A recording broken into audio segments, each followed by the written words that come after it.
इस वीडियो को सुनने तो पहला ਤੁਹਾਨੂੰ ਇਹ ਗੁਜ਼ਾਰਿਸ਼ ਜਾਂ ਫਿਰ ਬੇਨਤੀ ਕੀਤੀ ਜਾਂਦੀ ਹੈ ਕਿ ਤੁਸੀਂ ਇਸ ਸਕਰੀਨ ਨੂੰ ਟਿਲਟ ਕਰਕੇ ਮਤਲਬ ਕਿ ਹੌਰੀਜ਼ੌਂਟਲੀ ਸਕਰੀਨ ਨੂੰ ਟੇਢਾ ਕਰਕੇ ਦੇਖੋ ਤਾਂ ਕਿ ਤੁਹਾਨੂੰ ਜਿਹੜੀਆਂ ਚੀਜ਼ਾਂ ਮੈਂ ਬੋਲ ਰਿਹਾ ਅੱਗੇ ਉਹ ਤੁਹਾਨੂੰ ਚੰਗੀ ਤਰ੍ਹਾਂ ਦਿਖ ਜਾਣ ਅਤੇ ਪੜ੍ਹ ਲਿਓ ਤੁਸੀਂ ਨਾਲ ਅਤੇ ਸਮਝ ਸਕੋ। ਸਤਿ ਸ਼੍ਰੀ ਅਕਾਲ ਜੀ ਸਾਰਿਆਂ ਨੂੰ। ਮੇਰਾ ਨਾਮ ਹੈ ਜਸ਼ਨਪ੍ਰੀਤ ਸਿੰਘ ਭੁੱਲਰ ਅਤੇ ਮੈਂ ਪੰਜਾਬ ਪੁਲਿਸ ਵਿੱਚ ਐਜ ਸਬ ਇੰਸਪੈਕਟਰ ਪੋਸਟਡ ਹਾਂ। ਇਸ ਚੈਨਲ ਦੇ ਵਿੱਚ ਮੈਂ ਪਿਛਲੇ 10-11 ਮਹੀਨਿਆਂ ਤੋਂ ਵੀਡੀਓਜ਼ ਪਾ ਰਿਹਾ ਜਿਹੜੇ ਪੰਜਾਬ ਦੇ ਯੂਥ ਜਾਂ ਫਿਰ ਕੈਂਡੀਡੇਟਸ ਨੇ ਜਿਹੜੇ ਗੌਰਮੈਂਟ ਐਗਜ਼ਾਮ ਦੀ ਤਿਆਰੀ ਕਰ ਰਹੇ ਉਹਨਾਂ ਦੀ ਹੈਲਪ ਲਈ। ਅੱਜ ਦੀ ਇਸ ਵੀਡੀਓ ਵਿੱਚ ਆਪਾਂ ਗੱਲ ਕਰਾਂਗੇ ਪੰਜਾਬ ਪੁਲਿਸ ਸਬ ਇੰਸਪੈਕਟਰ ਦੀ ਪੋਸਟ ਨੂੰ ਲੈ ਕੇ ਜਿਹੜੀ ਰਿਕਰੂਟਮੈਂਟ ਦੀ ਐਡਵਰਟੀਜ਼ਮੈਂਟ ਆਈ ਹੈ ਉਹਦੇ ਬਾਰੇ ਡਿਟੇਲ 'ਚ ਗੱਲ ਕਰਾਂਗੇ ਤਾਂ ਕਿ ਸਟੂਡੈਂਟਸ ਨੂੰ ਕਿਸੇ ਤਰ੍ਹਾਂ ਦੀ ਕੋਈ ਕਨਫਿਊਜ਼ਨ ਨਾ ਰਹੇ ਕਿਸੇ ਚੀਜ਼ ਨੂੰ ਲੈ ਕੇ ਵੀ। ਇਸ ਤੋਂ ਇਲਾਵਾ ਜੇ ਤੁਹਾਡੇ ਮਨ 'ਚ ਕੋਈ ਵੀ ਡਾਊਟ ਹੈਗਾ ਤਾਂ ਮੈਂ ਜਿਵੇਂ ਤੁਹਾਨੂੰ ਦੱਸਿਆ ਪਿਛਲੇ 9-10 ਮਹੀਨੇ ਤੋਂ ਵੀਡੀਓਜ਼ ਪਾ ਰਿਹਾ ਅਤੇ ਤੁਸੀਂ ਇਸ ਚੈਨਲ 'ਤੇ ਬਾਕੀ ਵੀਡੀਓਜ਼ ਦੇਖ ਸਕਦੇ ਹੋ। ਤੁਹਾਡੇ ਆਲਮੋਸਟ ਸਾਰੇ ਡਾਊਟ ਕਲੀਅਰ ਹੋ ਜਾਣਗੇ ਭਰਤੀ ਨੂੰ ਲੈ ਕੇ, ਭਾਵੇਂ ਉਹ ਕਾਂਸਟੇਬਲ, ਭਾਵੇਂ ਹੈੱਡ ਕਾਂਸਟੇਬਲ, ਭਾਵੇਂ ਸਬ ਇੰਸਪੈਕਟਰ ਕਿਸੇ ਵੀ ਭਰਤੀ ਨੂੰ ਲੈ ਕੇ ਹੋਵੇ ਤਾਂ ਤੁਸੀਂ ਵੀਡੀਓਜ਼ ਦੇਖ ਸਕਦੇ ਹੋ। ਤਾਂ ਸ਼ੁਰੂ ਕਰਦੇ ਹਾਂ। ਹੁਣ ਮੈਂ ਇਸ ਟਾਈਮ PDF ਫਾਈਲ ਖੋਲ੍ਹੀ ਹੋਈ ਹੈ ਇਹ ਜਿਹੜੀ ਰਿਕਰੂਟਮੈਂਟ ਆਈ ਹੈ ਉਹਦੇ। ਤਾਂ ਆਪਾਂ ਸ਼ੁਰੂ ਤੋਂ ਪੜ੍ਹਦੇ ਹਾਂ ਇਹਦੇ ਵਿੱਚ ਕੀ ਕੁਛ ਹੈ ਅਤੇ ਨਾਲੇ ਕਲੀਅਰ ਕਰਦੇ ਹਾਂ ਉਹਨੂੰ ਨਾਲ। ਦੇਖੋ ਸਭ ਤੋਂ ਪਹਿਲਾਂ ਲਿਖਿਆ ਵੀ ਜਿਹੜਾ ਪੋਰਟਲ ਹੈ ਔਨਲਾਈਨ ਪੇਪਰ ਸਬਮਿਟ ਕਰਨ ਦਾ ਉਹਦਾ ਲਿੰਕ ਦਿੱਤਾ ਹੋਇਆ ਜਿਹੜਾ HTTPS ਅੱਗੇ ਜਿਹੜਾ IUR.LIS ਅਤੇ ਫਿਰ ਪੰਜਾਬ ਪੁਲਿਸ ਰਿਕਰੂਟਮੈਂਟ 2021 ਇਸ ਲਿੰਕ ਦੇ ਥਰੂ ਤੁਸੀਂ ਜਾ ਕੇ ਔਨਲਾਈਨ ਅਪਲਾਈ ਕਰ ਸਕਦੇ ਹੋ। ਪਰ ਨਾਲ ਹੀ ਤੁਸੀਂ ਥੱਲੇ ਪੜ੍ਹੋਗੇ ਵੀ ਜਿਹੜਾ ਟਾਈਮ ਹੈ ਸਬਮਿਸ਼ਨ ਦਾ ਔਨਲਾਈਨ ਫੋਰਮ ਭਰਨ ਦਾ ਉਹ 6 ਜੁਲਾਈ ਨੂੰ ਸ਼ਾਮ ਨੂੰ 4 ਵਜੇ ਤੋਂ ਸ਼ੁਰੂ ਹੋਣਾ ਆ। ਤਾਂ ਤੁਸੀਂ ਅੱਜ ਜਿਵੇਂ ਵੀਡੀਓ ਦੇਖੋਗੇ ਤਾਂ ਐਂ ਨਾ ਹੋਵੇ ਤੁਸੀਂ ਦਿਨੇ ਹੀ ਲੱਗੇ ਰਹੋ ਅਤੇ ਕਹੋ ਫੋਰਮ ਤਾਂ ਆਇਆ ਨਹੀਂ ਭਰਿਆ ਨਹੀਂ ਜਾ ਰਿਹਾ। ਇਹ ਚੀਜ਼ ਪੜ੍ਹ ਲਿਓ ਵੀ 4 ਵਜੇ ਤੋਂ ਬਾਅਦ ਸ਼ੁਰੂ ਹੋਣਾ। ਅਤੇ ਇੱਕ ਚੀਜ਼ ਹੋਰ ਇੰਪੋਰਟੈਂਟ ਜਿਹੜੀ ਨੋਟ ਕਰਨ ਵਾਲੀ ਹੈ ਉਹ ਇਹ ਹੈ ਕਿ ਜਿਹੜਾ ਲਾਸਟ ਡੇਟ ਹੈ ਅਤੇ ਟਾਈਮ ਹੈ ਉਹ ਵੀ ਜ਼ਰੂਰ ਤੁਸੀਂ ਧਿਆਨ ਰੱਖਿਓ ਕਿਉਂਕਿ ਕਾਫੀ ਸਟੂਡੈਂਟ ਮਿਸ ਕਰ ਜਾਂਦੇ ਆ। ਫਿਰ ਆਖਰੀ ਦਿਨਾਂ ਵਿੱਚ ਵੈਸੇ ਵੀ ਵੈਬਸਾਈਟ 'ਤੇ ਰਸ਼ ਜ਼ਿਆਦਾ ਹੋ ਜਾਂਦਾ ਅਤੇ ਥੋੜ੍ਹਾ ਫੋਰਮ ਜਲਦੀ ਫਿਲ ਨਹੀਂ ਹੋ ਪਾਉਂਦਾ ਅਤੇ ਪਹਿਲੇ ਦਿਨਾਂ ਵਿੱਚ ਹੀ ਭਰ ਲਓ ਤਾਂ ਜ਼ਿਆਦਾ ਵਧੀਆ। ਲਾਸਟ ਡੇਟ ਹੈ ਜਿਹੜੀ ਉਹ 27 ਜੁਲਾਈ 2021 ਅਤੇ ਜਿਹੜਾ ਟਾਈਮ ਆ ਉਹ 11:55 ਹੈ। ਧਿਆਨ ਰੱਖਿਓ 12 ਵਜੇ ਨਹੀਂ ਹੈਗਾ, ਕਈਆਂ ਨੂੰ ਹੁੰਦਾ ਵੀ 12 ਵਜੇ ਅਸੀਂ ਭਰ ਲਾਂਗੇ ਲਾਸਟ ਟਾਈਮ ਤੱਕ, ਅਤੇ ਇਹ ਚੀਜ਼ ਥੋੜ੍ਹੀ ਧਿਆਨ ਰੱਖਿਓ। ਉਸ ਤੋਂ ਬਾਅਦ ਗ੍ਰੀਵੈਂਸ ਵਿੰਡੋ ਮਤਲਬ ਕਿ ਜੇ ਕਿਸੇ ਨੂੰ ਕੋਈ ਡਾਊਟ ਹੈ, ਕੋਈ ਇਸ ਨੂੰ ਲੈ ਕੇ ਕੋਈ ਪ੍ਰੋਬਲਮ ਹੈ, ਭਰਤੀ ਨੂੰ ਲੈ ਕੇ ਕੋਈ ਸਮਝ ਨਹੀਂ ਆ ਰਿਹਾ ਤਾਂ ਇਸੇ ਜਿਹੜਾ ਲਿੰਕ ਦਿੱਤਾ ਹੋਇਆ ਇਹਦੇ 'ਤੇ ਹੀ ਜਾ ਸਕਦਾ ਉਹ। ਅਤੇ ਉਸ ਤੋਂ ਬਾਅਦ ਇੰਟਰੋਡਕਸ਼ਨ ਪੜ੍ਹਦੇ ਹਾਂ। Online applications available on this link are invited from Indian citizens for direct recruitment to fill vacancies of sub inspectors except for the vacancies against the sports quota which shall be filled separately. ਇਹਦਾ ਕੀ ਮਤਲਬ ਆ ਵੀ ਜਿਹੜੇ sports quota ਆ ਜਿਨ੍ਹਾਂ ਨੇ sports category 'ਚ ਭਰਨਾ ਉਹਨਾਂ ਦੀ ਇਹਦੇ ਵਿੱਚ ਫਿਲ ਨਹੀਂ ਕੀਤੀ ਜਾਊਗੀ ਰਿਕਰੂਟਮੈਂਟ ਦੇ ਵਿੱਚ, ਇਸੇ ਵਿੱਚ ਨਹੀਂ ਫੋਰਮ ਫਿਲ ਕੀਤਾ ਜਾਊਗਾ ਅਤੇ ਉਹਦੇ ਵਾਸਤੇ ਫੋਰਮ ਜਿਹੜਾ ਉਹ ਸੈਪਰੇਟ ਹੋਊਗਾ। ਠੀਕ ਹੈ। ਅਤੇ ਬਾਕੀ ਜਿਹੜੇ ਕੇਡਰ ਨੇ ਕਿਹੜੇ ਨੇ, ਡਿਸਟ੍ਰਿਕਟ ਕੇਡਰ ਹੋ ਗਿਆ, ਆਰਮਡ ਕੇਡਰ ਹੋ ਗਿਆ, ਇੰਟੈਲੀਜੈਂਸ ਅਤੇ ਇਨਵੈਸਟੀਗੇਸ਼ਨ, ਇਹ ਸਾਰਿਆਂ ਵਿੱਚ ਤੁਸੀਂ ਜਿਹੜਾ ਫੋਰਮ ਭਰਨਾ ਆ। ਅਤੇ ਅਗਲੀ ਲਾਈਨ ਜੇ ਤੁਸੀਂ ਪੜ੍ਹੋਗੇ ਉਹਦੇ ਵਿੱਚ ਲਿਖਿਆ ਹੋਇਆ ਵੀ ਕਾਮਨ ਐਪਲੀਕੇਸ਼ਨ ਫੋਰਮ ਮਤਲਬ ਕਿ ਤੁਹਾਨੂੰ ਵੱਖਰੇ ਫੋਰਮ ਨਹੀਂ ਭਰਨੇ ਪੈਣੇ ਚਾਰੇ ਵਿੰਗਸ ਲਈ, ਇੱਕ ਹੀ ਫੋਰਮ ਹੋਊਗਾ। ਉਹਦੇ ਵਿੱਚ ਤੁਹਾਨੂੰ ਪ੍ਰੈਫਰੈਂਸ ਭਰਨੀ ਹੋਊਗੀ ਆਪਦੇ ਕੇਡਰਾਂ ਦੀ ਵੀ ਪਹਿਲੇ ਨੰਬਰ 'ਤੇ ਕਿਹੜਾ ਕੇਡਰ ਭਰੋਗੇ, ਦੂਜੇ 'ਤੇ ਕਿਹੜਾ, ਤੀਜੇ 'ਤੇ ਚੌਥੇ 'ਤੇ ਕਿਹੜਾ, ਆਪਦੀ ਕੁਆਲੀਫਿਕੇਸ਼ਨਸ ਕ੍ਰਾਈਟੀਰੀਆ ਨੂੰ ਦੇਖਦੇ ਹੋਏ। ਕਿਉਂਕਿ ਅੱਗੇ ਆਪਾਂ ਪੜ੍ਹਾਂਗੇ ਵੀ ਇੰਟੈਲੀਜੈਂਸ ਦੇ ਲਈ ਜਿਹੜਾ ਕੁਆਲੀਫਿਕੇਸ਼ਨ ਥੋੜ੍ਹਾ ਵੱਖਰਾ ਆ, ਅੱਗੇ ਪੜ੍ਹਦੇ ਹਾਂ। ਉਸ ਤੋਂ ਬਾਅਦ ਨਾਲ ਹੀ ਲਿਖਿਆ ਵੀ ਕੰਪਿਊਟਰ ਬੇਸਡ ਟੈਸਟ ਹੋਊਗਾ ਅਤੇ ਉਸ ਤੋਂ ਬਾਅਦ ਸਭ ਤੋਂ ਪਹਿਲਾਂ ਟੈਸਟ ਹੋਣਾ ਆ, ਉਸ ਤੋਂ ਬਾਅਦ ਫਿਜ਼ੀਕਲ ਮੇਜ਼ਰਮੈਂਟ ਹੋਣਗੀਆਂ ਅਤੇ ਫਿਜ਼ੀਕਲ ਸਕਰੀਨਿੰਗ ਟੈਸਟ ਹੋਊਗਾ। ਅਤੇ all the candidate should be required to indicate their choice of cadre. ਜਿਵੇਂ ਮੈਂ ਤੁਹਾਨੂੰ ਆਲਰੇਡੀ ਦੱਸਤਾ ਵੀ ਤੁਸੀਂ ਆਪਦਾ ਕੇਡਰ ਜਿਹੜਾ ਉਹ ਚੁਣਨਾ ਹੋਊਗਾ, ਪ੍ਰਾਇਓਰਟੀ ਵਾਈਜ਼ ਭਰਨਾ ਹੋਊਗਾ ਵੀ ਪਹਿਲਾਂ ਤੁਹਾਡਾ ਕਿਹੜਾ ਤੁਸੀਂ ਪ੍ਰੈਫਰੈਂਸ ਦਿੰਦੇ ਹੋ ਕੇਡਰ ਨੂੰ, ਉਹਦੇ ਬਾਅਦ 'ਚ ਕਿਹੜੀ ਪ੍ਰੈਫਰੈਂਸ ਦਿੰਦੇ ਹੋ। ਉਸ ਤੋਂ ਬਾਅਦ ਮੈਂ ਮੇਨ ਪੁਆਇੰਟ ਕਵਰ ਕਰ ਰਿਹਾ ਹਾਂ, ਮਤਲਬ ਸਾਰੀਆਂ ਚੀਜ਼ਾਂ ਆਲਮੋਸਟ ਕਵਰ ਕਰੂੰਗਾ ਹੀ, ਕੁਛ ਲਾਈਨਾਂ ਜਿਵੇਂ ਛੱਡ ਰਿਹਾ ਜਿਹੜੀਆਂ ਓਵਰਆਲ ਮੈਂ ਤੁਹਾਨੂੰ ਥੀਮ ਦੇ ਰਿਹਾ ਉਸ ਚੀਜ਼ਾਂ ਦਾ। ਅਤੇ ਉਸ ਤੋਂ ਬਾਅਦ ਪੋਸਟਿੰਗ ਅਤੇ ਡਿਪਲੋਇਮੈਂਟ। ਇੱਥੇ ਪਹਿਲਾ ਪੁਆਇੰਟ ਤੁਸੀਂ ਪੜ੍ਹੋ ਵੀ recruited candidate can be posted deployed anywhere in Punjab, India or abroad. ਮਤਲਬ ਕਿ ਜਿਹੜਾ ਵੀ ਕੋਈ ਸਟੂਡੈਂਟ ਜਾਂ ਫਿਰ ਕੈਂਡੀਡੇਟ ਜਿਹੜਾ ਬਾਅਦ 'ਚ ਭਰਤੀ ਕੀਤਾ ਜਾਊਗਾ ਉਹਨੂੰ ਆਲ ਓਵਰ ਪੰਜਾਬ, ਇੰਡੀਆ ਜਾਂ ਫਿਰ ਫੋਰਨ ਕਿਤੇ ਵੀ ਪੋਸਟ 'ਤੇ ਲਾਇਆ ਜਾ ਸਕਦਾ, ਕਿਤੇ ਵੀ ਪੋਸਟਡ ਕੀਤਾ ਜਾ ਸਕਦਾ। ਦੂਜਾ ਪੁਆਇੰਟ ਹੈ say some of the vacancies of sub inspectors mentioned above are based in the state headquarters in Chandigarh, SAS ਨਗਰ।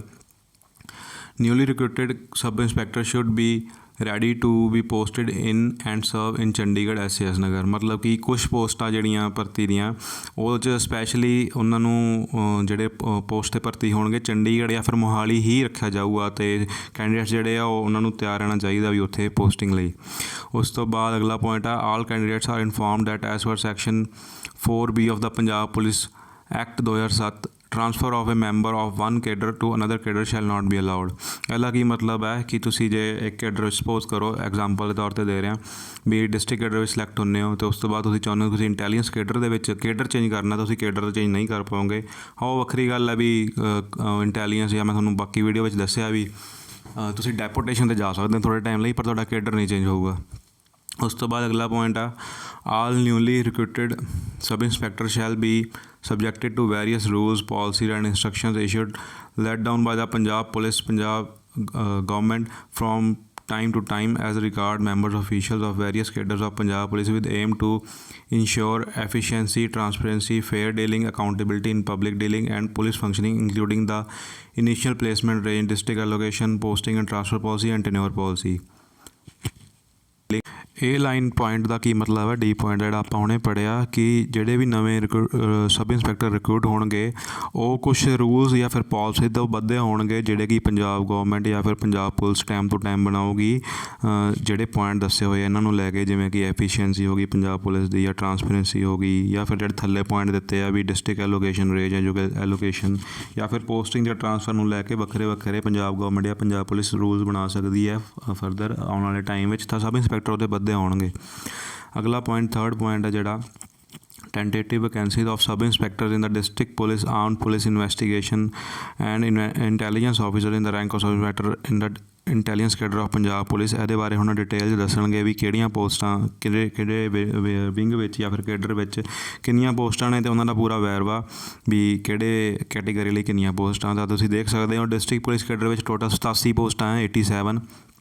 ਉਹਦੇ ਵਿੱਚ ਹੁਣ ਤੁਸੀਂ ਕੈਟੇਗਰੀ ਵਾਈਜ਼ ਵੀ ਦੇਖ ਸਕਦੇ ਹੋ, ਜਨਰਲ ਦੀਆਂ ਜਾਂ ਫਿਰ ਓਪਨ ਜਾਂ ਫਿਰ ਅਨਰਿਜ਼ਰਵ ਦੀਆਂ ਟੋਟਲ 35 ਪੋਸਟਾਂ, ਜਿਹਦੇ ਵਿੱਚੋਂ 11 ਪੋਸਟਾਂ ਜਿਹੜੀਆਂ ਉਹ ਵੂਮੈਨ ਲਈ ਜਾਂ ਫਿਰ ਕੁੜੀਆਂ ਲਈ ਰਿਜ਼ਰਵਡ ਆ, ਅਤੇ ਜਨਰਲ ਕੈਟੇਗਰੀ ਵਿੱਚ ਜਾਂ ਓਪਨ ਕੈਟੇਗਰੀ ਵਿੱਚ ਤੁਸੀਂ 35 ਚੋਂ 11 ਕੱਢ ਦਿਓ ਤਾਂ 24 ਪੋਸਟਾਂ ਬਚਦੀਆਂ ਜਿਹੜੀਆਂ ਕਿ ਓਪਨ ਲਈ ਤੁਸੀਂ ਭਰ ਸਕਦੇ ਹੋ। ਮਤਲਬ ਕਿ ਮੁੰਡੇ ਆ ਜਿਹੜੇ ਜਨਰਲ ਕੈਟੇਗਰੀ ਦੇ ਉਹਨਾਂ ਲਈ ਮਤਲਬ 24 ਪੋਸਟਾਂ ਹੀ ਬਚਦੀਆਂ। ਇਹਦੇ ਵਿੱਚ ਨਾਲੇ ਇਕੱਲੀਆਂ ਉਹਨਾਂ ਲਈ ਰਿਜ਼ਰਵ ਨਹੀਂ ਹੈਗੀਆਂ, ਬਾਕੀ ਕੈਟੇਗਰੀ ਦੇ ਬੰਦੇ ਵੀ ਉਹਦੇ ਵਿੱਚ ਫਾਈਟ ਕਰ ਸਕਦੇ ਆ, ਤਾਂ ਕੰਪੀਟੀਸ਼ਨ ਕਾਫੀ ਟਫ ਆ, ਸਪੈਸ਼ਲੀ ਮੁੰਡਿਆਂ ਲਈ ਜਿਹੜੇ ਓਪਨ ਕੈਟੇਗਰੀ ਆ ਜਨਰਲ ਕੈਟੇਗਰੀ ਤੋਂ ਨੇ।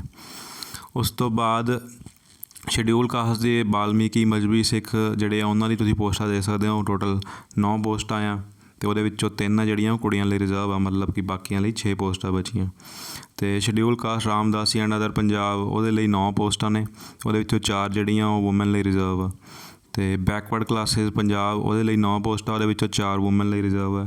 ਐਕਸ ਸਰਵਿਸਮੈਨ ਜਨਰਲ ਪੰਜਾਬ ਉਹਦੇ ਲਈ 7 ਪੋਸਟਾਂ ਵਿੱਚੋਂ 4 ਜਿਹੜੀਆਂ ਵੂਮਨ ਲਈ ਰਿਜ਼ਰਵ ਆ। Ex serviceman schedule caste Balmiki Mazhabi ਉਹਦੇ ਲਈ 2 ਪੋਸਟਾਂ ਹੀ ਆ, ਅਤੇ ਵੂਮਨ ਲਈ ਕੋਈ ਰਿਜ਼ਰਵੇਸ਼ਨ ਨਹੀਂ ਹੈਗੀ ਇਹਦੇ ਵਿੱਚ। ਅਤੇ ਉਸ ਤੋਂ ਬਾਅਦ ex serviceman schedule caste Ramdasi and others Punjab ਉਹਦੇ ਲਈ ਵੀ 2 ਪੋਸਟਾਂ ਨੇ, ਵੂਮਨ ਲਈ ਕੋਈ ਰਿਜ਼ਰਵੇਸ਼ਨ ਨਹੀਂ ਹੈ ਉਹਦੇ ਵਿੱਚ। X serviceman backward classes Punjab ਉਹਦੇ ਵਿੱਚ 2 ਪੋਸਟਾਂ ਨੇ ਓਵਰਆਲ, ਅਤੇ ਵੂਮਨ ਲਈ ਕੋਈ ਰਿਜ਼ਰਵੇਸ਼ਨ ਨਹੀਂ ਹੈ ਇਹ ਸੀਟਾਂ ਵਿੱਚੋਂ। ਵਾਰਡਸ ਆਫ ਪੁਲਿਸ ਪਰਸੋਨਲ ਦੇ ਵਿੱਚ 2 ਪੋਸਟਾਂ, ਉਹਦੇ ਵਿੱਚੋਂ 1 ਪੋਸਟ ਜਿਹੜੀ ਆ ਉਹ ਵੂਮਨ ਲਈ ਰਿਜ਼ਰਵ ਆ। ਇਕਨੋਮਿਕਲੀ ਵੀਕਰ ਸੈਕਸ਼ਨ ਪੰਜਾਬ ਉਹਦੇ ਲਈ 9 ਪੋਸਟਾਂ, ਉਹਦੇ ਵਿੱਚ 2 ਵੂਮਨ ਲਈ ਰਿਜ਼ਰਵ ਆ। Wards of freedom fighters Punjab ਉਹਦੇ ਲਈ 1 ਪੋਸਟ ਆ, ਅਤੇ ਉਹੀ ਜਿਹੜੀ ਆ ਉਹ ਵੂਮਨ ਲਈ ਰਿਜ਼ਰਵ ਆ, ਮਤਲਬ ਕਿ ਮੁੰਡਿਆਂ ਲਈ ਕੋਈ ਪੋਸਟ ਨਹੀਂ ਹੈਗੀ, ਜਿਹੜੀ 1 ਪੋਸਟ ਆ ਉਹੀ ਵੂਮਨ ਲਈ ਰਿਜ਼ਰਵ ਆ। ਤਾਂ ਇਹ ਸੀਗਾ ਡਿਸਟ੍ਰਿਕਟ ਕੇਡਰ ਦਾ ਪੂਰਾ ਪੋਸਟਾਂ ਦਾ ਵੇਰਵਾ, ਵੱਖਰੇ ਜਿਹੜੀ ਕੈਟੇਗਰੀ ਉਹਦੇ ਲਈ। ਉਸ ਤੋਂ ਬਾਅਦ ਹੁਣ ਆਰਮਡ ਕੇਡਰ 'ਚ ਤੁਸੀਂ ਦੇਖ ਸਕਦੇ ਹੋ ਟੋਟਲ 97 ਪੋਸਟਾਂ ਨੇ, 97।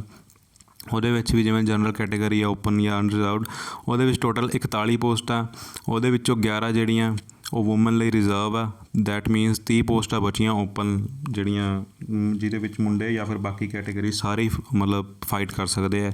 ਤਾਂ ਅਗੇਨ ਜਿਹੜੇ ਮੁੰਡੇ ਆ ਓਪਨ ਕੈਟੇਗਰੀ ਦੇ, ਜਨਰਲ ਕੈਟੇਗਰੀ ਦੇ, ਉਹਨਾਂ ਲਈ ਫੇਰ ਟਫ ਕੰਮ ਆ, ਮਤਲਬ 30 ਸੀਟਾਂ ਹੀ ਉਹਨਾਂ ਲਈ, ਉਹਦੇ ਵਿੱਚ ਵੀ ਬਾਕੀ ਜਾਣੇ ਕੰਪੀਟ ਕਰਨਗੇ, ਤਾਂ ਥੋੜ੍ਹਾ ਔਖਾ ਕੰਮ।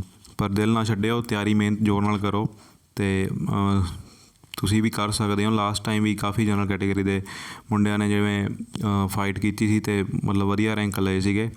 ਤਾਂ ਮਿਹਨਤ ਤੁਹਾਨੂੰ ਕਰਨੀ ਚਾਹੀਦੀ ਆ, ਅਤੇ ਦਿਨ ਰਾਤ ਮਿਹਨਤ ਕਰੋ। ਅੱਗੇ ਆਪਾਂ ਗੱਲ ਕਰਦੇ ਹਾਂ ਸ਼ਡਿਊਲ ਕਾਸਟ ਬਾਲਮੀਕੀ ਮਜ਼੍ਹਬੀ ਪੰਜਾਬ ਉਹਦੇ ਲਈ 10 ਪੋਸਟਾਂ ਨੇ ਟੋਟਲ ਆਰਮਡ ਕੇਡਰ ਦੇ ਵਿੱਚ, ਅਤੇ ਉਹਦੇ ਵਿੱਚੋਂ 4 ਜਿਹੜੀਆਂ ਉਹ ਵੂਮਨ ਲਈ ਰਿਜ਼ਰਵ ਆ। Schedule caste Ramdasia and others Punjab ਉਹਦੇ ਲਈ 10 ਪੋਸਟਾਂ ਨੇ ਟੋਟਲ, 4 ਜਿਹੜੀਆਂ ਵੂਮਨ ਲਈ ਰਿਜ਼ਰਵ ਆ।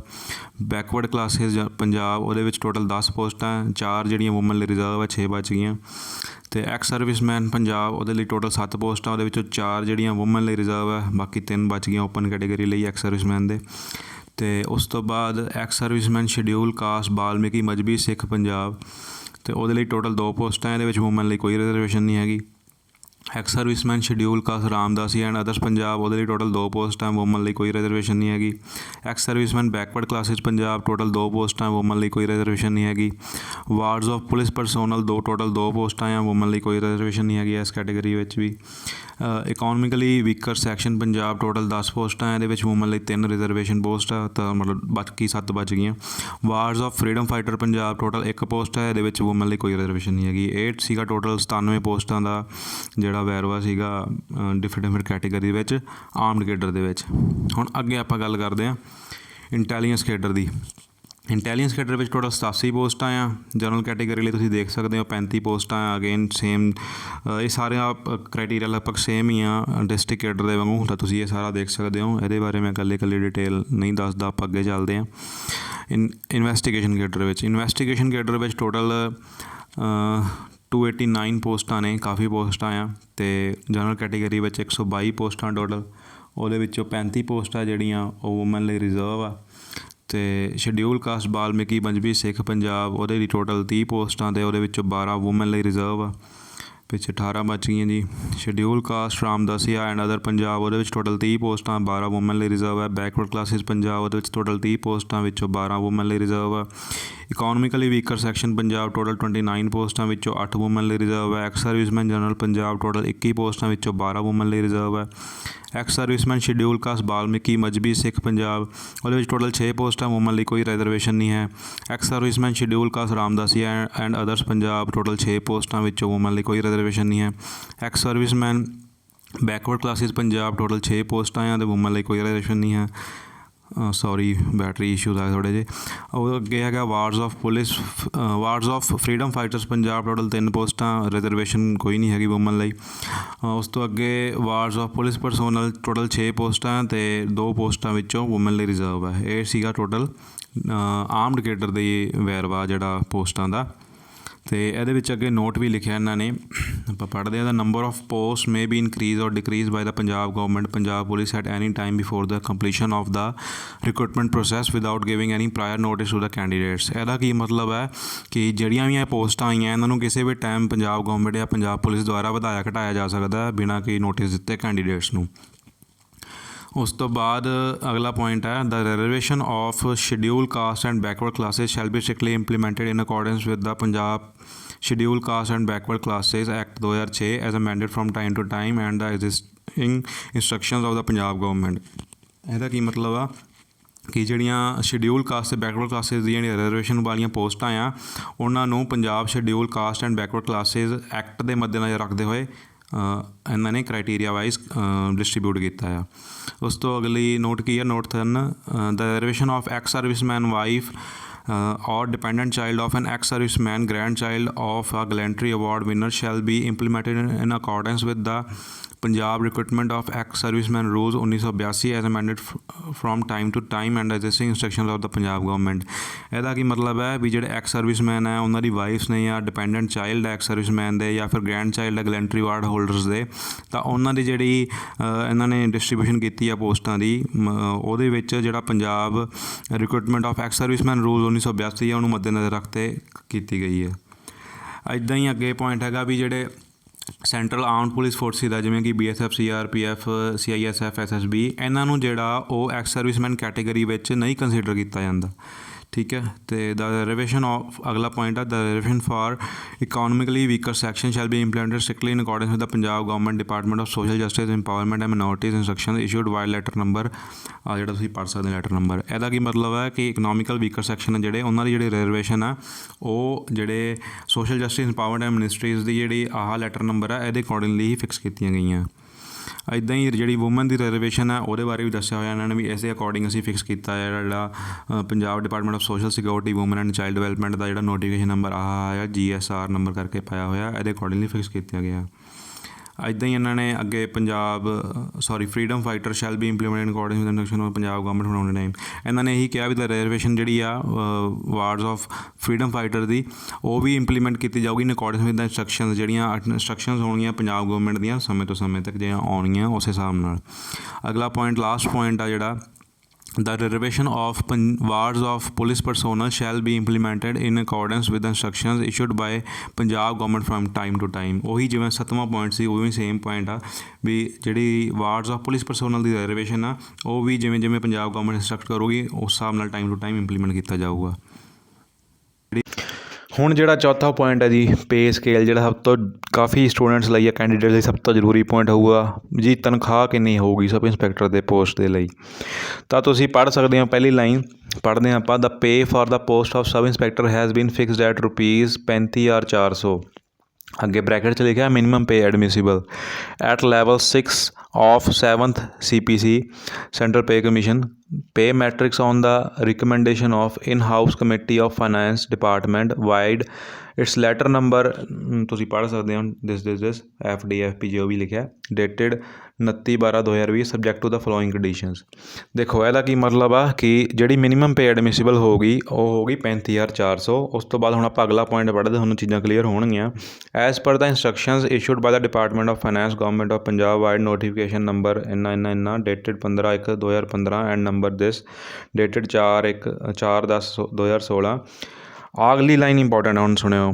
During the probation period of 3 years, only minimum pay admissible will be paid and there will be no entitlement of annual increment and any other allowances except travelling allowance। ਇਹਦਾ ਕੀ ਮਤਲਬ ਹੈ ਕਿ during probation ਵਿੱਚ ਤੁਹਾਨੂੰ ਪਹਿਲੇ 3 ਸਾਲ ਦਾ probation ਆ ਅਤੇ ਉਹਦੇ ਵਿੱਚ ਤੁਹਾਨੂੰ ਮਿਨੀਮਮ ਪੇ ਐਡਮਿਸਿਬਲ ਆ ਜਿਹੜੀ ਉੱਪਰ ਲਿਖੀ 35,400। ਇਸ ਲਾਈਨ ਦਾ ਮਤਲਬ ਇਹੀ ਆ ਕਿ ਤੁਹਾਨੂੰ ਪ੍ਰੋਬੇਸ਼ਨ ਦੇ ਟਾਈਮ 'ਤੇ ਪਹਿਲੇ 3 ਸਾਲ ਤੁਹਾਨੂੰ 35,400 ਤਨਖਾਹ ਮਿਲੂਗੀ ਅਤੇ ਤੁਹਾਨੂੰ ਇਹਦੇ ਨਾਲ ਕੋਈ ਇਨਕਰੀਮੈਂਟ ਨਹੀਂ ਦਿੱਤਾ ਜਾਊਗਾ। ਜਿਹੜਾ ਸਾਲਾਨਾ ਇਨਕਰੀਮੈਂਟ ਲੱਗਦੇ ਹੁੰਦੇ ਆ ਜਦੋਂ ਤੁਸੀਂ ਭਰਤੀ ਹੋ ਜਾਂਦੇ ਹੋ ਉਦੋਂ ਬਾਅਦ, ਪਰ ਜਿਹੜਾ ਪ੍ਰੋਬੇਸ਼ਨ ਟਾਈਮ ਉਹਦੇ ਵਿੱਚ ਤੁਹਾਨੂੰ ਇਨਕਰੀਮੈਂਟ ਨਹੀਂ ਲੱਗਣਗੇ, ਪਰ ਤੁਹਾਨੂੰ ਜਿਹੜੇ ਅਲਾਊਂਸਿਸ ਆ ਉਹ ਵੀ ਨਹੀਂ ਦਿੱਤੇ ਜਾਣਗੇ ਐਕਸੈਪਟ ਟਰੈਵਲਿੰਗ ਅਲਾਊਂਸ। ਵੀ ਜੇ ਤੁਸੀਂ ਟਰੈਵਲ ਕਰਦੇ ਹੋ ਕੋਈ ਤਾਂ ਉਹ ਅਲਾਊਂਸ ਦਿੱਤਾ ਜਾਊਗਾ ਡਿਊਰਿੰਗ ਸਰਕਾਰੀ ਡਿਊਟੀ, ਜੇ ਤੁਸੀਂ ਟਰੈਵਲ ਕਰਦੇ ਹੋ ਤਾਂ।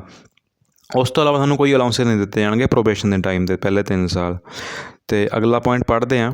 Accept minimum pay admissible the decision regarding allowances will be taken later. ਠੀਕ ਹੈ, ਇਹਨਾਂ ਨੇ ਹੁਣ ਇਹ ਨਹੀਂ ਦੱਸਿਆ ਵੀ ਅਲਾਊਂਸਿਸ ਬਾਰੇ ਕੋਈ ਡਿਸੀਜਨ ਨਹੀਂ ਦੱਸਿਆ ਵੀ ਅਲਾਊਂਸਿਸ ਕਿੰਨੇ ਲੱਗਣਗੇ ਅਤੇ ਟੋਟਲ ਓਵਰਆਲ ਤੁਹਾਡੀ ਜਦੋਂ ਅਲਾਊਂਸਿਸ ਲੱਗਦੇ ਆ ਪ੍ਰੋਬੇਸ਼ਨ ਤੋਂ ਬਾਅਦ ਤਾਂ ਕਿੰਨੀ ਤਨਖਾਹ ਬਣੂਗੀ ਉਹਦੇ ਬਾਰੇ ਕਲੀਅਰ ਕੱਟ ਹਜੇ ਕੁਛ ਦੱਸਿਆ ਨਹੀਂ ਗਿਆ। ਤਾਂ ਉਹ ਆਪਾਂ ਨੂੰ ਤੁਹਾਨੂੰ ਬਾਅਦ ਹੀ ਦੱਸਿਆ ਜਾਊਗਾ ਵੀ ਜਦੋਂ ਤੁਸੀਂ ਜੁਆਇਨ ਕਰ ਲਿਆ ਜਾਂ ਫਿਰ ਸ਼ਾਇਦ ਪਹਿਲਾਂ ਦੱਸ ਦੇਣ, ਪਰ ਹਜੇ ਕੁਛ ਕਲੀਅਰ ਕੱਟ ਨਹੀਂ ਦੱਸਿਆ ਗਿਆ ਵੀ ਆਫਟਰ ਪ੍ਰੋਬੇਸ਼ਨ ਤੁਹਾਡੀ ਕਿੰਨੀ ਤਨਖਾਹ ਹੋਊਗੀ। ਕਿਉਂਕਿ ਜਦੋਂ ਤੁਹਾਡੇ ਅਲਾਊਂਸਿਸ ਲੱਗਦੇ ਕਾਫੀ ਤਰ੍ਹਾਂ ਦੇ ਅਲਾਊਂਸਿਸ ਹੁੰਦੇ, ਹਾਊਸ ਰੈਂਟ ਅਲਾਊਂਸ ਹੋ ਗਿਆ, ਹੋਰ ਮੋਬਾਈਲ ਅਲਾਊਂਸਿਸ ਹੋ ਗਏ, ਕਾਫੀ ਤਰ੍ਹਾਂ ਦੇ ਅਲਾਊਂਸਿਸ ਹੁੰਦੇ ਪੰਜਾਬ ਪੁਲਿਸ ਦੇ ਵਿੱਚ। ਤਾਂ ਉਹ ਲਾ ਲੂ ਕੇ ਮੇਰੇ ਖਿਆਲ ਵਿੱਚ ਜੋ ਮੇਰਾ ਆਈਡੀਆ ਨੀਅਰ ਅਬਾਊਟ ਤੁਹਾਡੀ 45,000 ਤਨਖਾਹ ਬਣ ਜਾਊਗੀ ਆਫਟਰ ਤੁਹਾਡਾ ਪ੍ਰੋਬੇਸ਼ਨ 3 ਸਾਲ ਬਾਅਦ।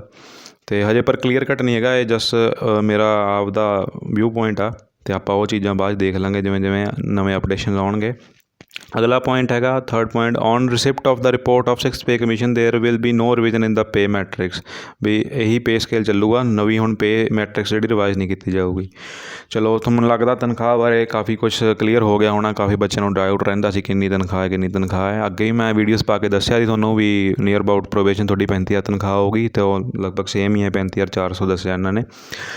ਅਗਲਾ ਪੁਆਇੰਟ ਆਪਾਂ ਪੜ੍ਹਦੇ ਹਾਂ essential eligibility requirement for candidates. ਇਹ ਪੁਆਇੰਟ ਵੀ ਜਿਹੜਾ 5ਵਾਂ ਸਾਰਾ ਬਹੁਤ ਇੰਪੋਰਟੈਂਟ ਹੈ ਅਤੇ ਹੁਣ ਆਪਾਂ ਸਟੈਪ ਬਾਏ ਸਟੈਪ ਦੇਖਦੇ ਹਾਂ ਉਹਨੂੰ ਵੀ। ਸਭ ਤੋਂ ਪਹਿਲਾਂ 5.1 ਪੁਆਇੰਟ ਹੈ ਨੈਸ਼ਨੈਲਿਟੀ। ਪਹਿਲਾ ਪੁਆਇੰਟ ਹੈ the candidate should be citizen of India. he should not have obtained the citizenship permanent residency green card of any other country। that means ਕਿ ਜਿਹੜਾ ਵੀ ਸਟੂਡੈਂਟ ਆ ਜਾਂ ਕੈਂਡੀਡੇਟ ਆ ਜਿਹਨੇ ਫੋਰਮ ਭਰਨਾ ਆ ਉਹ ਪੰਜਾਬ ਦੀ ਉਹਦੇ ਕੋਲ ਨਾਗਰਿਕਤਾ ਹੋਣੀ ਚਾਹੀਦੀ ਹੈ ਅਤੇ ਉਹਦੇ ਕੋਲ ਕਿਸੇ ਹੋਰ ਦੇਸ਼ ਦੀ ਸਿਟੀਜ਼ਨਸ਼ਿਪ ਪਰਮਾਨੈਂਟ ਰੈਜ਼ੀਡੈਂਸੀ ਜਾਂ ਫਿਰ ਗ੍ਰੀਨ ਕਾਰਡ ਹੋਲਡਰ ਉਹ ਕਿਸੇ ਹੋਰ ਦੇਸ਼ ਦਾ ਨਹੀਂ ਹੋਣਾ ਚਾਹੀਦਾ। ਅਗਲਾ ਪੁਆਇੰਟ ਕੀ ਆ age. Eligibility criteria regarding age should be as follows. ਦੇਖ ਲਓ ਹੁਣ ਆਪਾਂ ਏਜ ਦੇਖਦੇ ਹਾਂ। ਮਿਨੀਮਮ ਏਜ ਜਿਹੜੀ ਆ ਉਹ ਇਹ ਹੁਣ ਚੀਜ਼ ਧਿਆਨ ਨਾਲ ਸੁਣਿਓ, ਇਸ ਚੀਜ਼ ਨੂੰ ਲੈ ਕੇ ਬਹੁਤ ਸਟੂਡੈਂਟਸ ਨੂੰ ਡਾਊਟ ਆ। Minimum age as on 1 January 2021 is 18 ਸਾਲ।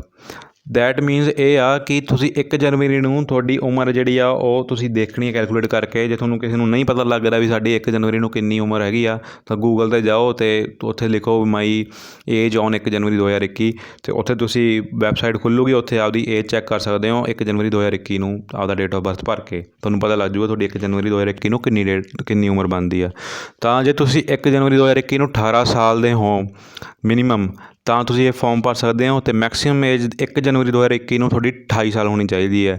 ਹੁਣ ਕਈ ਸਟੂਡੈਂਟ ਇਹ ਪੁੱਛਦੇ ਆ ਕਿ ਮੈਂ 18 ਸਾਲ ਦਾ ਹੋਇਆ ਜੀ ਫਰਵਰੀ 2021 ਵਿੱਚ, ਠੀਕ ਹੈ, ਅਤੇ ਉਹ ਬੰਦਾ ਤਾਂ ਇਹ ਫੋਰਮ ਭਰ ਸਕਦਾ।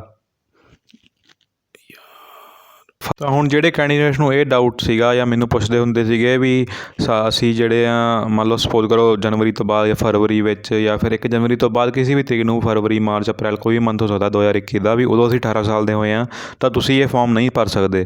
ਜੇ ਤੁਸੀਂ 1 ਜਨਵਰੀ ਜਾਂ ਉਸ ਤੋਂ ਪਹਿਲਾਂ 18 ਸਾਲ ਦੇ ਹੋਏ ਹੋ ਤਾਂ ਤੁਸੀਂ ਇਹ ਫੋਰਮ ਭਰ ਸਕਦੇ ਹੋ। ਅਤੇ ਉਵੇਂ ਜਿਵੇਂ ਕਈ ਸਟੂਡੈਂਟ ਪੁੱਛਦੇ ਆ ਵੀ ਅਸੀਂ 2020 ਵਿੱਚ 28 ਸਾਲ ਦੇ ਹੋ ਗਏ ਹਾਂ ਅਤੇ ਹੁਣ ਵੀ ਅਸੀਂ 28 ਸਾਲ ਦੇ ਹੀ ਹਾਂ, ਜੁਲਾਈ 2021 ਵਿੱਚ ਵੀ ਅਸੀਂ 28 ਸਾਲ ਦੇ ਹੀ ਹਾਂ, ਪਰ ਤੁਸੀਂ ਫੋਰਮ ਨਹੀਂ ਭਰ ਸਕਦੇ ਜੇ ਤੁਹਾਡੀ ਏਜ 2020 ਵਿੱਚ ਹੀ ਤੁਸੀਂ 28 ਟੱਚ ਕਰ ਗਏ ਹੋ।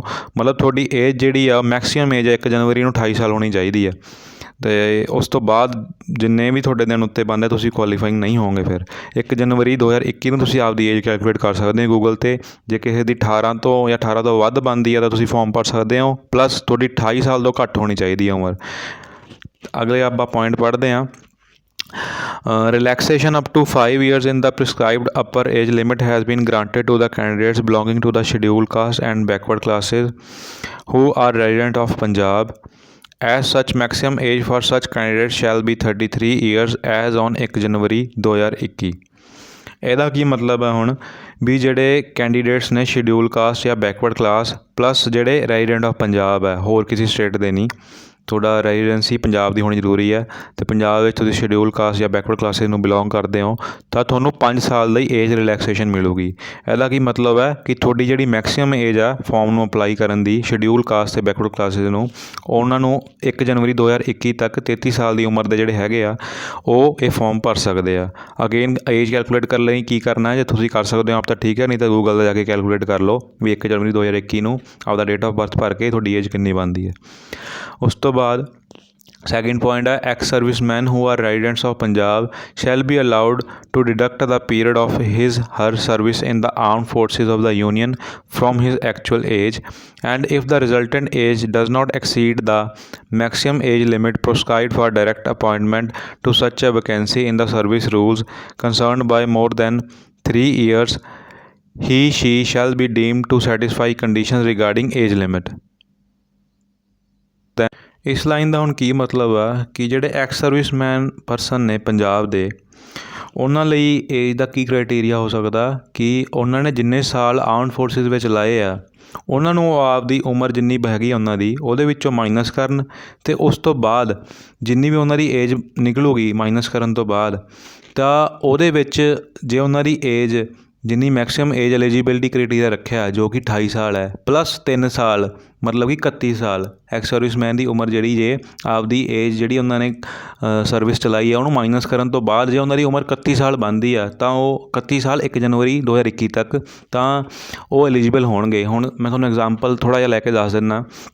ਸਪੋਜ਼ ਕਰੋ ਕਿਸੇ ਐਕਸ ਸਰਵਿਸਮੈਨ ਦੀ 41 ਸਾਲ ਉਮਰ ਹੈ ਅਤੇ ਉਹਨੇ 10 ਸਾਲ ਮੰਨ ਲਓ ਆਪਦੇ ਜੋਬ ਵਿੱਚ ਲਾਏ ਆ ਆਰਮਡ ਫੋਰਸਿਸ ਦੇ ਵਿੱਚ, ਤਾਂ ਉਹਨੇ ਕੀ ਕਰਨਾ 41 ਸਾਲ ਆਪਦੀ ਉਮਰ ਨੂੰ 10 ਸਾਲ ਮਾਈਨਸ ਕਰ ਦੇਣੇ ਜਿੰਨੇ ਸਾਲ ਉਹਨੇ ਕੰਮ ਕੀਤਾ ਆਰਮਡ ਫੋਰਸਿਸ ਵਿੱਚ, ਪਿੱਛੇ ਬਚ ਗਏ 31 ਸਾਲ, ਉਹਦੀ ਏਜ ਮਤਲਬ 31 ਸਾਲ ਨਿਕਲ ਗਈ। ਅਤੇ ਇਹਦੇ ਵਿੱਚ ਇਹੀ ਲਿਖਿਆ ਵੀ ਜਿਹੜੀ ਉਹਦੀ ਉਮਰ ਆ ਉਹ 1 ਜਨਵਰੀ 2021 ਨੂੰ ਜਿਹੜੀ 28 + 3 ਮਤਲਬ 31 ਸਾਲ ਹੋ ਮੈਕਸੀਮਮ 31 ਸਾਲ ਤੱਕ ਹੋ ਸਕਦੀ ਆ 1 ਜਨਵਰੀ 2021 ਨੂੰ। ਅਗੇਨ ਤੁਸੀਂ ਕੀ ਕਰਨਾ ਵੀ ਤੁਹਾਡੀ ਜਿਹੜੀ ਮਾਈਨਸ ਕਰਕੇ ਆਪਦੀ ਏਜ 'ਚੋਂ ਜਿਹੜੀ ਤੁਸੀਂ ਸਰਵ ਕੀਤਾ ਉਨੇ ਸਾਲ ਮਾਈਨਸ ਕਰਕੇ ਅਤੇ ਫਿਰ ਆਪਦੀ ਏਜ ਕੈਲਕੂਲੇਟ ਕਰ ਲਓ ਵੀ 31 ਬਣਦੀ ਜਾਂ 31 ਤੋਂ ਘੱਟ ਬਣਦੀ ਹੈ 1 ਜਨਵਰੀ 2021 ਤੱਕ, ਫਿਰ ਤੁਸੀਂ ਐਲੀਜੀਬਲ ਹੋਵੋਗੇ। ਉਸ ਤੋਂ ਅਗਲਾ ਪੁਆਇੰਟ ਕੀ ਆ, relaxation up to 5 years in the prescribed upper age limit has been granted to candidates who are serving regular employees of Punjab government or of other state or central government. As such, maximum age for such candidates shall be 33 years as on 1 ਜਨਵਰੀ 2021।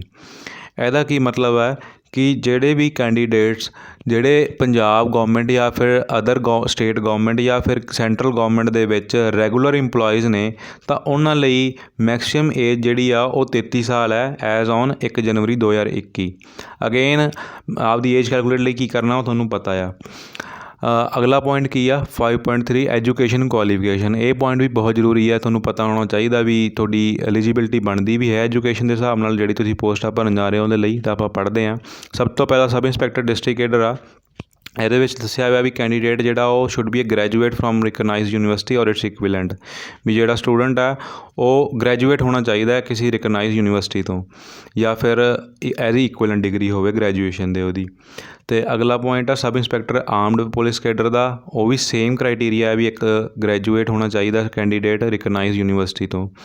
ਅਗਲਾ point ਆ sub inspector investigation cadre. ਉਹ 'ਚ ਵੀ same ਹੀ ਆ ਕਿ candidate should be a graduate from recognised university or its equivalent. ਅਗਲਾ point ਜਿਹੜਾ intelligence officer ਦਾ ਜਿਹੜਾ ਥੋੜ੍ਹਾ ਇੰਪੋਰਟੈਂਟ ਆ ਥੋੜ੍ਹਾ, ਕਿਉਂਕਿ ਵੱਖਰਾ ਕ੍ਰਾਈਟੀਰੀਆ ਉਹਦੇ ਵਿੱਚ। ਤਾਂ ਆਪਾਂ ਪੜ੍ਹਦੇ ਹਾਂ।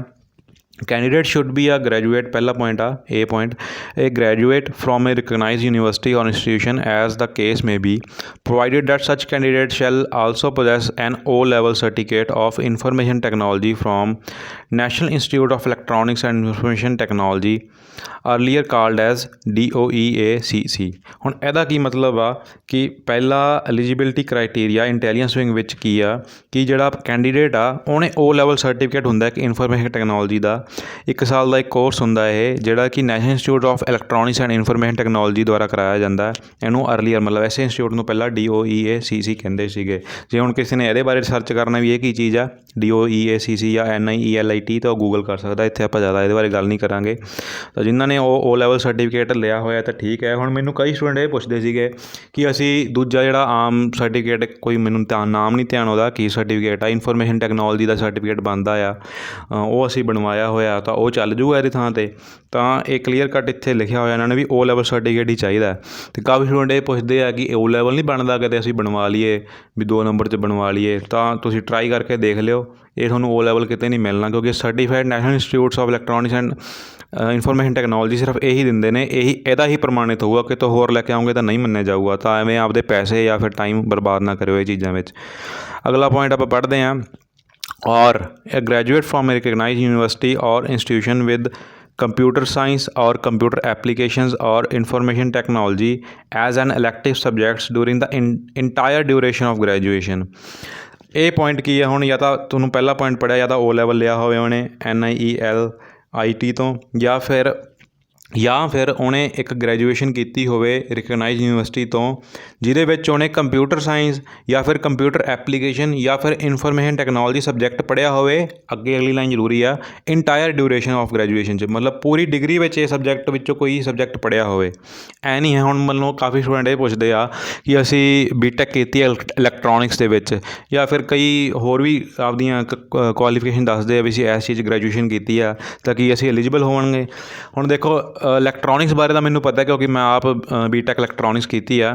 ਇਲੈਕਟ੍ਰੋਨਿਕਸ ਵਿੱਚ ਅਸੀਂ ਕੰਪਿਊਟਰ ਸਬਜੈਕਟ ਜਾਂ IT ਸਬਜੈਕਟ ਪੜ੍ਹਦੇ ਹਾਂ, ਪਰ ਉਹ 1 ਜਾਂ 2 ਜਾਂ 3 ਸਮੈਸਟਰਾਂ ਵਿੱਚ ਹੀ ਹੁੰਦੇ ਆ, ਸਾਰੇ ਓਵਰਆਲ ਡਿਗਰੀ ਵਿੱਚ ਨਹੀਂ ਪੜ੍ਹਦੇ ਆਪਾਂ। ਤਾਂ ਇਲੈਕਟ੍ਰੋਨਿਕਸ ਵਾਲੇ ਆ ਉਹਨਾਂ ਨੂੰ ਐਲੀਜੀਬਲ ਨਹੀਂ ਮੰਨਿਆ ਜਾਂਦਾ, ਲਾਸਟ ਟਾਈਮ ਵੀ ਮੰਨਿਆ ਨਹੀਂ ਸੀ ਗਿਆ। ਅਤੇ ਅੱਗੇ ਆਪਾਂ ਪੜ੍ਹਦੇ ਹਾਂ ਔਰ ਅੱਗੇ ਜਿਹੜਾ ਅਗਲਾ ਪੁਆਇੰਟ ਹੈ ਵੀ ਜਾਂ ਫਿਰ ਸਟੂਡੈਂਟ ਨੇ ਜਿਹੜਾ ਪਹਿਲਾ ਪੁਆਇੰਟ ਹੈ O level ਕੀਤਾ ਹੋਵੇ, ਜਾਂ ਫਿਰ ਜਿਹੜਾ ਦੂਜਾ ਪੁਆਇੰਟ ਆਪਾਂ ਪੜ੍ਹਿਆ ਵੀ ਆਹ ਸਬਜੈਕਟ ਪੜ੍ਹੇ ਹੋਣ ਇੰਟਾਇਰ ਗ੍ਰੈਜੂਏਸ਼ਨ ਦੇ ਵਿੱਚ, ਜਾਂ ਫਿਰ BSc B.Tech ਜਾਂ BE ਕੀਤੀ ਹੋਵੇ ਇਨਫੋਰਮੇਸ਼ਨ ਟੈਕਨੋਲੋਜੀ ਵਿੱਚ ਜਾਂ ਕੰਪਿਊਟਰ ਸਾਇੰਸ ਵਿੱਚ ਜਾਂ ਕੰਪਿਊਟਰ ਇੰਜੀਨੀਅਰਿੰਗ ਵਿੱਚ ਜਾਂ ਕੰਪਿਊਟਰ ਸਾਇੰਸ ਐਂਡ ਇੰਜੀਨੀਅਰਿੰਗ ਵਿੱਚ ਜਾਂ ਫਿਰ ਇਨਫੋਰਮੇਸ਼ਨ ਸਿਸਟਮ ਵਿੱਚ ਜਾਂ ਫਿਰ ਕੰਪਿਊਟਰ ਨੈਟਵਰਕਿੰਗ ਔਰ ਡਾਟਾ ਸਾਇੰਸ ਵਿੱਚ ਜਾਂ ਫਿਰ ਸੌਫਟਵੇਅਰ ਇੰਜੀਨੀਅਰਿੰਗ ਵਿੱਚ ਜਾਂ ਫਿਰ BCA ਕੀਤੀ ਹੋਵੇ ਉਹਨੇ, ਜਾਂ ਫਿਰ ਉਹਨੇ ਪੋਸਟ ਗ੍ਰੈਜੂਏਟ ਡਿਪਲੋਮਾ ਕੀਤਾ ਹੋਵੇ ਕੰਪਿਊਟਰ ਸਾਇੰਸ ਐਪਲੀਕੇਸ਼ਨ ਦਾ from a recognised university or institution as the case may be. ਇੱਥੇ ਕਲੀਅਰ ਕੱਟ ਕਿਤੇ ਵੀ ਨਹੀਂ ਲਿਖਿਆ ਹੋਇਆ ਇਲੈਕਟ੍ਰੋਨਿਕਸ ਵਾਲੇ ਬਾਰੇ, ਦੈਟ ਮੀਨਸ ਇਲੈਕਟ੍ਰੋਨਿਕਸ ਵਾਲੇ ਜਿਹੜੇ ਆ ਉਹ ਇਹਦੇ ਲਈ ਐਲੀਜੀਬਲ ਨਹੀਂ ਹੋਣਗੇ।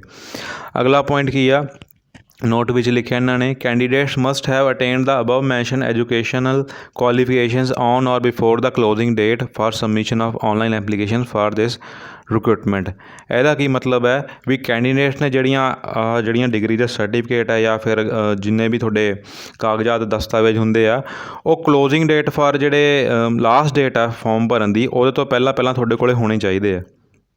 ਠੀਕ ਹੈ। ਤਾਂ ਹੁਣ ਕਈ ਜਣਿਆਂ ਨੂੰ ਇਹ ਡਾਊਟ ਸੀਗਾ ਕਿ ਸਾਡਾ ਹਜੇ ਰਿਜ਼ਲਟ ਆਉਣਾ, ਰਿਜ਼ਲਟ ਪੈਂਡਿੰਗ ਆ, ਸਾਨੂੰ ਪੇਪਰ ਤਾਂ ਸਾਡੇ ਹੋ ਗਏ ਆ ਗ੍ਰੈਜੂਏਸ਼ਨ ਦੇ, ਪਰ ਸਾਡਾ ਰਿਜ਼ਲਟ ਨਹੀਂ ਆਇਆ। ਅਤੇ ਇਹਨਾਂ ਨੇ ਕਲੀਅਰ ਕਰਤਾ ਇੱਥੇ ਵੀ ਤੁਹਾਡੇ ਕੋਲੇ ਜਦੋਂ ਤੁਸੀਂ ਫੋਰਮ ਸਬਮਿਟ ਕਰਨਾ ਉਦੋਂ ਪਹਿਲਾਂ ਤੁਹਾਡੇ ਕੋਲੇ ਸਾਰੇ ਦਸਤਾਵੇਜ਼ ਡਾਕੂਮੈਂਟਸ ਹੋਣੇ ਚਾਹੀਦੇ ਆ। ਉਸ ਤੋਂ ਬਾਅਦ ਹੁਣ ਮੈਂਡੇਟਰੀ ਕੁਆਲੀਫਿਕੇਸ਼ਨ ਬਾਰੇ ਗੱਲ ਕਰਦੇ ਹਾਂ। Candidates must have passed matriculation examination with Punjabi as one of the compulsory or elective subject or any other equivalent examination in Punjabi language as specified by the Punjab government from time to time। ਇਹਦਾ ਕੀ ਮਤਲਬ ਹੈ ਕਿ ਜਿਹੜਾ ਕਿ candidate ਆ ਕੋਈ, ਉਹਨੂੰ 10ਵੀਂ ਕਲਾਸ ਮੈਟਰੀਕੂਲੇਸ਼ਨ ਮਤਲਬ 10ਵੀਂ ਕਲਾਸ ਦੇ ਵਿੱਚ ਪੰਜਾਬੀ ਜਿਹੜੀ ਆ ਉਹ ਕਲੀਅਰ ਕਰਨੀ ਜ਼ਰੂਰੀ ਆ, ਕਲੀਅਰ ਕੀਤੀ ਹੋਣੀ ਚਾਹੀਦੀ ਹੈ ਉਹਦੀ, ਜਾਂ ਫਿਰ ਕੋਈ ਇਲੈਕਟਿਵ ਸਬਜੈਕਟ ਉਹਨੇ ਇੱਦਾਂ ਦਾ ਪੜ੍ਹਿਆ ਹੋਵੇ ਜਿਹਦੇ ਵਿੱਚ ਉਹਨੇ ਪੰਜਾਬੀ ਲੈਂਗੁਏਜ ਕੀਤੀ ਹੋਵੇ 10ਵੀਂ ਦੇ ਵਿੱਚ। ਇਸ ਤੋਂ ਬਾਅਦ ਅਗਲਾ ਪੁਆਇੰਟ ਹੈ provided that where a ward of police service personnel who is a bonafide resident of Punjab state is appointed by direct appointment, he shall have to pass an examination of Punjabi language equivalent to matriculation standard, or he shall have to qualify a test conducted by the language wing of the Department of Education of the Punjab government within a period of 2 years from the date of his appointment। ਇਹਦਾ ਕੀ ਮਤਲਬ ਆ ਕਿ ਜਿਹੜਾ ਵੀ ਕੋਈ candidate ਆ ਜਿਹਨੇ ward of defence service personnel ਦੇ ਵਿੱਚ ਫੋਰਮ ਭਰਿਆ ਅਤੇ ਉਹ ਪੰਜਾਬ ਸਟੇਟ ਤੋਂ ਹੀ ਬਿਲੋਂਗ ਕਰਦਾ, ਤਾਂ ਉਹਨੂੰ ਇੱਕ ਜਿਹੜਾ ਪੰਜਾਬੀ ਲੈਂਗੁਏਜ ਦਾ ਐਗਜ਼ਾਮ ਆ 10ਵੀਂ ਵਿੱਚ ਉਹ ਕਲੀਅਰ ਕਰਨਾ ਪਊਗਾ, ਜਿਹੜਾ ਕਿ department of education of Punjab government ਦੁਆਰਾ ਲਿਆ ਜਾਂਦਾ ਆ ਵਿਦਇਨ 2 ਸਾਲਾਂ ਦੇ ਅੰਦਰ ਅੰਦਰ ਜਦੋਂ ਉਹਦੀ ਅਪੋਇੰਟਮੈਂਟ ਹੁੰਦੀ ਆ ਉਹਦੇ ਬਾਅਦ। ਮਤਲਬ ਕਿ ਜੇ ਬੰਦਾ ਅਪੋਇੰਟਮੈਂਟ ਹੋ ਗਈ ਆ ਉਹਦੀ ਤਾਂ 2 ਸਾਲ ਦੇ ਅੰਦਰ ਅੰਦਰ ਉਹਨੂੰ ਐਗਜ਼ਾਮ ਕਲੀਅਰ ਕਰਨਾ ਪੈਣਾ ਆ। ਠੀਕ ਹੈ ਜੀ। ਉਸ ਤੋਂ ਬਾਅਦ ਅਗਲਾ ਕ੍ਰਾਈਟੀਰੀਆ ਹੈਗਾ ਫਿਜ਼ੀਕਲ ਸਟੈਂਡਰਡਸ ਦਾ। ਪੜ੍ਹਦੇ ਹਾਂ candidates applying for vacancies in different cadres should be of the below mentioned minimum prescribed height for being eligible for the post in that cadre. ਹੁਣ ਆਪਾਂ ਹਾਈਟ ਕ੍ਰਾਈਟੀਰੀਆ ਪੜ੍ਹਦੇ ਹਾਂ ਸਾਰਿਆਂ ਬਾਰੇ। ਡਿਸਟ੍ਰਿਕਟ ਪੁਲਿਸ ਦੇ ਵਿੱਚ ਜਿਹੜੇ ਆ ਮੁੰਡਿਆਂ ਲਈ ਪੜ੍ਹਦੇ ਹਾਂ ਆਪਾਂ 5 ਫੁੱਟ 7 ਇੰਚ ਹਾਈਟ ਚਾਹੀਦੀ ਹੈ ਮਿਨੀਮਮ, ਅਤੇ ਕੁੜੀਆਂ ਲਈ 5 ਫੁੱਟ 2 ਇੰਚ ਹਾਈਟ ਚਾਹੀਦੀ ਹੈ ਮਿਨੀਮਮ। ਪਿਛਲੀ ਵਾਰੀ ਕੁੜੀਆਂ ਦੀ ਹਾਈਟ ਜਿਹੜੀ ਹੈ ਲਾਸਟ ਟਾਈਮ ਰਿਕਰੂਟਮੈਂਟ ਹੋਈ ਸੀ 5 ਫੁੱਟ 3 ਇੰਚ ਸੀ, ਤਾਂ ਕੁੜੀਆਂ ਨੂੰ ਥੋੜ੍ਹੀ ਰਿਲੈਕਸੇਸ਼ਨ ਦੇ ਦਿੱਤੀ ਗਈ, ਇਸ ਵਾਰ 5 ਫੁੱਟ 2 ਇੰਚ ਕਰ ਦਿੱਤੀ ਗਈ ਹੈ minimum height requirement. Armed police cadre ਦੇ ਵਿੱਚ ਮਿਨੀਮਮ ਹਾਈਟ ਮੁੰਡਿਆਂ ਦੀ 5 ਫੁੱਟ 7 ਇੰਚ ਚਾਹੀਦੀ ਹੈ ਅਤੇ ਕੁੜੀਆਂ ਦੀ 5 ਫੁੱਟ 2 ਇੰਚ ਚਾਹੀਦੀ ਹੈ। ਇਨਵੈਸਟੀਗੇਸ਼ਨ ਦੇ ਵਿੱਚ ਮੁੰਡਿਆਂ ਦੀ ਹਾਈਟ ਜਿਹੜੀ ਉਹ 5 ਫੁੱਟ 5 ਇੰਚ ਚਾਹੀਦੀ ਹੈ ਅਤੇ ਕੁੜੀਆਂ ਦੀ ਹਾਈਟ 5 ਫੁੱਟ 1 ਇੰਚ ਚਾਹੀਦੀ ਹੈ ਮਿਨੀਮਮ। ਇੰਟੈਲੀਜੈਂਸ ਕੈਡਰ ਦੇ ਵਿੱਚ ਵੀ ਮੁੰਡਿਆਂ ਦੀ ਹਾਈਟ 5 ਫੁੱਟ 5 ਇੰਚ ਚਾਹੀਦੀ ਹੈ ਮਿਨੀਮਮ ਅਤੇ ਕੁੜੀਆਂ ਦੀ 5 ਫੁੱਟ 1 ਇੰਚ ਚਾਹੀਦੀ ਹੈ ਮਿਨੀਮਮ। ਇੱਕ ਪੁਆਇੰਟ ਮੇਰਾ ਹੁਣੇ ਮਨ ਵਿੱਚ ਆਇਆ, ਜਿਹੜਾ ਦਿਮਾਗ ਵਿੱਚ ਆਇਆ, ਤੁਹਾਨੂੰ ਡਿਸਕਸ ਕਰਨਾ ਭੁੱਲ ਗਿਆ ਸੀਗਾ, ਜਿਹੜਾ ਪੰਜਾਬੀ ਲੈਂਗੁਏਜ ਦੇ ਬਾਰੇ ਸੀਗਾ। ਕਈ ਸਟੂਡੈਂਟਸ ਮੈਨੂੰ ਇਹ ਕੈਂਡੀਡੇਟਸ ਇਹ ਪੁੱਛਦੇ ਆ ਕਿ ਸਰ ਅਸੀਂ 10ਵੀਂ ਵਿੱਚ ਤਾਂ ਪੰਜਾਬੀ ਨਹੀਂ ਕੀਤੀ ਪਰ ਅਸੀਂ 12ਵੀਂ ਵਿੱਚ ਪੰਜਾਬੀ ਕੀਤੀ ਹੋਈ ਹੈ, ਜਾਂ ਫਿਰ ਅਸੀਂ ਗ੍ਰੈਜੂਏਸ਼ਨ ਦੇ ਟਾਈਮ ਪੰਜਾਬੀ ਪੜ੍ਹੀ ਹੋਈ ਹੈ, ਤਾਂ ਕੀ ਅਸੀਂ ਐਲੀਜੀਬਲ ਹੋਵਾਂਗੇ ਇਸ ਪੋਸਟ ਦੇ ਲਈ? ਤਾਂ ਇੱਥੇ ਕਲੀਅਰ ਕੱਟ ਲਿਖਿਆ ਹੋਇਆ ਵੀ ਤੁਹਾਨੂੰ ਸਿਰਫ 10ਵੀਂ ਵਿੱਚ ਹੀ ਪੰਜਾਬੀ ਜ਼ਰੂਰੀ ਆ, ਹੋਰ ਤੁਸੀਂ ਕਿਸੇ ਵਿੱਚ ਵੀ ਪੜ੍ਹਿਆ ਹੋਵੇ ਤਾਂ ਤੁਹਾਨੂੰ ਐਲੀਜੀਬਲ ਨਹੀਂ ਮੰਨਿਆ ਜਾਊਗਾ। ਭਾਵੇਂ ਤੁਸੀਂ 12ਵੀਂ 'ਚ ਪੜ੍ਹੀ ਹੋਵੇ, ਭਾਵੇਂ ਤੁਸੀਂ ਗ੍ਰੈਜੂਏਸ਼ਨ 'ਚ ਪੜ੍ਹੀ ਹੋਵੇ, ਤਾਂ ਤੁਹਾਨੂੰ ਐਲੀਜੀਬਲ ਨਹੀਂ ਮੰਨਿਆ ਜਾਊਗਾ। 10ਵੀਂ ਵਿੱਚ ਹੀ ਪੰਜਾਬੀ ਹੋਣੀ ਜ਼ਰੂਰੀ ਆ।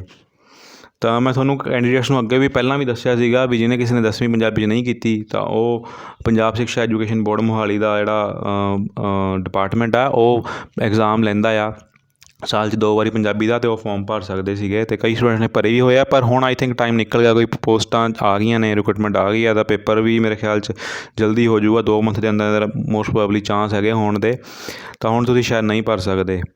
ਤਾਂ ਅੱਗੇ ਹੁਣ ਆਪਾਂ ਗੱਲ ਕਰਦੇ ਹਾਂ ਸਿਲੈਕਸ਼ਨ ਪ੍ਰੋਸੈਸ ਦੀ।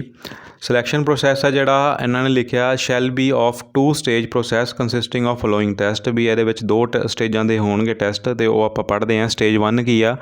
ਕੰਪਿਊਟਰ ਬੇਸਡ ਟੈਸਟ ਹੋਊਗਾ ਜਿਹਦੇ ਵਿੱਚ ਮਲਟੀਪਲ ਚੋਇਸ ਕੁਐਸਚਨ ਪੇਪਰ ਹੋਣਗੇ, 2 ਪੇਪਰ ਹੋਣਗੇ। ਹੁਣ ਇਹ ਬਹੁਤ ਸਟੂਡੈਂਟ ਨੂੰ ਡਾਊਟ ਸੀਗਾ ਵੀ ਪੇਪਰ ਜਿਹੜੇ ਉਹ ਵੱਖਰੇ ਵੱਖਰੇ ਦਿਨ ਹੋਣਗੇ, ਸੇਮ ਦਿਨ ਹੋਣਗੇ। ਇਹਨਾਂ ਨੇ ਸਾਫ਼ ਲਿਖਿਆ to be conducted on the same day, ਇੱਕੇ ਦਿਨ ਦੋਵੇਂ ਪੇਪਰ ਹੋਣਗੇ। ਸਟੇਜ 2 ਹੈਗੀ ਹੈ document scrutiny, physical measurement test, physical screening test. ਹੁਣ ਇਹ ਚੀਜ਼ ਬਹੁਤ ਜ਼ਰੂਰੀ ਹੈ ਤੁਹਾਨੂੰ ਸਮਝਣੀ ਕਿ ਮੈਂ ਅੱਗੇ ਸਟੂਡੈਂਟ ਨੂੰ ਦੱਸਦਾ ਹੁੰਦਾ ਸੀਗਾ ਵੀ ਸਾਡੀ ਕਾਉਂਸਲਿੰਗ ਸਾਡੀ ਹੋਈ ਸੀ, ਡਾਕੂਮੈਂਟ ਵੈਰੀਫਿਕੇਸ਼ਨ ਸਾਡੀ ਹੋਈ ਸੀ, ਸਾਡੀ ਸਭ ਤੋਂ ਲਾਸਟ ਵਿੱਚ ਹੋਈ ਸੀਗੀ ਲਾਸਟ ਟਾਈਮ। ਇਸ ਵਾਰ ਥੋੜ੍ਹਾ ਜਿਹਾ ਚੇਂਜ ਕਰ ਦਿੱਤਾ ਗਿਆ ਕਿ ਜਦੋਂ ਤੁਹਾਡੇ ਟੈਸਟ ਹੋ ਜਾਣਗੇ ਦੋਨੋਂ, ਉਸ ਤੋਂ ਬਾਅਦ ਸਭ ਤੋਂ ਸਟੇਜ 2 ਵਿੱਚ ਪਹਿਲਾ ਪ੍ਰੋਸੈਸ ਕੀ ਹੈ, ਤੁਹਾਡੇ ਡਾਕੂਮੈਂਟ ਸਕਰੂਟਨੀ ਹੋਊਗੀ, ਡਾਕੂਮੈਂਟ ਚੈੱਕ ਕੀਤੇ ਜਾਣਗੇ। ਫਿਰ ਤੁਹਾਡਾ ਫਿਜ਼ੀਕਲ ਮੇਜ਼ਰਮੈਂਟ ਟੈਸਟ ਹੋਊਗਾ, ਅਤੇ ਫਿਰ ਫਿਜ਼ੀਕਲ ਸਕਰੀਨਿੰਗ ਟੈਸਟ ਹੋਊਗਾ। ਉਹਨਾਂ ਬਾਰੇ ਆਪਾਂ ਅੱਗੇ ਗੱਲ ਕਰਾਂਗੇ। ਤੇ ਜਿਹੜੇ ਫਿਜ਼ੀਕਲ ਮੇਜ਼ਰਮੈਂਟ ਟੈਸਟ ਹੈ ਤੇ ਫਿਜ਼ੀਕਲ ਸਕਰੀਨਿੰਗ ਟੈਸਟ ਆ ਉਹ ਕੁਆਲੀਫਾਈਂਗ ਇਨ ਨੇਚਰ ਹੋਣਗੇ, ਮਤਲਬ ਕਿ ਸਿਰਫ ਤੁਸੀਂ ਉਹ ਪਾਸ ਕਰਨੇ ਆ, ਮਤਲਬ ਉਹ ਕੱਢਣੇ ਆ। ਤੇ ਜ਼ਰੂਰੀ ਨਹੀਂ ਆ ਵੀ ਤੁਸੀਂ ਉਹ ਕੱਢ ਲਏ ਤਾਂ ਤੁਹਾਡੀ ਸਿਲੈਕਸ਼ਨ ਹੋ ਜਾਊਗੀ। ਜ਼ਿਆਦਾਤਰ ਮੈਂ ਅੱਗੇ ਵੀ ਦੱਸਿਆ ਵੀ ਜਿਹੜੇ ਸਟੂਡੈਂਟ ਅਨਅਵੇਅਰ ਆ ਜਾਂ ਜਿਹੜੇ ਬੱਚਿਆਂ ਨੂੰ ਨਹੀਂ ਪਤਾ, ਜਿਹੜੇ ਪਿੰਡਾਂ 'ਚ ਨੇ ਨਹੀਂ ਇੰਨਾ ਪਤਾ ਹੈਗਾ, ਉਹਨਾਂ ਨੂੰ ਐਂ ਲੱਗਦਾ ਵੀ ਅਸੀਂ ਜੇ ਰੇਸ ਕੱਢ ਦੇਵਾਂਗੇ, ਜੇ ਮੰਨ ਲਓ 7 ਮਿੰਟ ਰੇਸ ਰੱਖਿਆ ਅਤੇ ਅਸੀਂ ਜੇ 4 ਮਿੰਟ 'ਚ ਕੱਢ ਦਾਂਗੇ ਤਾਂ ਸਾਨੂੰ ਐਂ ਰੱਖ ਲੈਣਗੇ ਵੀ ਵਾਹ ਜੀ ਇਹਨਾਂ ਦਾ ਝੰਡੇ ਕੱਢਤੇ, 4 ਮਿੰਟ 'ਚ ਕੱਢਤੀ ਰੇਸ, ਇਹਨੂੰ ਤਾਂ ਰੱਖ ਹੀ ਲਓ। ਇਹ ਚੀਜ਼ ਨਹੀਂ ਹੈਗੀ। ਉਹ ਸਿਰਫ ਤੁਸੀਂ ਪਾਸ ਕਰਨੀ ਹੈ ਟੈਸਟ ਜਾਂ ਹਾਈ ਜੰਪ ਜਾਂ ਲੌਂਗ ਜੰਪ, ਸਿਰਫ ਪਾਸ ਕਰਨਾ। ਰੱਖਿਆ ਤੁਹਾਨੂੰ ਪੇਪਰ ਦੇ ਬੇਸ 'ਤੇ ਜਾਣਾ, ਜਿਹਦੇ ਪੇਪਰ 'ਚ ਵੱਧ ਨੰਬਰ ਆਉਣਗੇ ਉਹਨੂੰ ਹੀ ਰੱਖਿਆ ਜਾਊਗਾ। ਤਾਂ ਆਪਦੀ ਫਿਜ਼ੀਕਲ ਤਿਆਰੀ ਦੇ ਨਾਲ ਨਾਲ ਜ਼ਿਆਦਾ ਜ਼ੋਰ ਆਪਣਾ ਰਿਟਨ ਐਗਜ਼ਾਮ ਵੱਲ ਲਾਓ। ਉਸ ਤੋਂ ਬਾਅਦ ਹੁਣ ਆਪਾਂ ਗੱਲ ਕਰਦੇ ਹਾਂ ਕੰਪਿਊਟਰ ਬੇਸਡ ਟੈਸਟ ਸਟੇਜ 1 ਦੀ 7ਵੇਂ ਪੁਆਇੰਟ ਦੀ। The first stage of the selection process shall be the computer based test consisting of 2 multiple choice question papers. The question paper shall be bilingual in Punjabi and English. ਹੁਣ ਦੇਖੋ ਇਹ question ਦਾ ਵੀ ਬਹੁਤ ਲੋਕਾਂ ਨੂੰ doubt ਸੀਗਾ, paper ਕਿਹੜੀ ਭਾਸ਼ਾ ਜਾਊਗਾ ਜੀ। ਸਾਫ਼ ਲਿਖਿਆ ਇਹਨਾਂ ਨੇ, ਪੇਪਰ ਇੰਗਲਿਸ਼ ਪੰਜਾਬੀ ਦੋਵਾਂ ਭਾਸ਼ਾ ਜਾਊਗਾ। ਅਤੇ ਪੇਪਰ ਜਿਹੜਾ ਉਹ ਮਲਟੀਪਲ ਚੋਇਸ ਕੁਐਸਚਨ ਪੇਪਰ ਹੋਊਗਾ, 2 ਪੇਪਰ ਹੋਣਗੇ। ਅਤੇ ਹੁਣ ਇਹਦੇ ਵਿੱਚ ਅੱਗੇ ਇਹਨਾਂ ਨੇ ਸਿਲੇਬਸ ਦੱਸਿਆ ਦੋਵੇਂ ਪੇਪਰਾਂ ਦਾ, ਅਤੇ ਉਹ ਆਪਾਂ ਪੜ੍ਹਦੇ ਹਾਂ। ਸਿਲੇਬਸ ਆ ਜਿਹੜਾ ਪਹਿਲੇ ਪੇਪਰ ਦਾ, ਉਹਦੇ ਵਿੱਚ ਇਹਨਾਂ ਨੇ ਦੱਸਿਆ ਕਿ 2 ਘੰਟੇ ਦਾ ਪੇਪਰ ਹੋਊਗਾ ਅਤੇ ਟੋਟਲ ਜਿਹੜੇ ਨੰਬਰ ਆਫ ਕੁਐਸਚਨ ਹੋਣਗੇ 100 ਹੋਣਗੇ। ਮੈਕਸੀਮਮ ਮਾਰਕਸ ਹੋਣਗੇ 400, ਮਤਲਬ ਇੱਕ ਕੁਐਸਚਨ 4 ਨੰਬਰ ਦਾ ਹੋਊਗਾ। ਹੁਣ ਕਈ ਸਟੂਡੈਂਟ ਇਹ ਸੁਣ ਕੇ ਵੀ 400 ਨੰਬਰ ਦਾ ਪੇਪਰ ਆ ਰਿਹਾ, ਹਾਏ ਹਾਏ ਕਰ ਰਹੇ ਸੀਗੇ ਵੀ ਹਾਏ ਹਾਏ 400 ਨੰਬਰ ਦਾ ਪੇਪਰ ਹੈ ਇੱਕ, ਇਹ ਕੀ ਹੋਊ ਗਿਆ, ਇਹ ਕੀ ਬਣੂਗਾ ਇਹਦੇ ਵਿੱਚ। ਦੇਖੋ ਕੁਐਸਚਨ ਤਾਂ 100 ਹੀ ਨੇ, ਭਾਵੇਂ ਤੁਸੀਂ ਇੱਕ ਕੁਐਸਚਨ ਨੂੰ 4 ਨੰਬਰ ਦੇ ਲਓ, ਭਾਵੇਂ ਇੱਕ ਕੁਐਸਚਨ 100 ਨੰਬਰ ਦਾ ਕਰ ਲਓ ਅਤੇ ਟੋਟਲ ਨੰਬਰ 10,000 ਕਰ ਲਓ, ਇਹਦੇ ਨਾਲ ਕੋਈ ਫਰਕ ਨਹੀਂ ਪੈਂਦਾ। ਕੁਐਸਚਨ ਤਾਂ 100 ਆ ਤਾਂ 100 ਹੀ ਆ, ਉਨੇ ਕੁਐਸਚਨ ਹੀ ਕਰਨੇ ਤੁਸੀਂ। ਤਾਂ ਹੁਣ ਆਪਾਂ ਗੱਲ ਕਰਦੇ ਹਾਂ ਸਿਲੇਬਸ ਬਾਰੇ। ਸਭ ਤੋਂ ਪਹਿਲੀ ਗੱਲ ਆ ਜਨਰਲ ਅਵੇਅਰਨੈਸ ਦੀ। ਜਨਰਲ ਅਵੇਅਰਨੈਸ ਵਿੱਚ ਕਿਹੜੀਆਂ ਕਿਹੜੀਆਂ ਚੀਜ਼ਾਂ ਇਹਨਾਂ ਨੇ ਲਿਖੀਆਂ। ਇੰਡੀਅਨ ਕੌਂਸਟੀਟਿਊਸ਼ਨ ਐਂਡ ਇਟਸ ਫੀਚਰ, ਜਿਹਨੂੰ ਆਪਾਂ ਪੋਲਿਟੀ ਦੇ ਵਿੱਚ ਕਵਰ ਕਰਦੇ ਹਾਂ। ਲਕਸ਼ਮੀਕਾਂਤ ਦੀ ਬੁੱਕ ਤੁਹਾਨੂੰ ਮੈਂ ਦੱਸੀ ਹੋਈ ਆ ਆਲਰੇਡੀ। ਜੇ ਚਲੋ ਬੁੱਕਸ ਬਾਰੇ ਆਪਾਂ ਇਸ ਵੀਡੀਓ ਵਿੱਚ ਨਹੀਂ ਗੱਲ ਕਰਦੇ, ਆਲਰੇਡੀ ਵੱਖਰੀ ਤਰੀਕੇ ਨਾਲ ਦੱਸਿਆ ਹੋਇਆ। ਤਿਆਰੀ ਬਾਰੇ ਇਸ ਵੀਡੀਓ ਦੇ ਐਂਡ ਵਿੱਚ ਮਾੜੀ ਮੋਟੀ ਗੱਲ ਕਰ ਲਾਂਗੇ। ਅੱਗੇ ਗੱਲ ਕਰਦੇ ਹਾਂ centre and state legislature, executive and local government institutions, judicial institutions, history and culture of India and Punjab, science and technology, Indian economy, geography and environment, current affairs national and international ਦੋਨੇ, including current legal developments, awareness of issues concerning diversity, ethics and wellness sections of society. ਦੇਖੋ ਹੁਣ ਇਹ ਜਿਹੜਾ topic ਆ general awareness, ਇਹਦੇ ਵਿੱਚ ਇਹਨਾਂ ਨੇ ਸਾਰੀਆਂ ਚੀਜ਼ਾਂ ਲਗਭਗ ਜਿਹੜਾ ਤੁਹਾਨੂੰ ਪਤਾ ਟੌਪਿਕਸ ਆ ਜਨਰਲ ਅਵੇਅਰਨੈਸ ਦੇ, ਜਨਰਲ ਸਟੱਡੀ ਦੇ, ਸਾਰੇ ਕਵਰ ਕਰ ਦਿੱਤੇ ਆ। ਪੰਜਾਬ ਬਾਰੇ ਵੀ ਲਿਖ ਦਿੱਤਾ ਇਹਨਾਂ ਨੇ, history and culture of India and Punjab. ਅਤੇ ਇਹਦੇ ਵਿੱਚ ਇਹਨਾਂ ਨੇ ਕਰੰਟ ਅਫੇਅਰਸ ਵਿੱਚ ਨੈਸ਼ਨਲ ਅਤੇ ਇੰਟਰਨੈਸ਼ਨਲ ਲਿਖੇ ਆ। ਤਾਂ ਕਈ ਸਟੂਡੈਂਟ ਹੁਣ ਇਹ ਪੁੱਛਣਗੇ ਵੀ ਪੰਜਾਬ ਦੇ ਕਰਨੇ ਆ ਕਿ ਨਹੀਂ ਕਰਨੇ, ਜ਼ਰੂਰੀ ਹੈ ਕਿ ਨਹੀਂ। ਤਾਂ ਮੇਰਾ ਸੁਜੈਸ਼ਨ ਹੈ ਤੁਹਾਨੂੰ ਇਹੀ ਹੋਊਗਾ ਕਿ ਪੰਜਾਬ ਦੇ ਵੀ ਕਰਕੇ ਜਾਓ। ਜਦੋਂ ਇਹਨਾਂ ਨੇ history culture of India and Punjab ਲਿਖਤਾ ਤਾਂ ਉਹਦੇ ਵਿੱਚ ਪੰਜਾਬ ਦਾ ਕਰੰਟ ਵੀ ਪੋਰਸ਼ਨ ਵੀ ਆ ਸਕਦਾ ਆ। ਅਤੇ ਇਹ ਚੀਜ਼ ਵੀ ਕਰਕੇ ਜਾਇਓ, ਕੋਈ ਵੀ ਚੀਜ਼ ਛੱਡਣ ਵਾਲੀ ਨਹੀਂ ਹੈਗੀ। ਅਤੇ ਕਾਫੀ ਜ਼ਿਆਦਾ ਨੰਬਰ ਕੈਰੀ ਕਰਦਾ ਇਹ ਪੋਰਸ਼ਨ, 50 ਨੰਬਰ ਬਹੁਤ ਜ਼ਿਆਦਾ ਹੁੰਦੇ ਆ ਪੇਪਰ ਵਿੱਚ, ਅਤੇ ਇਹਨੂੰ ਵੀ ਪੂਰਾ ਡਟ ਕੇ ਕਰਕੇ ਜਾਇਓ। ਅਗਲਾ ਪੋਰਸ਼ਨ ਜਿਹੜਾ ਉਹ quantitative aptitude and numerical skills, ਇਹਦੇ ਵਿੱਚ ਜਿਹਨੂੰ ਆਪਾਂ ਮੈਥਸ ਕਹਿ ਦਿੰਦੇ ਹਾਂ, ਉਹ ਵਾਲੇ ਟੌਪਿਕ ਆ। ਆਪਾਂ ਪੜ੍ਹਦੇ ਹਾਂ number and their relations, simplification, decimals and fractions, ratios and proportions, percentage, ਫਿਰ ਐਵਰੇਜ ਆ ਗਿਆ, ਐਵਰੇਜ ਦੇ sub part, mean, mode, median ਇਹ ਆ ਗਏ, profit and loss, simple and compound interest, time and work, mensuration ਵੀ ਪਾ ਦਿੱਤੀ ਹੈ। ਕਈਆਂ ਨੂੰ ਸੀਗਾ ਮੈਂਸੂਰੇਸ਼ਨ ਵੀ ਛੱਡ ਸਕਦੇ ਹਾਂ, ਮੈਂਸੂਰੇਸ਼ਨ ਵੀ ਪਾਤੀ ਹੈ। ਮੈਂਸੂਰੇਸ਼ਨ, ਏਰੀਆ, ਵੋਲਿਊਮ, ਸਾਰਾ ਕੁਛ, ਸਾਰੀ ਚੀਜ਼ਾਂ ਕਵਰ ਕਰ ਲਿਓ।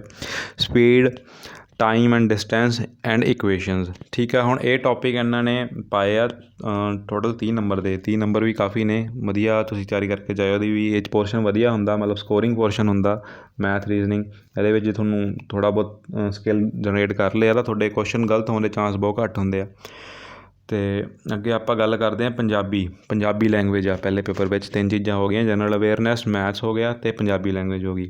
ਪੰਜਾਬੀ ਲੈਂਗੁਏਜ ਜਿਹੜੀ ਆ ਉਹ 20 ਨੰਬਰ ਦੀ ਆਉਣੀ ਆ। ਕੀ ਲਿਖਿਆ ਇਹਦੇ ਵਿੱਚ, Punjabi language skills including sentence completion and structuring, ਵੀ ਤੁਹਾਨੂੰ ਜਿਹੜੇ ਵਾਕ ਉਹ ਬਣਾਉਣੇ ਆਉਣੇ ਚਾਹੀਦੇ ਆ। ਅਤੇ ਫਿਰ ਐਰਰ ਡਿਟੈਕਸ਼ਨ ਨੂੰ, ਮਤਲਬ ਐਰਰ ਆਉਣਾ ਚਾਹੀਦਾ ਤੁਹਾਨੂੰ, ਵੀ ਗਲਤੀ ਲੱਭਣੀ ਆਉਣੀ ਚਾਹੀਦੀ ਆ ਸੈਂਟੈਂਸਾਂ ਵਿੱਚ ਜਾਂ ਕਿਸੇ ਵੀ ਚੀਜ਼ ਵਿੱਚ, ਅੱਖਰਾਂ ਵਿੱਚ। ਫਿਰ ਉਸ ਤੋਂ ਬਾਅਦ ਵੋਕੈਬਲਰੀ ਆ, ਸਿਨੋਨਿਮ, ਐਂਟੋਨਿਮ, ਮਤਲਬ ਕਿ ਜਿਵੇਂ ਆਪਾਂ ਪਰਾਏਵਾਚੀ ਸ਼ਬਦ ਹੁੰਦੇ ਆ, ਸਮਾਨਾਰਥਕ ਸ਼ਬਦ ਹੁੰਦੇ ਆ ਉਹ, ਜਾਂ ਫਿਰ ਵਿਭਿੰਨ ਅਰਥਕ ਸ਼ਬਦ ਹੁੰਦੇ ਆ ਵੀ ਵੱਖਰਾ ਮੀਨਿੰਗ ਕੀ ਹੈ ਇਹਦਾ। ਫਿਰ ਵਨ ਵਰਡ ਸਬਸਟੀਟਿਊਸ਼ਨ, ਵੀ ਬਹੁਤੇ ਸ਼ਬਦਾਂ ਦੇ ਥਾਂ 'ਤੇ ਇੱਕ ਸ਼ਬਦ ਵਰਤਣਾ। ਫਿਰ ਰੀਡਿੰਗ ਕੰਪਰੀਹੈਂਸ਼ਨ ਐਂਡ ਪੈਸੇਜ, ਵੀ ਪੈਸੇਜ ਪਾਇਆ ਜਾਊਗਾ, ਉਹਦੇ ਆਨਸਰ ਤੁਹਾਨੂੰ ਦੇਣੇ ਪੈਣਗੇ ਲੱਭਣ ਕੇ। ਫਿਰ ਉਸ ਤੋਂ ਬਾਅਦ translation from English to Punjabi, ਵੀ ਤੁਹਾਨੂੰ ਵਾਕ ਦਿੱਤਾ ਜਾਊਗਾ ਅੰਗਰੇਜ਼ੀ ਵਿੱਚ, ਉਹਨੂੰ ਤੁਸੀਂ ਪੰਜਾਬੀ 'ਚ ਟਰਾਂਸਲੇਟ ਕਰਨਾ। ਇਹ ਸਾਰੇ ਕੁਐਸਚਨ ਆਬਜੈਕਟਿਵ ਟਾਈਪ ਪੇਪਰ ਆ, ਸਬਜੈਕਟਿਵ ਨਹੀਂ ਹੈਗਾ, ਆਬਜੈਕਟਿਵ ਹੀ ਆਉਣਗੇ। ਅਤੇ ਫਿਰ ਉਸ ਤੋਂ ਬਾਅਦ ਪ੍ਰੈਸਿਸ ਸਕੇਲਸ ਵੀ ਆ ਸਕਦਾ ਅਤੇ ਫਿਲ ਇਨ ਦਾ ਬਲੈਂਕਸ ਵੀ ਆ ਸਕਦੇ ਆ। ਇਹ ਸਾਰੀ ਚੀਜ਼ਾਂ ਹੈਗੀਆਂ ਜਿਹੜੀਆਂ ਪੰਜਾਬੀ ਲੈਂਗੁਏਜ ਵਿੱਚ ਪਾਈਆਂ ਗਈਆਂ ਨੇ। ਇਸ ਤੋਂ ਬਾਅਦ ਹੁਣ ਆਪਾਂ ਗੱਲ ਕਰਦੇ ਹਾਂ ਪੇਪਰ 2 ਦੀ।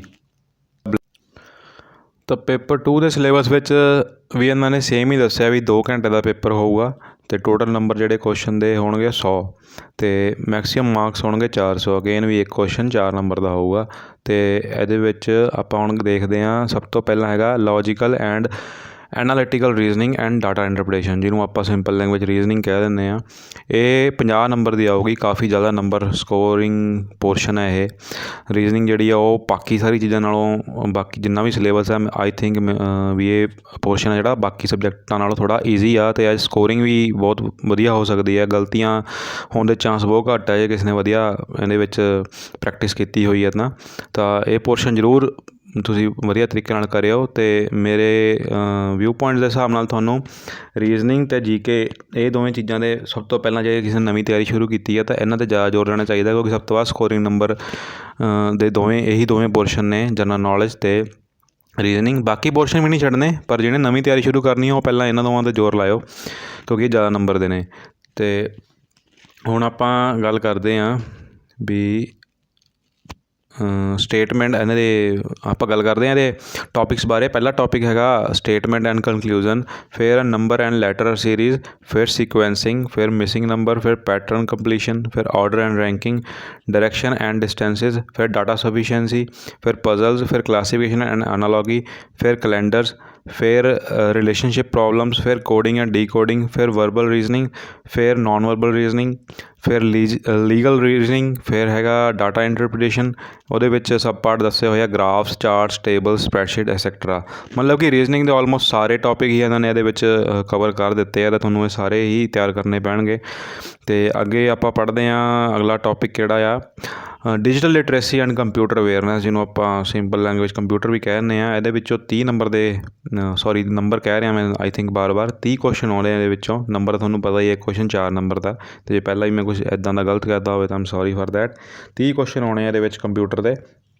ਅਤੇ ਇਹਦੇ ਟੌਪਿਕਸ ਵੀ ਪੜ੍ਹ ਲੈਂਦੇ ਹਾਂ। Fundamental of computer, basics of computer, basics of operating system, computer hardware, MS office ਦੇ ਵਿੱਚ sub part, word, excel, power point, ਫਿਰ ਉਸ ਤੋਂ ਬਾਅਦ internet and world wide web, ਫਿਰ ਸੋਸ਼ਲ ਮੀਡੀਆ ਪਲੈਟਫਾਰਮਸ, ਫਿਰ ਵੈਬ ਸਰਚ ਇੰਜਨਸ, ਫਿਰ VoIP communication, ਫਿਰ mobile phones, basic conceptual knowledge, instant messaging application, WhatsApp signal etcetera, basics of data encryption, basics of cyber security. ਇਹ topics ਵੀ ਸਾਰੇ computer ਦੇ ਵਿੱਚ ਨੇ। ਅਤੇ ਮੈਨੂੰ ਸਟੂਡੈਂਟ ਪੁੱਛਦੇ ਹੁੰਦੇ ਵੀ ਆਪਾਂ ਕਾਹਦੇ ਤੋਂ ਤਿਆਰੀ ਕਰੀਏ, ਤਾਂ ਮੈਂ ਕਹਿੰਦਾ ਹੁੰਦਾ ਵੀ ਤੁਸੀਂ ਬੇਸਿਕ ਕੰਪਿਊਟਰ ਜਿਹੜਾ ਉਹ ਤਾਂ ਤੁਹਾਨੂੰ ਅਰੀਹੰਤ ਲਿਊਸੈਂਟ ਜਾਂ ਕਿਸੇ ਵੀ ਬੁੱਕ 'ਚੋਂ ਮਿਲ ਜੂਗਾ, ਪਰ ਆਈ ਥਿੰਕ ਸਾਰੇ ਟੌਪਿਕ ਕੋਈ ਇੱਕ ਬੁੱਕ ਨਹੀਂ ਕਵਰ ਕਰਦੀ। ਤਾਂ ਜੇ ਕਿਸੇ ਨੇ ਪੜ੍ਹਨਾ ਤਾਂ ਤੁਸੀਂ ਔਨਲਾਈਨ ਗੂਗਲ 'ਤੇ ਜਾ ਕੇ ਟੌਪਿਕ ਵਾਈਜ਼ ਸਰਚ ਮਾਰ ਸਕਦੇ ਹੋ ਅਤੇ ਪੜ੍ਹ ਸਕਦੇ ਹੋ। ਅਤੇ ਉਸ ਤੋਂ ਬਾਅਦ ਅਗਲਾ ਜਿਹੜਾ ਲਾਸਟ ਟੌਪਿਕ ਹੈ ਇੰਗਲਿਸ਼ ਲੈਂਗੁਏਜ। ਇੰਗਲਿਸ਼ ਲੈਂਗੁਏਜ ਜਿਹੜੀ ਉਹ ਇਹਦੇ ਵਿੱਚ 20 ਕੁਐਸਚਨ ਆਉਣਗੇ ਟੋਟਲ। ਅਤੇ ਇਹਦੇ ਟੌਪਿਕ ਮਾੜੀ ਜਿਹੀ ਨਿਗਾਹ ਮਾਰ ਲੈਂਦੇ ਹਾਂ। English language skills including sentence completion and structuring, error detection ਹੈ, ਵੋਕੈਬਲਰੀ ਹੈ, ਸਿਨੋਨਿਮ ਐਂਟੋਨਿਮ ਹੈਗੇ ਆ, ਵਨ ਵਰਡ ਸਬਸਟੀਟਿਊਸ਼ਨ ਹੈ, ਰੀਡਿੰਗ ਕੰਪਰੀਹੈਂਸ਼ਨ ਐਂਡ ਪੈਸੇਜ ਆ, translation from Punjabi to English ਹੈ, ਪ੍ਰੈਸਿਸ ਸਕੇਲ ਹੈਗਾ, ਅਤੇ ਫਿਲਿੰਗ ਦਾ ਬਲੈਂਕਸ ਹੈਗੇ ਆ। ਅਤੇ ਹੁਣ ਇਹ ਸਾਰੀ ਚੀਜ਼ਾਂ ਹੈਗੀਆਂ। ਇਸ ਤੋਂ ਇਲਾਵਾ ਵੀ ਮੈਨੂੰ ਸਟੂਡੈਂਟ ਪੁੱਛਦੇ ਹੁੰਦੇ ਆ ਵੀ ਜਿਹੜੇ ਟੌਪਿਕ ਇਹਨਾਂ ਨੇ ਮੈਂਸ਼ਨ ਕੀਤੇ ਆ ਸਾਰੇ ਸਿਲੇਬਸ ਵਿੱਚ, ਕੀ ਸਿਰਫ ਐਸੇ ਵਿੱਚੋਂ ਹੀ ਪੇਪਰ ਆਊਗਾ ਜਾਂ ਇੱਧਰੋਂ ਉੱਧਰੋਂ ਵੀ ਮਾੜਾ ਮੋਟਾ ਆ ਸਕਦਾ। ਤਾਂ ਦੇਖੋ, ਜਿਹੜਾ ਸਿਲੇਬਸ ਹੁੰਦਾ ਮੋਸਟ ਆਫ ਦਾ ਟਾਈਮ ਇਹ ਇੰਡੀਕੇਟਿਵ ਹੁੰਦਾ ਅਤੇ ਜ਼ਿਆਦਾਤਰ ਪੋਰਸ਼ਨ ਇਹਦੇ ਵਿੱਚ ਹੀ ਆਊਗਾ।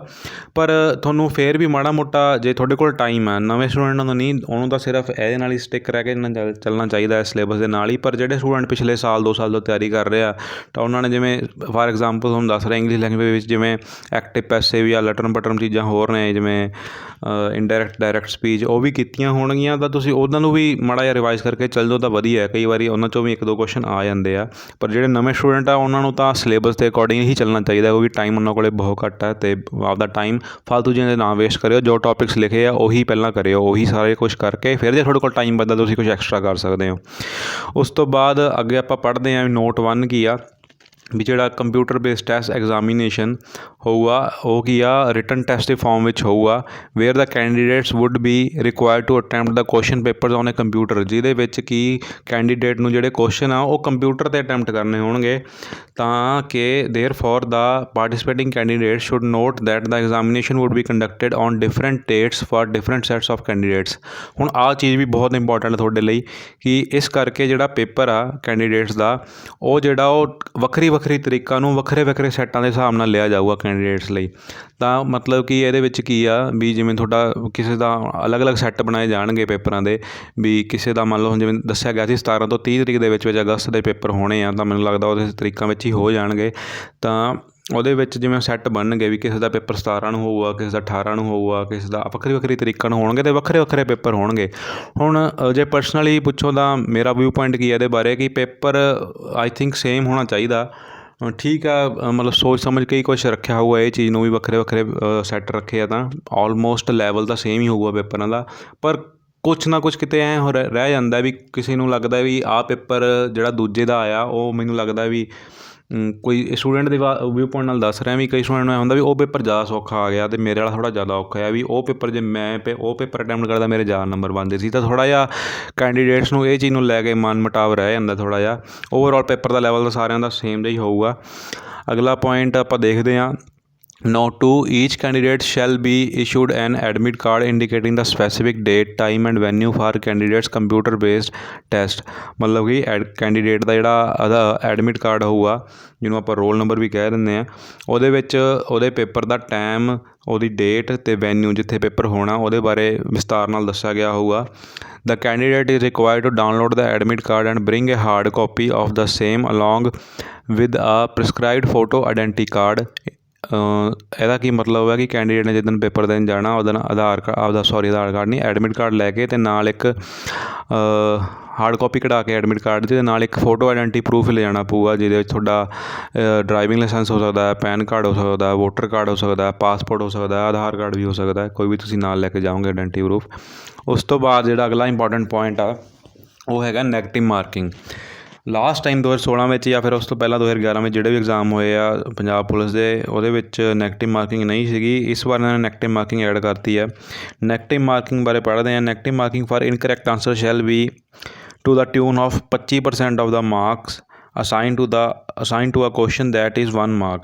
ਮਤਲਬ ਕੀ ਆ ਕਿ ਪੇਪਰ ਵਿੱਚ ਨੈਗੇਟਿਵ ਮਾਰਕਿੰਗ ਹੋਊਗੀ। ਜੇ ਤੁਸੀਂ ਕੋਈ ਇੱਕ ਕੁਐਸਚਨ ਗਲਤ ਕਰਦੇ ਹੋ ਤਾਂ 25% ਨੈਗੇਟਿਵ ਮਾਰਕਿੰਗ ਹੋਊਗੀ। ਤਾਂ ਟੋਟਲ ਇੱਕ ਕੁਐਸਚਨ ਜਿਹੜਾ ਉਹ 4 ਨੰਬਰ ਦਾ ਹੈ, ਅਤੇ ਨੈਗੇਟਿਵ ਮਾਰਕਿੰਗ 25% ਕਰੀਏ 4 ਨੰਬਰ ਦੀ ਤਾਂ 1 ਨੰਬਰ ਵੀ। ਜੇ ਤੁਹਾਡਾ ਇੱਕ ਕੁਐਸਚਨ ਤੁਸੀਂ ਗਲਤ ਕਰਤਾ ਤਾਂ 1 ਨੰਬਰ ਕੱਟਿਆ ਜਾਊਗਾ।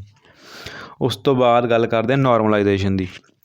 ਹੁਣ ਇਹ ਚੀਜ਼ ਨੋਰਮਲਾਈਜੇਸ਼ਨ ਕਾਫੀ ਸਟੂਡੈਂਟਸ ਨੂੰ ਨਹੀਂ ਪਤਾ ਹੋਣਾ, ਜਿਹੜੇ ਕਿ ਸੈਂਟਰ ਲੈਵਲ ਦੇ ਪੇਪਰ ਦਿੰਦੇ ਰਹਿੰਦੇ ਉਹਨਾਂ ਨੂੰ ਤਾਂ ਪਤਾ ਹੋਣਾ, ਕਿਉਂਕਿ ਸੈਂਟਰ ਲੈਵਲ ਦੇ ਵਿੱਚ ਨੋਰਮਲਾਈਜੇਸ਼ਨ ਪ੍ਰੋਸੈਸ ਜਿਹੜਾ ਉਹ ਜਦੋਂ ਮੈਰਿਟ ਲਿਸਟ ਆਉਂਦੀ ਉਹਦੇ ਵਿੱਚ ਯੂਜ਼ ਕੀਤਾ ਜਾਂਦਾ ਆ। ਇਹਦੇ ਬਾਰੇ ਬਾਹਲਾ ਮੱਥਾ ਮਾਰਨ ਦੀ ਨਹੀਂ ਲੋੜ ਹੈਗੀ ਵੀ ਆ ਕੀ ਫਾਰਮੂਲਾ ਜਾਂ ਲਿਖਤਾ ਇਹਨਾਂ ਨੇ। ਨੋਰਮਲਾਈਜੇਸ਼ਨ ਕੋਈ ਏਡੀ ਖਾਸ ਚੀਜ਼ ਨਹੀਂ ਹੁੰਦੀ। ਇੱਦਾਂ ਹੁੰਦਾ ਵੀ ਆਮ ਜਿਹੜਾ ਪੇਪਰ ਹੁੰਦਾ ਉਹਦੇ ਵਿੱਚ ਤਾਂ ਜਿਵੇਂ ਹੁਣ ਰਿਜ਼ਲਟ ਆਉਂਦਾ, ਜਿਵੇਂ ਮੰਨ ਲਓ ਸਾਡਾ ਪਿਛਲੇ ਰਿਜ਼ਲਟ ਆਇਆ ਸੀਗਾ ਤਾਂ ਮੇਰੇ ਜਿਵੇਂ ਮੈਂ ਟੌਪ ਕੀਤਾ ਸੀ ਤਾਂ ਮੇਰੇ 97 ਨੰਬਰ ਸੀਗੇ 100 ਵਿੱਚੋਂ ਡਿਸਟ੍ਰਿਕਟ ਕੇਡਰ ਦੇ ਵਿੱਚ। ਤਾਂ ਉਹਨਾਂ ਨੇ ਨੰਬਰ ਸਿਰਫ ਇੱਦਾਂ ਹੀ ਦੱਸੇ ਹੋਏ ਸੀਗੇ ਵੀ ਇਸ ਬੱਚੇ ਦੇ 97 ਹੈ, ਇਸ ਦੇ 94 ਹੈ, ਇਸ ਦੇ 91 ਹੈ, ਇਸ ਦੇ 90 ਹੈ। ਨੋਰਮਲਾਈਜੇਸ਼ਨ ਵਿੱਚ ਤੁਹਾਨੂੰ ਐਂ ਨੰਬਰ ਨਹੀਂ ਦੱਸੇ ਜਾਂਦੇ ਵੀ 100 ਵਿੱਚੋਂ ਕਿੰਨੇ ਨੰਬਰ ਆਏ ਇਹਦੇ। ਜਿਹੜਾ ਕਿ ਟੌਪਰ ਹੁੰਦਾ ਉਸ ਹਿਸਾਬ ਨਾਲ ਤੁਹਾਡੀ ਪਰਸੈਂਟੇਜ ਬੇਸ 'ਤੇ ਨੰਬਰ ਬਣਾਏ ਜਾਂਦੇ ਆ, ਅਤੇ ਪਰਸੈਂਟੇਜ ਬੇਸ ਵਿੱਚ ਤੁਹਾਨੂੰ ਨੰਬਰ ਦੱਸੇ ਜਾਣਗੇ। ਜਿਵੇਂ ਤੁਹਾਡੇ ਨੰਬਰ ਹੋਣਗੇ ਘੱਟ, ਜਿੰਨੇ ਘੱਟ ਨੰਬਰ ਹੋਣਗੇ ਉਸ ਹਿਸਾਬ ਨਾਲ ਪਰਸੈਂਟੇਜ ਤੁਹਾਡੀ ਘਟੀ ਜਾਊਗੀ। ਜਿਹਦੇ ਸਭ ਤੋਂ ਜ਼ਿਆਦਾ ਨੰਬਰ ਹੋਣਗੇ ਉਹ ਸਭ ਤੋਂ ਵੱਧ ਪਰਸੈਂਟੇਜ ਨੰਬਰ ਉਹਦੇ ਹੋਣਗੇ। ਇਹੀ ਚੀਜ਼ ਹੈ, ਕੋਈ ਖਾਸ ਇਹਦੇ ਨਾਲ ਮੱਥਾ ਮਾਰਨ ਦੀ ਲੋੜ ਨਹੀਂ ਹੈਗੀ। ਉਸ ਤੋਂ ਬਾਅਦ ਆਪਾਂ ਗੱਲ ਕਰਦੇ ਹਾਂ ਮਿਨੀਮਮ ਮਾਰਕਸ ਦੀ।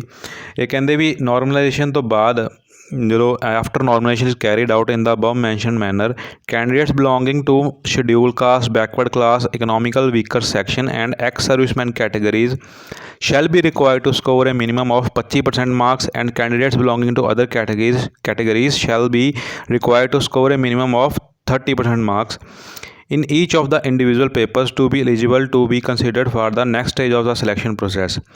ਹੁਣ ਇਹਦਾ ਕੀ ਮਤਲਬ ਹੈ? ਇਹ ਕਹਿੰਦੇ ਆ ਵੀ ਨੋਰਮਲਾਈਜੇਸ਼ਨ ਜਦੋਂ ਹੋ ਜਾਊਗੀ ਤੁਹਾਡੀ ਪਰਸੈਂਟੇਜ ਕੱਢ ਦਿੱਤੀ ਜਾਊਗੀ ਵੀ ਤੁਹਾਡੇ ਕਿੰਨੇ ਬਣੇ ਆ ਪੇਪਰ 'ਚ ਨੰਬਰ, ਉਸ ਹਿਸਾਬ ਨਾਲ ਤਾਂ ਜਿਹੜੇ schedule caste, backward class, economically weaker section ਜਾਂ ਫਿਰ ਐਕਸ ਸਰਵਿਸਮੈਨ ਕੈਟੇਗਰੀ ਜਿਨ੍ਹਾਂ ਨੇ ਭਰੀ ਹੋਗੀ ਕੈਂਡੀਡੇਟਸ ਨੇ, ਉਹਨਾਂ ਨੂੰ ਘੱਟੋ ਘੱਟ 25% ਮਾਰਕਸ ਨੰਬਰ ਲੈਣੇ ਜ਼ਰੂਰੀ ਹੋਣਗੇ ਅਗਲੀ ਸਟੇਜ ਵਾਸਤੇ ਜਾਣ ਲਈ। ਅਤੇ ਜਿਹੜੇ ਬਾਕੀ ਕੈਂਡੀਡੇਟਸ ਨੇ ਜਿਹੜੇ ਰਹਿ ਗਏ ਆ ਇਹਨਾਂ ਕੈਟੇਗਰੀਜ਼ ਤੋਂ ਇਲਾਵਾ, ਉਹਨਾਂ ਨੂੰ ਘੱਟੋ ਘੱਟ 30% ਨੰਬਰ ਲੈਣੇ ਜ਼ਰੂਰੀ ਹੋਣਗੇ ਅਗਲੇ ਪ੍ਰੋਸੈਸ ਵਿੱਚ ਜਾਣ ਲਈ।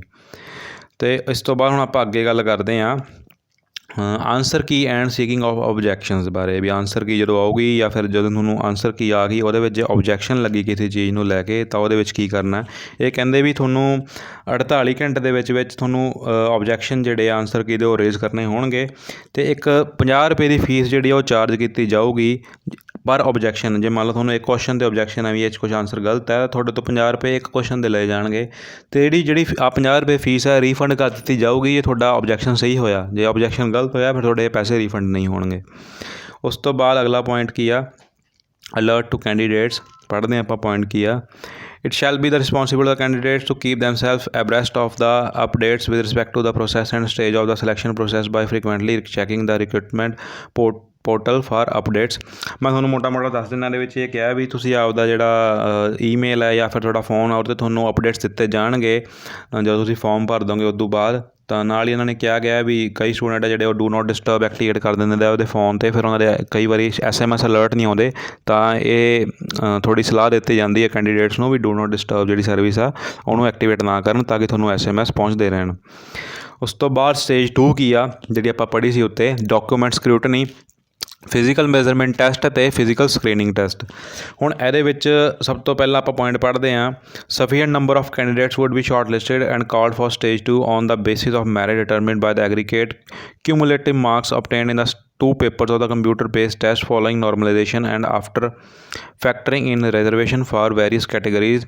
Stage 2 of the selection process consisting of document scrutiny, physical measurement test and factoring in and physical screening test shall be conducted at designed places, dates and time।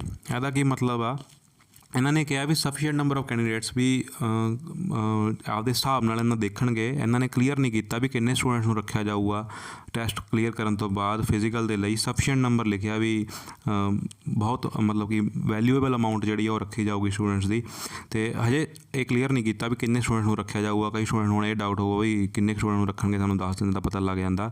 Clear ਕਰ ਦਿੱਤਾ ਜਾਊਗਾ ਬਾਅਦ ਵਿੱਚ, ਪਰ ਹਜੇ ਇਸ ਨੋਟੀਫਿਕੇਸ਼ਨ ਵਿੱਚ ਕਲੀਅਰ ਨਹੀਂ ਕੀਤਾ ਗਿਆ ਵੀ ਕਿੰਨੇ ਸਟੂਡੈਂਟਸ ਨੂੰ ਜਿਹੜੇ ਪੇਪਰ ਰਿਜ਼ਲਟ ਆਊਗਾ ਨੋਰਮਲਾਈਜੇਸ਼ਨ ਦੇ ਥਰੂ ਤਾਂ ਕਿੰਨੇ ਬੱਚਿਆਂ ਨੂੰ ਸਟੇਜ 2 ਲਈ ਭੇਜਿਆ ਜਾਊਗਾ, ਦੱਸ ਦਿੱਤਾ ਜਾਊਗਾ ਫਰਦਰ ਫਿਊਚਰ ਵਿੱਚ। ਇਹਨਾਂ ਨੇ ਇਹ ਲਿਖਿਆ ਵੀ ਅੱਗੇ ਸਟੇਜ 2 ਦੇ ਵਿੱਚ ਫਿਰ ਗਾਂ ਤੁਹਾਡੀ ਡਾਕੂਮੈਂਟ ਚੈੱਕ ਹੋਣਗੇ, ਫਿਜ਼ੀਕਲ ਮੇਜਰਮੈਂਟ ਟੈਸਟ ਹੋਊਗਾ ਅਤੇ ਸਕਰੀਨ ਟੈਸਟ ਹੋਊਗਾ ਵੱਖਰੇ ਵੱਖਰੇ ਥਾਵਾਂ 'ਤੇ ਵੱਖਰੇ ਵੱਖਰੇ ਦਿਨ ਅਤੇ ਟਾਈਮ 'ਤੇ। ਇੱਕ ਪੁਆਇੰਟ ਹੋਰ ਉੱਪਰ ਮੈਂ ਤੁਹਾਨੂੰ ਥੋੜ੍ਹਾ ਜਿਹਾ ਆਈ ਥਿੰਕ ਸਕਿਪ ਹੋ ਗਿਆ, ਵੈਸੇ ਤਾਂ ਇਨਕਲੂਡਡ ਹੀ ਸਾਰਾ ਕੁਛ। ਜਿਹੜਾ ਇਹਨਾਂ ਨੇ ਲਿਖਿਆ ਸੀ ਮਿਨੀਮਮ ਮਾਰਕਸ ਵਾਲਾ ਜਿਹੜਾ ਆਪਾਂ ਡਿਸਕਸ ਕੀਤਾ ਸੀ 25% ਹੋਣਾ ਚਾਹੀਦਾ ਅਤੇ 30% ਹੋਣਾ ਚਾਹੀਦਾ। 25% ਜਿਹੜਾ ਸ਼ਡਿਊਲ ਕਾਸਟ ਬੈਕਵਰਡ ਕਲਾਸਿਸ ਅਤੇ ਬਾਕੀ ਇਕਨੋਮਿਕਲ ਅਤੇ ਸਰਵਿਸਮੈਨ ਕੈਟੇਗਰੀਜ਼ ਵਾਲਿਆਂ ਵਾਸਤੇ, ਅਤੇ ਇਹ 25% ਦੋਵੇਂ ਪੇਪਰਾਂ ਵਿੱਚ ਹੋਣਾ ਚਾਹੀਦਾ, ਕਿਸੇ ਇੱਕ ਪੇਪਰ 'ਚ ਨਹੀਂ।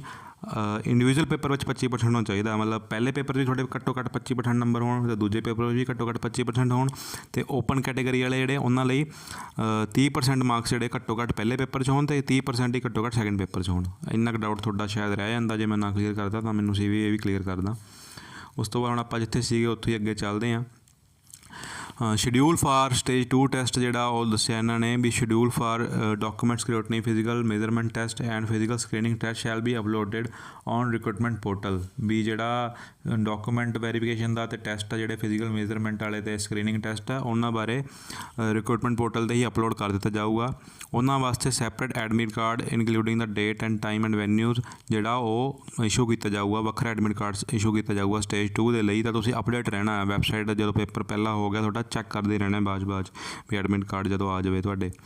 The candidate is required to download the admit card and bring a hard copy of the same along with identity proof for entry to the venue of the stage 2। Same ਪਹਿਲਾਂ ਵਾਂਗੂ stage 2 ਦੇ ਵਿੱਚ ਵੀ ਤੁਹਾਨੂੰ ਆਪਦਾ admit card ਦੀ hard copy ਕਰਵਾ ਕੇ computer ਤੋਂ ਕਢਵਾ ਕੇ ਤੁਸੀਂ ਆਪਦਾ ਨਾਲ ਇੱਕ ਆਈਡੈਂਟੀ ਪ੍ਰੂਫ ਲੈ ਕੇ ਜਾਣਾ ਹੋਊਗਾ ਸਟੇਜ 2 ਦੇ ਲਈ। ਅੱਗੇ ਡਾਕੂਮੈਂਟ ਸਕਰੂਟਨੀ ਬਾਰੇ ਦੱਸਿਆ ਇਹਨਾਂ ਨੇ, candidates card for stage 2 of the selection process would be required to report for document scrutiny on the design date and time at the place mentioned in the admit card। Details of the same would be uploaded on the recruitment portal. Candidates shall be required to bring the following certificate in original. ਹੁਣ ਆਪਾਂ ਗੱਲ ਕਰ ਲੈਂਦੇ ਹਾਂ ਵੀ ਕਿਹੜੇ certificate ਤੁਹਾਨੂੰ ਚਾਹੀਦੇ ਹੋਣਗੇ। ਤਾਂ ਸੈਲਫ ਅਟੈਸਟ ਕਾਪੀ ਮਤਲਬ ਆਪ ਹੀ ਸਾਈਨ ਕਰਕੇ ਤੁਹਾਨੂੰ ਲਿਆਉਣੇ ਹੋਣਗੇ। ਪਹਿਲਾ ਸਰਟੀਫਿਕੇਟ ਹੈਗਾ matriculation certificate for proof of age, ਵੀ ਜਿਹੜਾ 10ਵੀਂ ਦਾ ਤੁਹਾਡਾ ਮਾਰਕਸ਼ੀਟ ਹੁੰਦੀ ਆ ਉਹ ਲੈ ਕੇ ਆਉਣੀ ਹੈ ਤੁਸੀਂ। ਅਤੇ ਦੂਜਾ ਪੁਆਇੰਟ ਹੈਗਾ ਗ੍ਰੈਜੂਏਸ਼ਨ ਡਿਗਰੀ ਔਰ ਇਕੁਇਲੈਂਟ, ਜਾਂ ਤੁਹਾਡੀ ਗ੍ਰੈਜੂਏਸ਼ਨ ਡਿਗਰੀ ਹੋਵੇ ਜਾਂ ਉਹਦੇ ਇਕੁਇਲੈਂਟ ਜਿਹੜੀ ਤੁਹਾਡੀ ਡਿਗਰੀ ਹੈਗੀ ਤੁਹਾਡੇ ਕੋਲ ਉਹ ਲੈ ਕੇ ਆਉਣੀ ਆ। ਅਤੇ ਜੇ ਇੰਟੈਲੀਜੈਂਸ ਅਫਸਰ ਦੀ ਪੋਸਟ ਲਈ ਅਪਲਾਈ ਕਰ ਰਹੇ ਹੋ ਤਾਂ ਤੁਹਾਨੂੰ ਐਡੀਸ਼ਨਲ ਸਰਟੀਫਿਕੇਟ ਲਿਆਉਣਾ ਪਊਗਾ ਰਿਗਾਰਡਿੰਗ ਕੁਆਲੀਫਿਕੇਸ਼ਨ ਜਿਹੜੀਆਂ ਇਹਨਾਂ ਨੇ ਆਲਰੇਡੀ ਇੰਟੈਲੀਜੈਂਸ ਆਫਿਸਰ ਦੇ ਕੁਆਲੀਫਿਕੇਸ਼ਨ ਐਲੀਜੀਬਿਲਿਟੀ ਕ੍ਰਾਈਟੇਰੀਆ ਵਾਸਤੇ ਮੰਗੀਆਂ, ਜਿਹੜੀਆਂ ਆਪਾਂ ਆਲਰੇਡੀ ਡਿਸਕਸ ਕਰ ਚੁੱਕੇ ਹਾਂ। ਉਸ ਤੋਂ ਬਾਅਦ ਹੈਗਾ third point proof of having passed Punjabi at matriculation level or equivalent, ਵੀ ਤੁਸੀਂ ਜੇ ਤੁਹਾਡੇ ਕੋਲ ਪ੍ਰੂਫ ਹੈਗਾ ਜਿਹੜਾ ਪੰਜਾਬੀ ਤੁਸੀਂ 10ਵੀਂ 'ਚ ਕੀਤੀ ਆ ਉਹ ਵੀ ਲੈ ਕੇ ਆਉਣਾ ਆ। ਫੋਰਥ ਪੁਆਇੰਟ ਹੈਗਾ certificate issued by the competent authority to support claim for reserve category. ਜੇ ਤੁਸੀਂ ਰਿਜ਼ਰਵ ਕੈਟੇਗਰੀ ਦੇ ਵਿੱਚ ਫਾਰਮ ਭਰ ਰਹੇ ਹੋ, ਸ਼ਡਿਊਲ ਕਾਸਟ ਜਾਂ ਬੈਕਵਰਡ ਕਲਾਸ ਜਾਂ ਕੋਈ ਵੀ ਕੈਟੇਗਰੀ ਵਿੱਚ ਰਿਜ਼ਰਵ ਵਿੱਚ ਭਰ ਰਹੇ ਹੋ, ਤਾਂ ਤੁਹਾਨੂੰ ਉਹਦਾ ਸਰਟੀਫਿਕੇਟ ਵੀ ਲੈ ਕੇ ਆਉਣਾ ਪਊਗਾ। ਅਤੇ ਉਸ ਤੋਂ ਬਾਅਦ ਤੁਹਾਨੂੰ NOC ਨੋ ਓਬਜੈਕਸ਼ਨ ਸਰਟੀਫਿਕੇਟ ਲੈਣਾ ਪਊਗਾ ਆਪਦੇ ਹੈੱਡ ਆਫ ਡਿਪਾਰਟਮੈਂਟ ਤੋਂ, ਜੇ ਤੁਸੀਂ ਆਲਰੇਡੀ ਗੌਰਮੈਂਟ ਇੰਪਲੋਈ ਹੋ ਜਾਂ ਸਰਵ ਕਰ ਰਹੇ ਹੋ। ਅਤੇ ਇੱਕ ਨੋਟ ਵੀ ਲਿਖਿਆ ਇਹਨਾਂ ਨੇ ਵੀ the candidates whose documents uploaded with the application form match with the original presented on the spot during document scrutiny shall be eligible to undergo the physical measurement test। ਇਹਦਾ ਕੀ ਮਤਲਬ ਹੈ, ਜਦੋਂ ਤੁਸੀਂ ਐਪਲੀਕੇਸ਼ਨ ਫਾਰਮ ਭਰਨੇ ਆ ਉਦੋਂ ਹੀ ਤੁਹਾਡੇ ਡਾਕੂਮੈਂਟ ਜਿਹੜੇ ਉਹ ਅਪਲੋਡ ਹੋਣੇ ਆ। ਤਾਂ ਉਹ ਤੁਹਾਡੇ ਡਾਕੂਮੈਂਟ ਜਿਹੜੇ ਜਦੋਂ ਤੁਸੀਂ ਲੈ ਕੇ ਆਓਗੇ ਵੈਰੀਫਿਕੇਸ਼ਨ ਵਾਸਤੇ, ਜੇ ਐਲੀਜੀਬਲ ਹੋਣਗੇ ਤਾਂ ਹੀ ਤੁਹਾਨੂੰ ਮਤਲਬ ਮੈਚ ਕਰਨਗੇ ਦੋਵੇਂ ਡਾਕੂਮੈਂਟ ਤੁਹਾਡੇ ਜਿਹੜੇ ਅਪਲੋਡ ਕੀਤੇ ਜਿਹੜੇ ਲੈ ਕੇ ਆਓਗੇ, ਤਾਂ ਹੀ ਤੁਹਾਨੂੰ ਫਿਜ਼ੀਕਲ ਮੇਜਰਮੈਂਟ ਟੈਸਟ ਵਾਸਤੇ ਅੱਗੇ ਭੇਜਿਆ ਜਾਊਗਾ। ਹੁਣ ਇੱਥੇ ਇੱਕ ਚੀਜ਼ ਹੋਰ ਕਲੀਅਰ ਹੋ ਜਾਂਦੀ ਹੈ ਅਗੇਨ, ਵੀ ਜਿਹਨਾਂ ਦਾ ਰਿਜ਼ਲਟ ਨਹੀਂ ਆਇਆ ਜਾਂ ਫਿਰ ਜਿਨ੍ਹਾਂ ਨੇ ਸਰਟੀਫਿਕੇਟ ਵੀ ਨਹੀਂ ਮਿਲੇ, ਰਿਜ਼ਲਟ ਆ ਚੁੱਕਿਆ ਪਰ ਸਰਟੀਫਿਕੇਟ ਨਹੀਂ ਮਿਲੇ BA ਦੇ ਜਾਂ ਫਿਰ ਹੋਰ ਕਿਸੇ ਗ੍ਰੈਜੂਏਸ਼ਨ ਦੇ, ਤਾਂ ਉਹ ਜਲਦੀ ਤੋਂ ਜਲਦੀ ਆਪਦੇ ਸਰਟੀਫਿਕੇਟ ਲੈ ਸਕਦੇ ਆ, ਕਿਉਂਕਿ ਫਾਰਮ ਜਦੋਂ ਤੁਸੀਂ ਫਿਲ ਕਰਨਾ ਅੱਜ 4 ਵਜੇ ਤੋਂ ਬਾਅਦ ਤੁਹਾਨੂੰ ਆਪਦੇ ਡਾਕੂਮੈਂਟ ਵੀ ਅਪਲੋਡ ਕਰਨੇ ਪੈਣਗੇ। ਤਾਂ ਜਲਦੀ ਤੋਂ ਜਲਦੀ ਲਿਆਇਓ ਜੇ ਤੁਸੀਂ ਅਪਲਾਈ ਕਰਨਾ ਆ। ਉਸ ਤੋਂ ਬਾਅਦ ਅਗਲਾ ਪੁਆਇੰਟ ਕੀ ਹੈ, physical measurement test 8.3 point the candidates who are found to be or above the requisite minimum height as mentioned in para 5.4 above shall be eligible for the physical screening test। ਇਹਨਾਂ ਨੇ ਕਿਹਾ ਵੀ ਜਿਹੜੇ height ਬਾਰੇ ਗੱਲ ਕੀਤੀ ਹੈ, ਵੀ ਜਿਹੜੀ ਆਪਾਂ ਹਾਈਟ ਆਲਰੇਡੀ ਪਹਿਲਾਂ ਪੜ੍ਹ ਚੁੱਕੇ ਹਾਂ ਵੀ 5 ਫੁੱਟ 7 ਜਾਂ 5 ਫੁੱਟ 2 ਇੰਚ, ਜਿਹੜੇ ਕੇਡਰ ਵੱਖਰੇ ਵੱਖਰਿਆਂ ਬਾਰੇ ਵੀ ਆਪਾਂ ਪੜ੍ਹ ਚੁੱਕੇ ਹਾਂ ਵੀ ਕਿਹੜੇ ਕੇਡਰ 'ਚ ਕਿੰਨੀ ਹਾਈਟ ਚਾਹੀਦੀ ਹੈ। ਜੇ ਓਨੀ ਐਲੀਜੀਬਿਲਿਟੀ ਤੁਹਾਡੀ ਹੈਗੀ ਹਾਈਟ ਦੀ ਤਾਂ ਤੁਸੀਂ ਇਹਦੇ ਲਈ ਪਾਸ ਕਰ ਜਾਓਗੇ ਫਿਜ਼ੀਕਲ ਮੇਜਰਮੈਂਟ ਟੈਸਟ। ਉਸ ਤੋਂ ਬਾਅਦ ਹੈਗਾ physical screening test. Physical screening test shall be qualifying in nature and shall compromise of the following events. Physical screening test ਦਾ ਇਹ ਕਹਿ ਰਹੇ ਇਸ ਲਾਈਨ ਦਾ ਕੀ ਮਤਲਬ ਆ ਵੀ ਕੁਆਲੀਫਾਈਂਗ ਇਨ ਨੇਚਰ ਹੋਊਗਾ, ਜਿਵੇਂ ਅੱਗੇ ਮੈਂ ਤੁਹਾਨੂੰ ਦੱਸ ਚੁੱਕਿਆ ਵੀ ਤੁਸੀਂ ਸਿਰਫ ਇਹ ਪਾਸ ਕਰਨਾ ਹੋਊਗਾ, ਇਹਦੇ ਕੋਈ ਨੰਬਰ ਨਹੀਂ ਲੱਗਣੇ, ਇਹਦੇ ਹਿਸਾਬ ਨਾਲ ਤੁਹਾਨੂੰ ਕੋਈ ਰੱਖਿਆ ਨਹੀਂ ਜਾਣਾ। ਆਪਾਂ ਪੜ੍ਹ ਲੈਂਦੇ ਹਾਂ। Police and armed police cadres male candidates ਲਈ ਆਪਾਂ ਸਭ ਤੋਂ ਪਹਿਲਾਂ ਪੜ੍ਹਦੇ ਹਾਂ, ਜਿਹਦੇ ਵਿੱਚ ਐਕਸ ਸਰਵਿਸਮੈਨ ਐਕਸਕਲੂਡ ਨੇ, ਮਤਲਬ ਕਿ ਐਕਸ ਸਰਵਿਸਮੈਨ ਨੂੰ ਛੱਡ ਕੇ ਜਿੰਨੇ ਮੇਲ ਕੈਂਡੀਡੇਟਸ ਆ ਉਹਨਾਂ ਲਈ ਜਿਹੜਾ ਫਿਜ਼ੀਕਲ ਸਕਰੀਨਿੰਗ ਟੈਸਟ ਆ ਉਹਦੇ ਵਿੱਚ ਕੀ ਆ 1600 ਮੀਟਰ ਰੇਸ ਹੋਣੀ ਹੈ ਜੀ। 7 ਮਿੰਟ ਦੇ ਦਿੱਤੇ ਆ ਇਸ ਵਾਰ, ਪਿਛਲੀ ਵਾਰ ਜਦੋਂ ਸਾਡੀ ਭਰਤੀ ਹੋਈ ਸੀ 2016 ਵਿੱਚ ਤਾਂ 6.5 ਮਿੰਟ ਸੀਗੇ, ਤਾਂ ਉਹਨਾਂ ਨੂੰ ਇਸ ਵਾਰ ਥੋੜ੍ਹੀ ਜਿਹੀ ਰਿਲੈਕਸੇਸ਼ਨ ਦੇ ਦਿੱਤੀ ਗਈ ਆ ਮੁੰਡਿਆਂ ਨੂੰ ਵੀ। ਲੌਂਗ ਜੰਪ ਹੈ ਜਿਹੜਾ ਉਹ 3.65 ਮੀਟਰ ਹੋਣਾ, ਉਹਦੇ ਲਈ 3 ਚਾਂਸ ਮਿਲਣਗੇ। ਹਾਈ ਜੰਪ ਹੈ ਜਿਹੜਾ 1.10 ਮੀਟਰ ਦਾ ਹੋਣਾ, 3 ਚਾਂਸ ਮਿਲਣਗੇ ਉਹਦੇ ਲਈ ਵੀ। ਫਿਰ ਜਿਹੜੇ ਐਕਸ ਸਰਵਿਸਮੈਨ ਮੇਲ ਕੈਂਡੀਡੇਟਸ ਹੈ ਜਿਨ੍ਹਾਂ ਦੀ ਏਜ 35 ਜਾਂ ਫਿਰ 35 ਤੋਂ ਘੱਟ ਹੈ, ਉਹਨਾਂ ਲਈ ਜਿਹੜੀ ਐਲੀਜੀਬਿਲਿਟੀ ਕ੍ਰਾਈਟੇਰੀਆ ਉਹ ਆ 1400 ਮੀਟਰ ਤੁਸੀਂ ਵਾਕ ਕਰਨੀ ਹੋਊਗੀ, ਅਤੇ ਉਹ ਜਿਹੜੀ ਆ ਉਹ 9 ਮਿੰਟ ਦੇ ਅੰਦਰ ਅੰਦਰ ਤੁਸੀਂ ਕੰਪਲੀਟ ਕਰਨੀ ਹੈ, ਭਾਵੇਂ ਵਾਕ ਹੋਵੇ ਜਾਂ ਫਿਰ ਰਨ ਹੋਵੇ, ਭੱਜ ਵੀ ਸਕਦੇ ਹੋ ਜਾਂ ਚੱਲ ਕੇ ਕੰਪਲੀਟ ਕਰ ਸਕਦੇ ਹੋ 9 ਮਿੰਟ ਦੇ ਵਿੱਚ 1400 ਮੀਟਰ। ਇਹਦੇ ਨਾਲ ਹੀ ਤੁਸੀਂ 10 ਸੈਟਅਪ ਕਰਨੇ ਹੋਣਗੇ 2 ਮਿੰਟ ਦੇ ਅੰਦਰ ਅੰਦਰ। ਫਿਰ ਜਿਹੜੇ ਐਕਸ ਸਰਵਿਸਮੈਨ ਮੇਲ ਕੈਂਡੀਡੇਟ ਆ ਜਿਨ੍ਹਾਂ ਦੀ ਏਜ 35 ਤੋਂ ਜ਼ਿਆਦਾ ਆ, ਉਹਨਾਂ ਨੇ 1400 ਮੀਟਰ ਦੌੜ ਜਾਂ ਫਿਰ ਚੱਲ ਕੇ ਕੰਪਲੀਟ ਕਰਨੀ ਹੈ 12 ਮਿੰਟ ਦੇ ਅੰਦਰ ਅੰਦਰ, 1 ਚਾਂਸ ਹੀ ਮਿਲਿਆ ਜਾਊਗਾ। ਅਤੇ ਉਸ ਤੋਂ ਬਾਅਦ 10 ਸੈਟਅਪ ਕਰਨੇ ਤੁਸੀਂ 3 ਮਿੰਟ ਦੇ ਅੰਦਰ ਅੰਦਰ। ਉਸ ਤੋਂ ਬਾਅਦ ਫੀਮੇਲਸ ਲਈ ਗੱਲ ਕਰ ਲਈਏ ਕੁੜੀਆਂ ਬਾਰੇ, ਤਾਂ 800 ਮੀਟਰ ਤੁਹਾਡੀ ਰੇਸ ਹੋਣੀ ਆ, 5 ਮਿੰਟ ਦੇ ਵਿੱਚ ਤੁਸੀਂ ਕੰਪਲੀਟ ਕਰਨੀ ਆ ਅਤੇ 1 ਹੀ ਚਾਂਸ ਮਿਲੂਗਾ। ਲੌਂਗ ਜੰਪ ਜਿਹੜਾ ਉਹ 3 ਮੀਟਰ ਹੈ ਕੁੜੀਆਂ ਲਈ, 3 ਚਾਂਸ ਹੈਗੇ ਇਹਦੇ ਲਈ। ਹਾਈ ਜੰਪ ਹੈ ਜਿਹੜਾ ਉਹ 0.90 ਮੀਟਰ ਆ, ਉਹਦੇ ਲਈ 3 ਚਾਂਸ ਮਿਲਣਗੇ ਤੁਹਾਨੂੰ। ਅਤੇ ਉਸ ਤੋਂ ਬਾਅਦ ਹੁਣ ਆਪਾਂ ਗੱਲ ਕਰਦੇ ਹਾਂ ਇੰਟੈਲੀਜੈਂਸ ਐਂਡ ਇਨਵੈਸਟੀਗੇਸ਼ਨ ਕੇਡਰ ਦੇ ਵਿੱਚ। ਹੁਣ ਪਹਿਲਾਂ ਆਪਾਂ ਦੇਖਦੇ ਹਾਂ ਮੇਲ ਕੈਂਡੀਡੇਟਸ ਦੇ ਲਈ, ਜਿਹੜੇ ਮੇਲ ਕੈਂਡੀਡੇਟਸ ਆ accept ex serviceman of and above 35 ਸਾਲ ਦੇ ਐਕਸ ਸਰਵਿਸਮੈਨ ਉਸ ਤੋਂ ਉੱਪਰ ਦੀ ਉਮਰ ਦੇ ਨੂੰ ਛੱਡ ਕੇ, ਅਤੇ ਬਾਕੀ ਮੇਲ ਕੈਂਡੀਡੇਟ ਓਪਨ ਕੈਟੇਗਰੀ ਵਿੱਚ ਹੋਣਗੇ ਉਹਨਾਂ ਲਈ ਫਿਜ਼ੀਕਲ ਸਕਰੀਨਿੰਗ ਟੈਸਟ ਦੇ ਲਈ ਜਿਹੜੇ ਪੈਰਾਮੀਟਰ ਰੱਖੇ ਗਏ ਆ ਉਹ 800 ਮੀਟਰ ਰੇਸ ਹੈ ਜੀ। ਪਹਿਲਾਂ 4 ਮਿੰਟ ਵਿੱਚ ਤੁਸੀਂ ਕਵਰ ਕਰਨੀ ਹੋਊਗੀ, ਇੱਕ ਚਾਂਸ ਹੀ ਮਿਲਿਆ ਜਾਊਗਾ। ਲੌਂਗ ਜੰਪ ਹੈ 2.75 ਮੀਟਰ ਦਾ, 3 ਚਾਂਸ ਮਿਲਣਗੇ। ਹਾਈ ਜੰਪ ਹੈ 0.90 ਮੀਟਰ ਦਾ, ਇਹਦੇ ਲਈ ਵੀ ਤੁਹਾਨੂੰ 3 ਚਾਂਸ ਮਿਲਣਗੇ।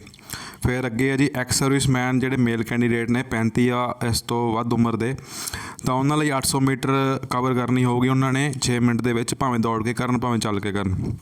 ਫਿਰ ਉਸ ਤੋਂ ਬਾਅਦ ਆ ਗਿਆ ਜੀ ਫੀਮੇਲ ਕੈਂਡੀਡੇਟਸ ਲਈ 400 ਮੀਟਰ ਦੀ ਰੇਸ ਹੋਊਗੀ, 2 ਮਿੰਟ ਵਿੱਚ ਕੰਪਲੀਟ ਕਰਨੀ ਹੋਊਗੀ, ਇੱਕ ਚਾਂਸ ਹੀ ਮਿਲੂਗਾ।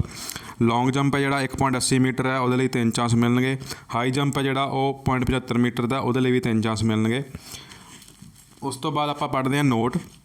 ਪਹਿਲਾ ਨੋਟ ਹੈਗਾ candidate shall be required to qualify all the events for a particular category to which he she belongs. ਮਤਲਬ ਕਿ ਜਿਹੜੀਆਂ ਵੀ ਆਪਾਂ ਚੀਜ਼ਾਂ ਹੁਣੇ ਪੜ੍ਹੀਆਂ, ਉਹ ਜਿਹੜੀ ਵੀ ਕੈਟੇਗਰੀ 'ਚ ਬੰਦਾ ਹੈਗਾ ਤਾਂ ਉਹਨੂੰ ਉਹ ਸਾਰੀਆਂ ਚੀਜ਼ਾਂ ਪੂਰੀਆਂ ਕਰਨੀਆਂ ਪੈਣਗੀਆਂ। ਤਾਂ ਮਤਲਬ ਜਿਵੇਂ ਆਪਾਂ ਲਾਸਟ 'ਚ ਦੇਖ ਰਹੇ ਹਾਂ ਫੀਮੇਲ ਕੈਂਡੀਡੇਟ ਲਈ ਜਿਹੜੇ 3 ਐਲੀਜੀਬਿਲਿਟੀ ਕ੍ਰਾਈਟੇਰੀਆ ਫਾਰ ਐਗਜ਼ਾਮਪਲ, ਤਾਂ ਇਹਨੇ ਤਿੰਨੇ ਹੀ ਕੰਪਲੀਟ ਕਰਨੀਆਂ ਆ। 400 ਮੀਟਰ ਰੇਸ ਵੀ ਕਰਨੀ ਹੈ, ਲੌਂਗ ਜੰਪ ਵੀ ਕਰਨਾ, ਹਾਈ ਜੰਪ ਵੀ। ਅਤੇ ਇੱਦਾਂ ਹੀ ਬਾਕੀ ਸਾਰੇ ਕੈਟੇਗਰੀਜ਼ ਲਈ ਵੀ ਆ, ਜਿਹੜੀਆਂ ਚੀਜ਼ਾਂ ਮੈਂਸ਼ਨ ਆ ਉਹ ਸਾਰੀਆਂ ਹੀ ਕਰਨੀਆਂ ਪੈਣਗੀਆਂ। ਐ ਨਹੀਂ ਕੋਈ ਇੱਕ ਚੀਜ਼ ਕਰ ਲਈ ਅਤੇ ਬਾਕੀ ਨਹੀਂ ਕੀਤੀਆਂ ਅਤੇ ਤੁਹਾਨੂੰ ਰੱਖਿਆ ਨਹੀਂ ਜਾਊਗਾ। ਫਿਰ ਉਸ ਤੋਂ ਬਾਅਦ ਨੋਟ 2 ਵਿੱਚ ਆ physical measurement standard and events for physical screening test with respect to the wife or dependent child of ex-serviceman or grandchild of gallantry award winner shall be same as that for candidates who are not ex-serviceman। ਇਹਦਾ ਕੀ ਮਤਲਬ ਹੈ ਕਿ ਜਿਹੜੇ ex serviceman ਦੀ wife ਜਾਂ ਫਿਰ ਉਹਨਾਂ ਦੇ ਡਿਪੈਂਡੈਂਟ ਚਾਈਲਡ ਜਾਂ ਫਿਰ ਗ੍ਰੈਂਡ ਚਾਈਲਡ ਹੋਊਗਾ ਜਿਹੜਾ ਗਲੈਂਟਰੀ ਅਵਾਰਡ ਵਿਨਰ ਆ ਕੋਈ, ਉਹਦੇ ਲਈ ਜਿਹੜਾ ਐਲੀਜੀਬਿਲਿਟੀ ਕ੍ਰਾਈਟੀਰੀਆ ਉਹ ਜਿਵੇਂ ਓਪਨ ਕੈਟੇਗਰੀ ਵਾਲੇ ਮੇਲ ਫੀਮੇਲ ਹੈ ਉਹਨਾਂ ਲਈ ਉਹਨਾਂ ਵਾਂਗੂ ਸੇਮ ਹੋਊਗਾ। ਉਸ ਤੋਂ ਬਾਅਦ Note 3 ਆ a candidate who has applied for recruitment to post in cadres with different physical screening parameters shall be required to appear in 2 different physical screening tests to be conducted on different dates subject to his her fulfilling other eligibility requirements. Candidates shall be required to qualify all events of the physical screening test meant for a particular cadre as mentioned above on the assigned date। ਇਹਦਾ ਕੀ ਮਤਲਬ ਆ ਵੀ ਜਿਵੇਂ district cadre ਅਤੇ armed cadre ਦਾ ਜਿਹੜਾ physical criteria ਮਤਲਬ race high jump ਜਾਂ long jump ਦਾ ਉਹ ਤਾਂ ਸੇਮ ਆ, ਪਰ ਇੰਟੈਲੀਜੈਂਸ ਅਤੇ ਇਨਵੈਸਟੀਗੇਸ਼ਨ ਨਾਲੋਂ ਵੱਖਰਾ। ਪਰ ਇੰਟੈਲੀਜੈਂਸ ਅਤੇ ਇਨਵੈਸਟੀਗੇਸ਼ਨ ਦਾ ਆਪਸ 'ਚ ਸੇਮ ਆ। ਤਾਂ ਮਤਲਬ ਕਿ ਜੇ ਤੁਸੀਂ ਡਿਸਟ੍ਰਿਕਟ ਵਾਲਾ ਭਰ ਰਹੇ ਹੋ ਅਤੇ ਨਾਲ ਆਰਮਡ ਵਾਲਾ ਭਰ ਰਹੇ ਹੋ ਤਾਂ ਠੀਕ ਆ, ਤੁਹਾਨੂੰ ਇੱਕ ਹੀ ਟੈਸਟ ਦੇਣਾ ਪਊਗਾ। ਪਰ ਨਾਲ ਜੇ ਤੁਸੀਂ ਦੂਜੇ ਸਬ ਇੰਸਪੈਕਟਰ ਇਨਵੈਸਟੀਗੇਸ਼ਨ ਜਾਂ ਇੰਟੈਲੀਜੈਂਸ ਲਈ ਵੀ ਅਪਲਾਈ ਕਰ ਰਹੇ ਹੋ ਤਾਂ ਤੁਹਾਡਾ, ਕਿਉਂਕਿ ਉਹਨਾਂ ਨਾਲੋਂ ਕ੍ਰਾਈਟੀਰੀਆ ਵੱਖਰਾ ਦੋਵਾਂ ਦਾ, ਤਾਂ ਵੱਖਰਾ ਵੱਖਰਾ ਫਿਜ਼ੀਕਲ ਹੋਊਗਾ। ਇੰਟੈਲੀਜੈਂਸ ਅਤੇ ਇਨਵੈਸਟੀਗੇਸ਼ਨ ਦਾ ਜਿਹੜਾ ਉਹ ਸੇਮ ਆ, ਉਹਦੇ ਲਈ ਇੱਕ ਕਾਮਨ ਹੋਊਗਾ ਫਿਜ਼ੀਕਲ, ਤੁਹਾਡਾ ਇੱਕ ਕਾਮਨ ਹੋਊਗਾ। ਅਤੇ ਉਸ ਤੋਂ ਬਾਅਦ ਡਿਸਟ੍ਰਿਕਟ ਅਤੇ ਆਰਮ ਦਾ ਵੀ ਜੇ ਭਰ ਰਹੇ ਹੋ ਉਹਦੇ ਲਈ ਵੱਖਰਾ ਹੋਊਗਾ। ਮਤਲਬ ਕਿ ਤੁਹਾਨੂੰ 2 ਵਾਰੀ ਫਿਜ਼ੀਕਲ ਟੈਸਟ ਦੇਣਾ ਪਊਗਾ, 4 ਵਾਰੀ ਨਹੀਂ ਦੇਣਾ ਪਊਗਾ, ਸਿਰਫ 2 ਵਾਰੀ ਦੇਣਾ ਪਊਗਾ, ਕਿਉਂਕਿ ਡਿਸਟ੍ਰਿਕਟ ਅਤੇ ਆਰਮ ਦਾ ਸੇਮ ਹੈ, ਇੰਟੈਲੀਜੈਂਸ ਅਤੇ ਇਨਵੈਸਟੀਗੇਸ਼ਨ ਦਾ ਸੇਮ ਹੈ, ਤਾਂ ਉਹਨਾਂ ਲਈ ਇੱਕ ਵਾਰੀ ਹੋਊਗਾ। ਤਾਂ ਉਸ ਤੋਂ ਬਾਅਦ ਕੈਂਡੀਡੇਟਸ ਜਿਹੜਾ ਚੌਥਾ ਪੁਆਇੰਟ ਹੈ, candidates may note that random testing may be undertaken to rule out the performance of enhancing drugs. ਇਹਦੇ ਵਿੱਚ ਇਹਨਾਂ ਨੇ ਲਿਖਿਆ ਵੀ ਜੇ ਕੋਈ ਬੰਦਾ ਡਰੱਗ ਲੈ ਕੇ ਮਤਲਬ ਆਉਂਦਾ ਤਾਂ ਉਹਦੇ ਲਈ ਰੈਂਡਮ ਟੈਸਟ ਕੀਤੇ ਜਾ ਸਕਦੇ ਆ, ਅਤੇ ਉਹਨੂੰ ਕਿਹਾ ਜਾਊਗਾ ਵੀ ਆਪਦੇ ਬਾਇਓਲੋਜੀਕਲ ਸੈਂਪਲ ਦੇਵੇ, ਅਤੇ ਜੇ ਉਹ ਬਾਇਓਲੋਜੀਕਲ ਸੈਂਪਲ ਪੇਸ਼ ਨਹੀਂ ਕਰੂਗਾ ਤਾਂ ਉਹਨੂੰ ਜਿਹੜਾ ਕੈਂਡੀਡੇਚਰ ਆ ਉਹਨੂੰ ਰੱਦ ਕੀਤਾ ਜਾ ਸਕਦਾ। ਅਗਲਾ ਪੁਆਇੰਟ 8.5 ਆ appeals relating to physical measurement test and physical screening test. ਇਹਦੇ ਵਿੱਚ ਆਪਾਂ ਪੜ੍ਹਦੇ ਹਾਂ candidates may appeal against the issue of the physical measurement test and or physical screening test if they so desire to the chairperson of the Central Recruitment Board or the designed appellate authority present at the physical measurement test and physical screening test venue on that very day. The decision of the chairperson or the designated appellate authority as the case may be shall be final and no further appeal or representation in this regard shall be entertained. The chairperson or the designed appellate authority as the case may be shall record the decision and reasons thereof in writing for each case of appellate authority।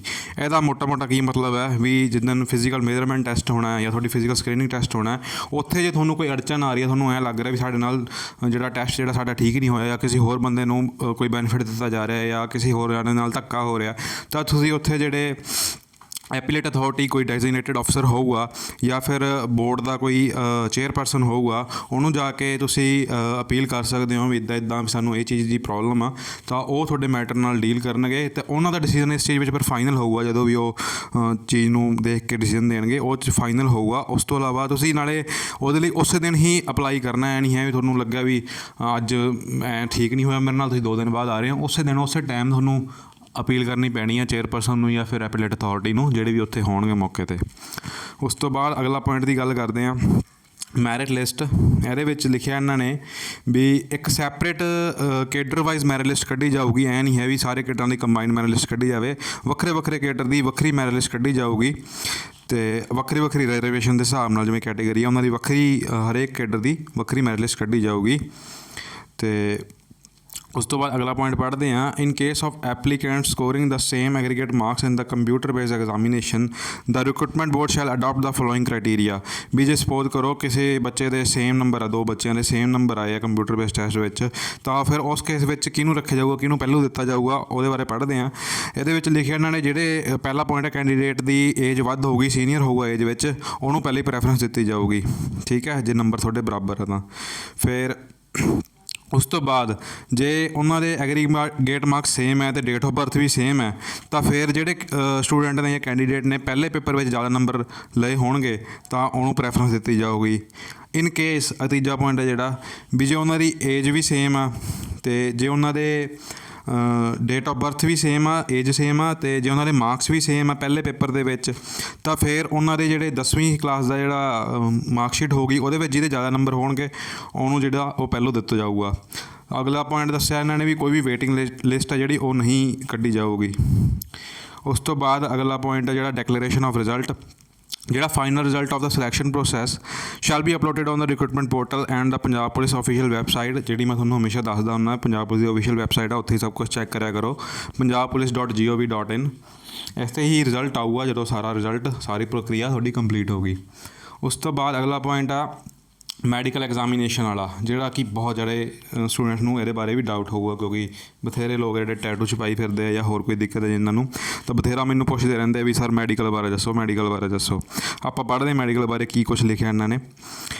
Medical examination antecedent and educational qualification degree ਕੀ ਲਿਖਿਆ ਇਹਨਾਂ ਨੇ, certificate verification ਇਕੱਠਾ ਹੀ ਲਿਖਤਾ। ਅੱਛਾ, the selection of candidate shall be absolutely provisional and it shall be subject to the following mandatory clearances. ਹੁਣ ਆਪਾਂ ਦੇਖਦੇ ਹਾਂ ਵੀ ਮੈਡੀਕਲ ਐਗਜ਼ਾਮੀਨੇਸ਼ਨ ਵਿੱਚ ਕੀ ਕੁਛ ਇਹਨਾਂ ਨੇ ਲਿਖਿਆ ਹੈ।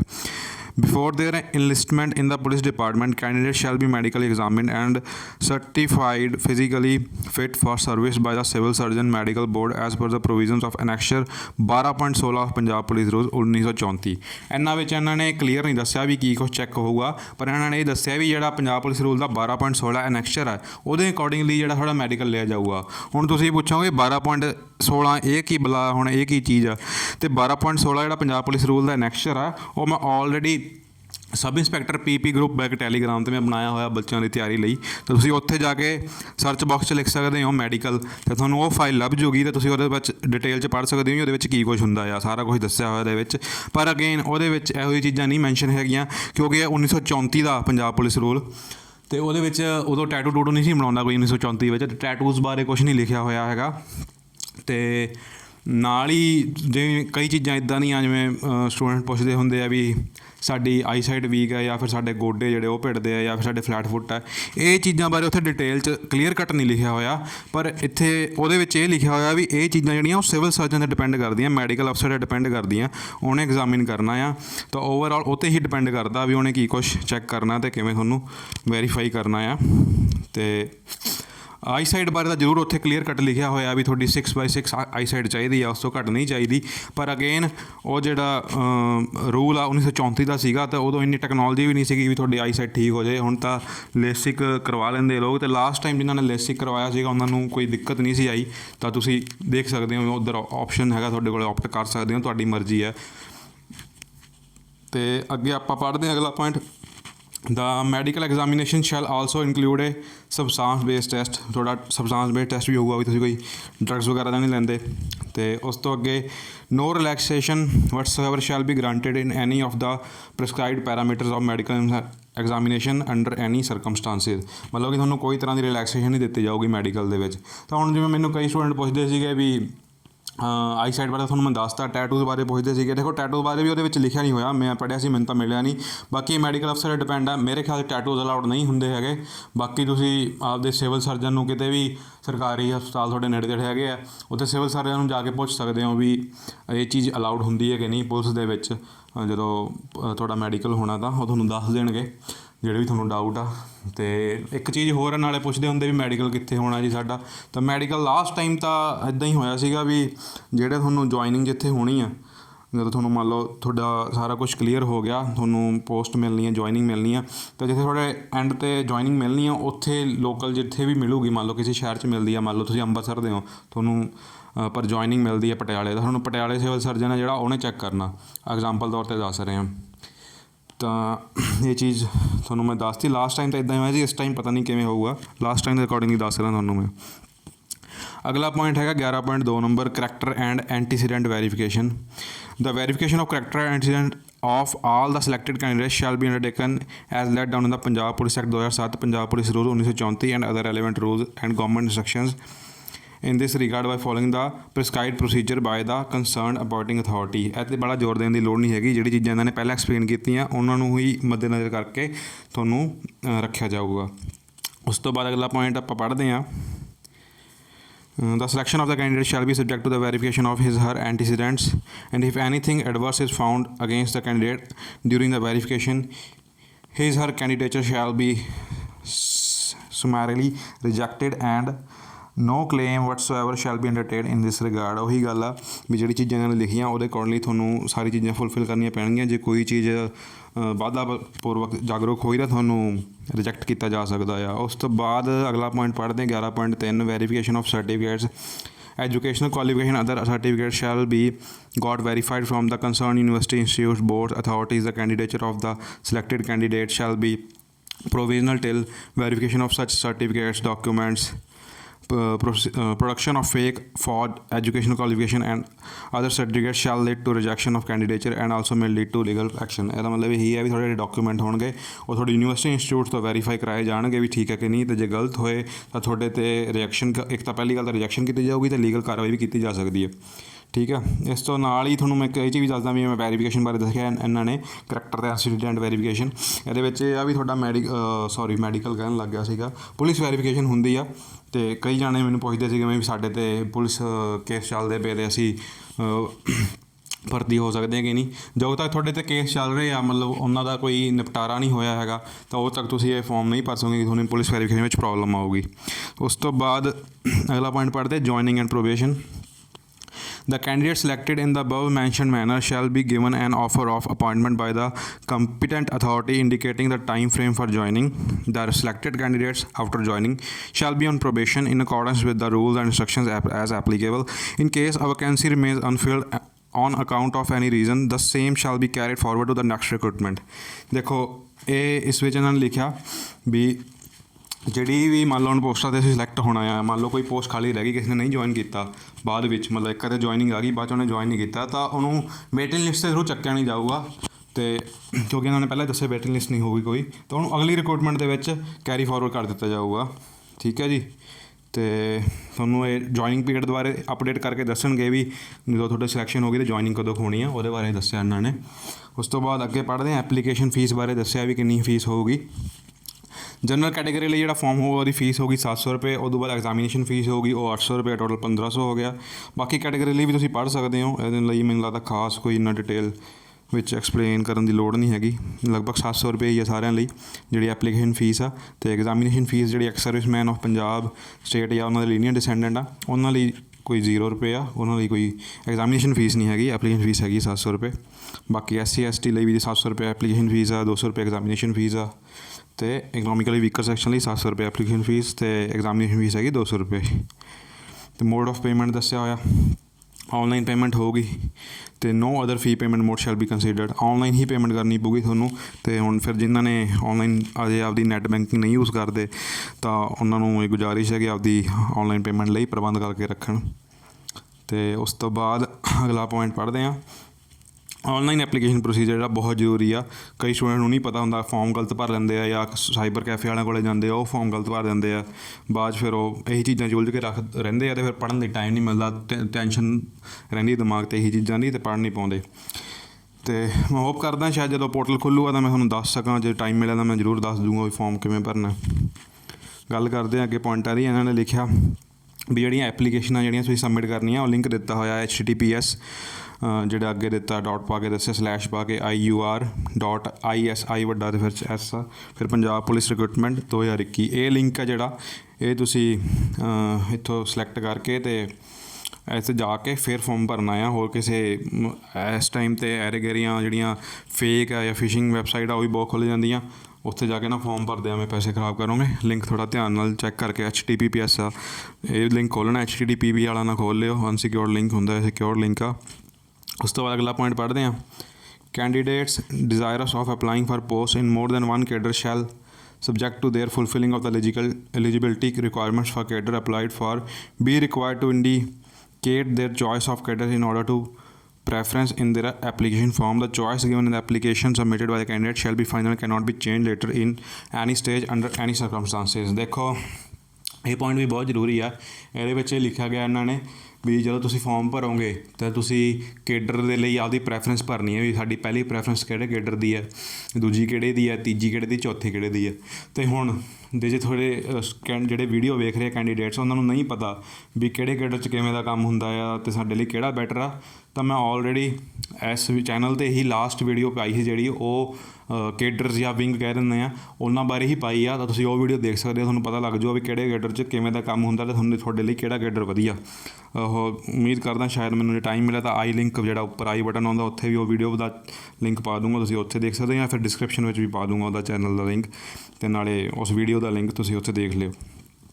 ਉਸ ਤੋਂ ਬਾਅਦ ਅਗਲੇ ਪੁਆਇੰਟ ਦੀ ਗੱਲ ਕਰਦੇ ਹਾਂ। ਅਤੇ ਨਾਲ ਇੱਕ ਚੀਜ਼ ਹੋਰ, ਜਿਹੜਾ ਤੁਸੀਂ ਸਿਲੈਕਟ ਕਰ ਲਏ ਕੇਡਰ ਵੀ ਪਹਿਲੀ ਪ੍ਰੈਫਰੈਂਸ, ਦੂਜੀ, ਤੀਜੀ, ਚੌਥੀ ਭਰਤੀ, ਉਸ ਤੋਂ ਬਾਅਦ ਤੁਸੀਂ ਚੇਂਜ ਨਹੀਂ ਕਰ ਸਕਦੇ ਉਹਨਾਂ ਨੂੰ, ਜਿਵੇਂ ਰੱਖੀ ਆ ਉਵੇਂ ਹੀ ਤੁਹਾਨੂੰ ਕੇਡਰ ਅਲਾਟਮੈਂਟ ਹੋਊਗੀ। ਬਾਅਦ ਤੁਸੀਂ ਕਹੋ ਵੀ ਅਸੀਂ ਤਾਂ ਗਲਤੀ ਨਾਲ ਇਹ ਵਾਲਾ ਉੱਪਰ ਭਰਤਾ, ਉਹ ਚੀਜ਼ ਨਹੀਂ ਮੰਨੀ ਜਾਊਗੀ। ਤਾਂ ਬੜੇ ਸੋਚ ਸਮਝ ਕੇ ਭਰਿਓ ਆਪਦੇ ਕੇਡਰ।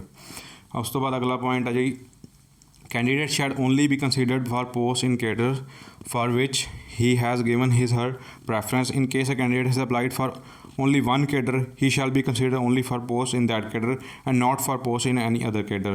ਇਹਦੇ ਵਿੱਚ ਇਹ ਲਿਖਿਆ ਆ ਵੀ ਜੇ ਕੋਈ ਕੈਂਡੀਡੇਟ ਸਿਰਫ ਇੱਕ ਕੇਡਰ ਲਈ ਹੀ ਅਪਲਾਈ ਕਰਦਾ ਅਤੇ ਬਾਅਦ 'ਚ ਉਹਦੀ ਉਸ 'ਚ ਸਿਲੈਕਸ਼ਨ ਨਹੀਂ ਮਤਲਬ ਕਿ ਉਹ ਚਾਹੁੰਦਾ ਵੀ ਮੈਂ ਕੇਡਰ ਹੋਰ ਬਦਲਣਾ, ਇੱਕ ਇਹੀ ਭਰਿਆ ਸੀਗਾ, ਹੋਰ ਕਿਸੇ 'ਚ ਜਾ ਸਕਦਾ, ਤਾਂ ਉਹ ਨਹੀਂ ਜਾਇਆ ਜਾਊਗਾ, ਉਹਨੂੰ ਨਹੀਂ ਭੇਜਿਆ ਜਾਊਗਾ, ਸਿਰਫ ਇੱਕ ਕੇਡਰ ਲਈ ਹੀ ਉਹਨੂੰ ਰੱਖਿਆ ਜਾਊਗਾ ਜਿਹੜਾ ਉਹਨੇ ਭਰਿਆ ਸੀਗਾ। ਉਸ ਤੋਂ ਬਾਅਦ applicants are advised to read the instructions as given in the recruitment portal carefully before filling up the application form. Incomplete application shall be rejected outright and no correspondence shall be entertained। ਇਹਨਾਂ ਨੇ ਇਹੀ ਕਿਹਾ ਵੀ form ਭਰਨ ਲੱਗੇ ਸਾਰੀਆਂ ਇੰਸਟਰਕਸ਼ਨਾਂ ਹੋਣਗੀਆਂ ਉੱਥੇ ਲਿਖੀਆਂ, ਉਹ ਚੰਗੀ ਤਰ੍ਹਾਂ ਪੜ੍ਹਿਓ ਪਹਿਲਾਂ, ਫੇਰ ਹੀ ਫੋਰਮ ਭਰਿਓ। ਜੇ ਕੁਛ ਗਲਤ ਭਰਤਾ ਤਾਂ ਫਿਰ ਤੁਹਾਨੂੰ ਰਿਜੈਕਟ ਕਰ ਦਿੱਤਾ ਜਾਊਗਾ ਅਤੇ ਐਂਟਰਟੇਨ ਨਹੀਂ ਕੀਤਾ ਜਾਊਗਾ। ਉਸ ਤੋਂ ਬਾਅਦ ਅਗਲਾ ਪੁਆਇੰਟ ਹੈ ਜੀ, the applicants are advised to fill all details including their correct and active email address. ਉਹੀ ਚੀਜ਼ਾਂ ਵੀ ਸਾਰਾ ਕੁਛ ਸਹੀ ਭਰਿਓ, ਕੁਛ ਗਲਤ ਨਾ ਭਰਿਓ, ਇਹੀ ਚੀਜ਼ਾਂ ਲਿਖੀਆਂ ਹੋਈਆਂ। ਅਤੇ ਉਸ ਤੋਂ ਬਾਅਦ ਇਹਨਾਂ ਨੇ ਇਹ ਵੀ ਲਿਖਿਆ ਵੀ ਤੁਸੀਂ ਜਿਹੜੀਆਂ ਆਪਣੀਆਂ ਪਰਸਨਲ ਡਿਟੇਲਸ ਲਾਉਣੀਆਂ ਹੋਣਗੀਆਂ ਉਹਦੇ ਬਾਰੇ ਥੋੜ੍ਹਾ ਆਪਾਂ ਪੜ੍ਹ ਲੈਂਦੇ ਹਾਂ ਵੀ ਕੀ ਕੁਛ ਹੈਗਾ ਆ। ਇੱਕ ਤਾਂ ਤੁਹਾਡੇ ਕੋਲ ਵੈਲਿਡ ਐਕਟਿਵ ਈਮੇਲ ਐਡਰੈਸ ਹੋਣਾ ਚਾਹੀਦਾ ਅਤੇ ਮੋਬਾਈਲ ਨੰਬਰ ਹੋਣਾ ਚਾਹੀਦਾ ਜਿਹਦੇ 'ਤੇ SMS ਆ ਸਕਣ। ਕੋਈ 2 ID ਪ੍ਰੂਫਸ ਹੋਣੇ ਚਾਹੀਦੇ, ਪਾਸਪੋਰਟ ਜਾਂ ਫਿਰ ਜਿਵੇਂ ਆ ਡਰਾਈਵਿੰਗ ਲਾਇਸੈਂਸ, ਪੈਨ ਕਾਰਡ, ਆਧਾਰ ਕਾਰਡ, ਵੋਟਰ ਕਾਰਡ, ਕੁਛ ਵੀ ਹੋ ਸਕਦਾ। ਮੈਟਰੀਕੂਲੇਸ਼ਨ ਸਰਟੀਫਿਕੇਟ ਹੋਣਾ ਚਾਹੀਦਾ 10ਵੀਂ ਵਾਲਾ। ਫਿਰ ਡਿਟੇਲਸ ਹੋਣੇ ਚਾਹੀਦੇ ਆ ਐਜੂਕੇਸ਼ਨ ਦੇ, ਜਿਹੜੀ ਤੁਸੀਂ ਗ੍ਰੈਜੂਏਸ਼ਨ ਕੀਤੀ ਹੈ, ਅਤੇ ਪੰਜਾਬੀ ਲੈਂਗੁਏਜ ਜਿਹੜੀ ਪੜ੍ਹੀ ਆ ਉਹਦੇ ਵੀ, ਅਤੇ ਕੰਪੀਟੈਂਟ ਅਥਾਰਟੀ ਜਿਹੜਾ ਤੁਹਾਨੂੰ ਸਰਟੀਫਿਕੇਟ ਦਊਗੀ ਜੇ ਤੁਸੀਂ ਰਿਜ਼ਰਵੇਸ਼ਨ ਵਿੱਚ ਭਰਨਾ, ਜੇ ਤੁਸੀਂ ਰਿਜ਼ਰਵੇਸ਼ਨ ਵਿੱਚ ਭਰ ਰਹੇ ਹੋ ਕਿਸੇ ਕੈਟੇਗਰੀ ਵਿੱਚ, ਤੁਹਾਡਾ ਉਹਦਾ ਸਰਟੀਫਿਕੇਟ ਹੋਣਾ ਜ਼ਰੂਰੀ ਹੈ ਤੁਹਾਡੇ ਕੋਲ। ਫਿਰ ਔਨਲਾਈਨ ਪੇਮੈਂਟ ਫੈਸਿਲਿਟੀ ਹੋਣੀ ਚਾਹੀਦੀ ਹੈ ਅਗੇਨ, ਜਿਵੇਂ ਤੁਹਾਨੂੰ ਮੈਂ ਪਹਿਲਾਂ ਦੱਸ ਕੇ ਹਟਿਆ ਹਾਂ। ਫਿਰ ਇੱਕ ਪੁਆਇੰਟ ਹੋਰ ਆ ਜਿਹੜਾ, ਉਹ ਤੁਹਾਡੇ ਕੋਲ ਸਕੈਨਡ ਫੋਟੋਗ੍ਰਾਫ ਹੋਣੀ ਚਾਹੀਦੀ ਆ, 3 ਮੰਥ ਤੋਂ ਪੁਰਾਣੀ ਨਹੀਂ ਹੋਣੀ ਚਾਹੀਦੀ, ਇਹ ਚੀਜ਼ ਲਿਖੀ ਇਹਨਾਂ ਨੇ, ਤਾਂ ਨਵੀਂ ਹੋਣੀ ਚਾਹੀਦੀ ਹੈ। ਅਤੇ ਸਕੈਨ ਕਰ ਲਿਓ ਜੇ ਕਿਸੇ ਕੋਲ ਨਹੀਂ ਹੈਗੀ ਤਾਂ। ਮੈਕਸੀਮਮ ਸਾਈਜ਼ ਉਹਦਾ 50 ਤੋਂ 200 KB ਹੋਣਾ ਚਾਹੀਦਾ। ਇੱਦਾਂ ਹੀ ਤੁਹਾਡੇ ਕੋਲ ਫੋਟੋਗ੍ਰਾਫੀ ਹੋਣੀ ਚਾਹੀਦੀ ਹੈ ਅਤੇ ਨਾਲ ਹੀ ਸਾਈਨ ਵੀ ਹੋਣੇ ਚਾਹੀਦੇ ਆ 50 ਤੋਂ 200 KB ਦੇ JPEG ਫਾਰਮੈਟ ਦੇ ਵਿੱਚ।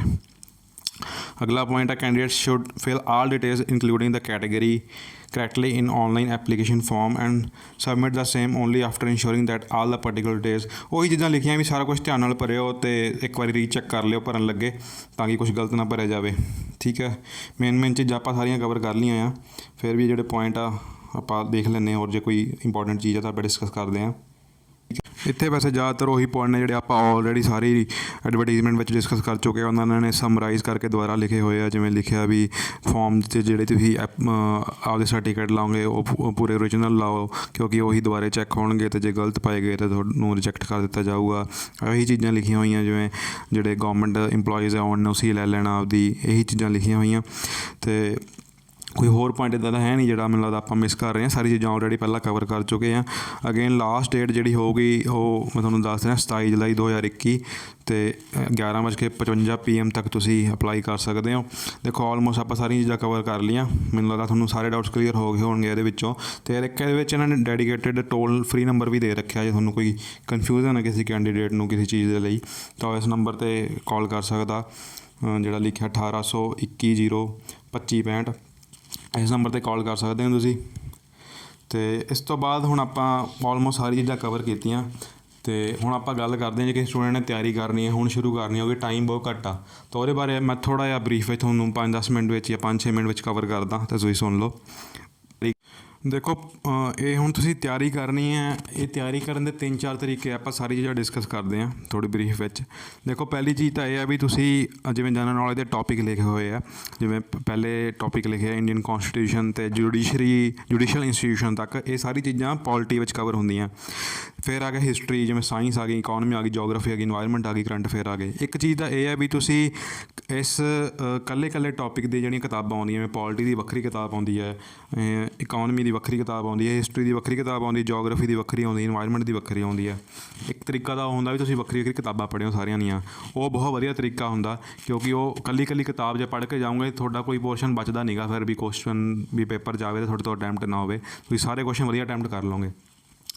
ਪਰ ਇਹ ਜਿਹੜੀਆਂ ਕਿਤਾਬਾਂ ਜਨਰਲ ਨੌਲੇਜ ਦੀਆਂ ਸਾਰੀਆਂ ਪੜ੍ਹਨ ਨੂੰ ਵੱਖਰੇ ਸਬਜੈਕਟ ਦੀ ਇਕੱਲੀ ਕਿਤਾਬ ਪੜ੍ਹੋਗੇ ਤੁਹਾਨੂੰ ਟਾਈਮ ਬਹੁਤ ਲੱਗਦਾ। ਅੱਗੇ ਹੀ ਮੈਂ ਕਾਫੀ ਵਾਰੀ ਇਸੇ YouTube ਚੈਨਲ 'ਤੇ ਦੱਸਿਆ ਆ ਵੀ ਇਹ ਸਾਰੀਆਂ ਕਿਤਾਬਾਂ ਕਰਨ ਵਿੱਚ ਘੱਟੋ ਘੱਟ 5-6 ਮਹੀਨੇ ਘੱਟੋ ਘੱਟ ਚਾਹੀਦੇ ਆ ਇੰਨੇ ਤਾਂ। ਪਰ ਹੁਣ ਤੁਹਾਡੇ ਕੋਲ ਟਾਈਮ ਬਹੁਤ ਘੱਟ ਆ, ਮੈਂ ਸਪੋਜ਼ ਕਰ ਲਓ ਤੁਹਾਡੇ ਕੋਲ ਮਸਾਂ ਹੀ 1.5 ਮਹੀਨਾ ਜਾਂ ਫਿਰ 45-50 ਦਿਨ ਨੇ, 50 ਕੁ ਦਿਨ ਲਾ ਲਓ ਤੁਸੀਂ, 50-55 ਦਿਨ ਹੈਗੇ ਤੁਹਾਡੇ ਕੋਲ ਤਿਆਰੀ ਕਰਨ ਲਈ, ਤਾਂ ਇੰਨੇ ਘੱਟ ਟਾਈਮ ਵਿੱਚ ਤੁਹਾਡੇ ਕੋਲ ਇਕੱਲੀ ਕਿਤਾਬ ਪੜ੍ਹਨ ਦਾ ਟਾਈਮ ਨਹੀਂ ਹੈਗਾ। ਉਸ ਤੋਂ ਬਾਅਦ ਦੂਜੀ ਗੱਲ ਆਉਂਦੀ ਹੈ ਜਿਹੜੇ ਕਿ most of the student follow ਕਰਦੇ ਆ, ਇੱਕ ਕਿਤਾਬ ਲੈ ਲੈਂਦੇ ਆ ਬਾਜ਼ਾਰ 'ਚੋਂ, ਜਿਵੇਂ ਸਵਾਰਨ ਦੀ ਕਿਤਾਬ ਚੱਲਦੀ ਪਈ ਆ, ਸਬ ਇੰਸਪੈਕਟਰ ਦੀ ਕਿਤਾਬ ਲੈ ਲਓ।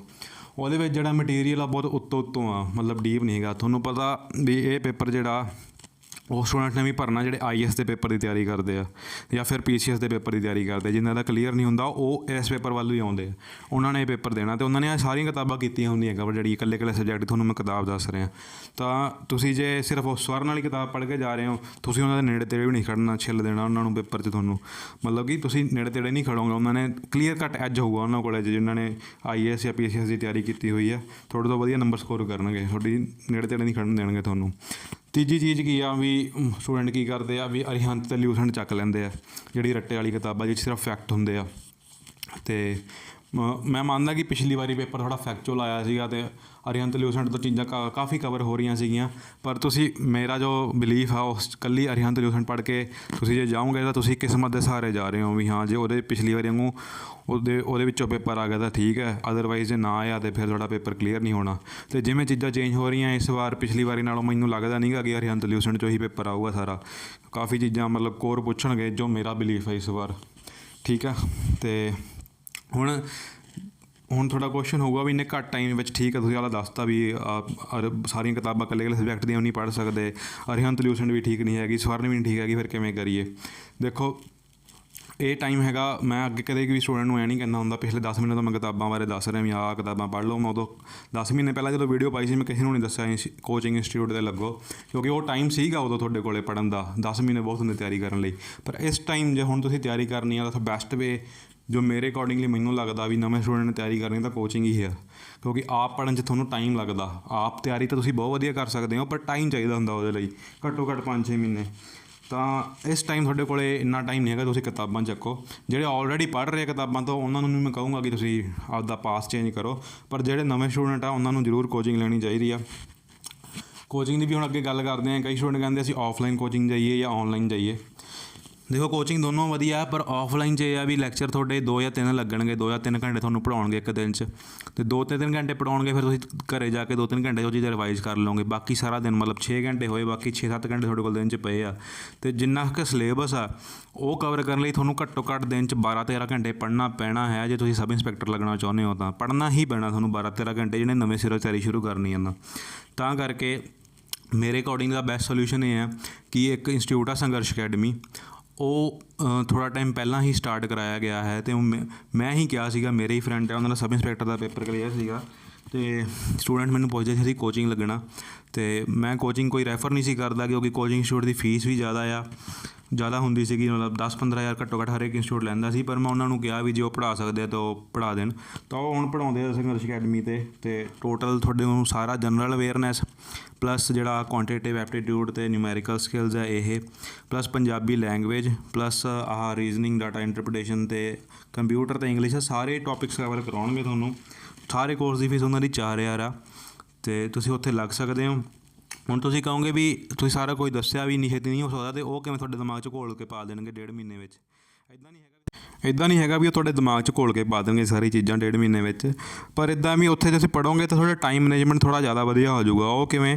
ਕਿਉਂਕਿ ਉਹਨਾਂ ਨੇ ਜਨਰਲ ਅਵੇਅਰਨੈਸ ਜਿਹੜੇ ਲੈਕਚਰ ਹੈ ਸਾਰੇ ਟੋਪਿਕਸ ਦੇ, ਉਹ ਆਲਰੇਡੀ ਉਹਨਾਂ ਦੀ ਆਪਦੀ ਵੈਬਸਾਈਟ ਆ ਜਾਂ ਫਿਰ ਉਹਨਾਂ ਦੀ ਐਪ ਆ ਉਹ 'ਤੇ ਪਾਤੇ ਆ। ਤਾਂ ਤੁਸੀਂ ਕੀ ਕਰਨਾ, ਉਹ ਲੈਕਚਰ ਸੁਣਨੇ ਆ ਅਤੇ ਪੜ੍ਹਨੇ ਆ। ਲਗਭਗ 200 ਲੈਕਚਰ ਆ ਸਾਰੇ ਜਨਰਲ ਅਵੇਅਰਨੈਸ ਦੇ, ਅਤੇ ਇੱਕ ਲੈਕਚਰ ਜਿਹੜਾ 1 ਘੰਟੇ ਦਾ ਹੁੰਦਾ। ਤੁਸੀਂ ਹੁਣ ਜੇ ਮਿਹਨਤੀ ਹੋ, ਇਹ ਸਿਰਫ ਮਿਹਨਤੀ ਬੱਚੇ ਲਈ ਦੱਸ ਰਿਹਾ ਮੈਂ, ਕੋਈ ਐਂ ਨਹੀਂ ਤੁਸੀਂ ਕਹੋ ਵੀ ਮੈਂ ਤਾਂ ਦਿਨ 'ਚ 3-4 ਘੰਟੇ ਹੀ ਪੜ੍ਹ ਸਕਦਾ, ਫਿਰ ਤੁਸੀਂ ਇਸ ਪਾਸੇ ਨਾ ਜਾਓ। ਸਿਰਫ ਮਿਹਨਤੀ ਬੱਚਿਆਂ ਲਈ ਦੱਸ ਰਿਹਾ, ਜਿਨ੍ਹਾਂ ਨੂੰ ਵਾਕਈ ਹੈ ਕਿ ਅਸੀਂ ਮਿਹਨਤ ਜਿੰਨੀ ਮਰਜ਼ੀ ਕਰਾ ਲਓ ਪਰ ਅਸੀਂ ਪੇਪਰ ਕਲੀਅਰ ਕਰਨਾ, ਉਹਨਾਂ ਲਈ ਹੈ ਇਹ। ਤਾਂ ਤੁਹਾਡੇ ਕੋਲ 200 ਘੰਟੇ ਤੁਹਾਨੂੰ ਲਾਉਣੇ ਪੈਣੇ ਜਨਰਲ ਅਵੇਅਰਨੈਸ ਲਈ। 200 ਘੰਟੇ 'ਚ ਤੁਹਾਡਾ ਸਾਰਾ ਟੋਪਿਕ ਜਿਹੜੇ ਉਹ ਕੰਪਲੀਟ ਹੋ ਜਾਣਗੇ।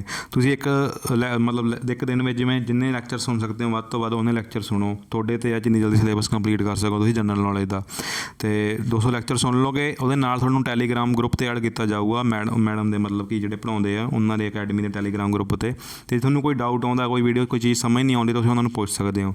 ਇੱਦਾਂ ਤੁਹਾਡਾ ਟੋਪਿਕ ਜਿਹੜਾ ਤੁਸੀਂ ਮੰਨ ਲਓ ਸਪੋਜ਼ ਕਰੋ 9-10 ਵੀਡੀਓ ਸੁਣ ਰਹੇ ਹੋ ਇੱਕ ਦਿਨ ਵਿੱਚ, ਤੁਹਾਡਾ ਟੋਪਿਕ ਬਹੁਤ ਜਿਹੜਾ ਸਿਲੇਬਸ ਆ ਉਹ ਬਹੁਤ ਜਲਦੀ ਕਵਰ ਹੋ ਜਾਊਗਾ, ਜਿਹੜਾ ਆਫਲਾਈਨ 'ਚ ਨਹੀਂ ਇੰਨੀ ਜਲਦੀ ਕੰਪਲੀਟ ਹੋ ਸਕਦਾ।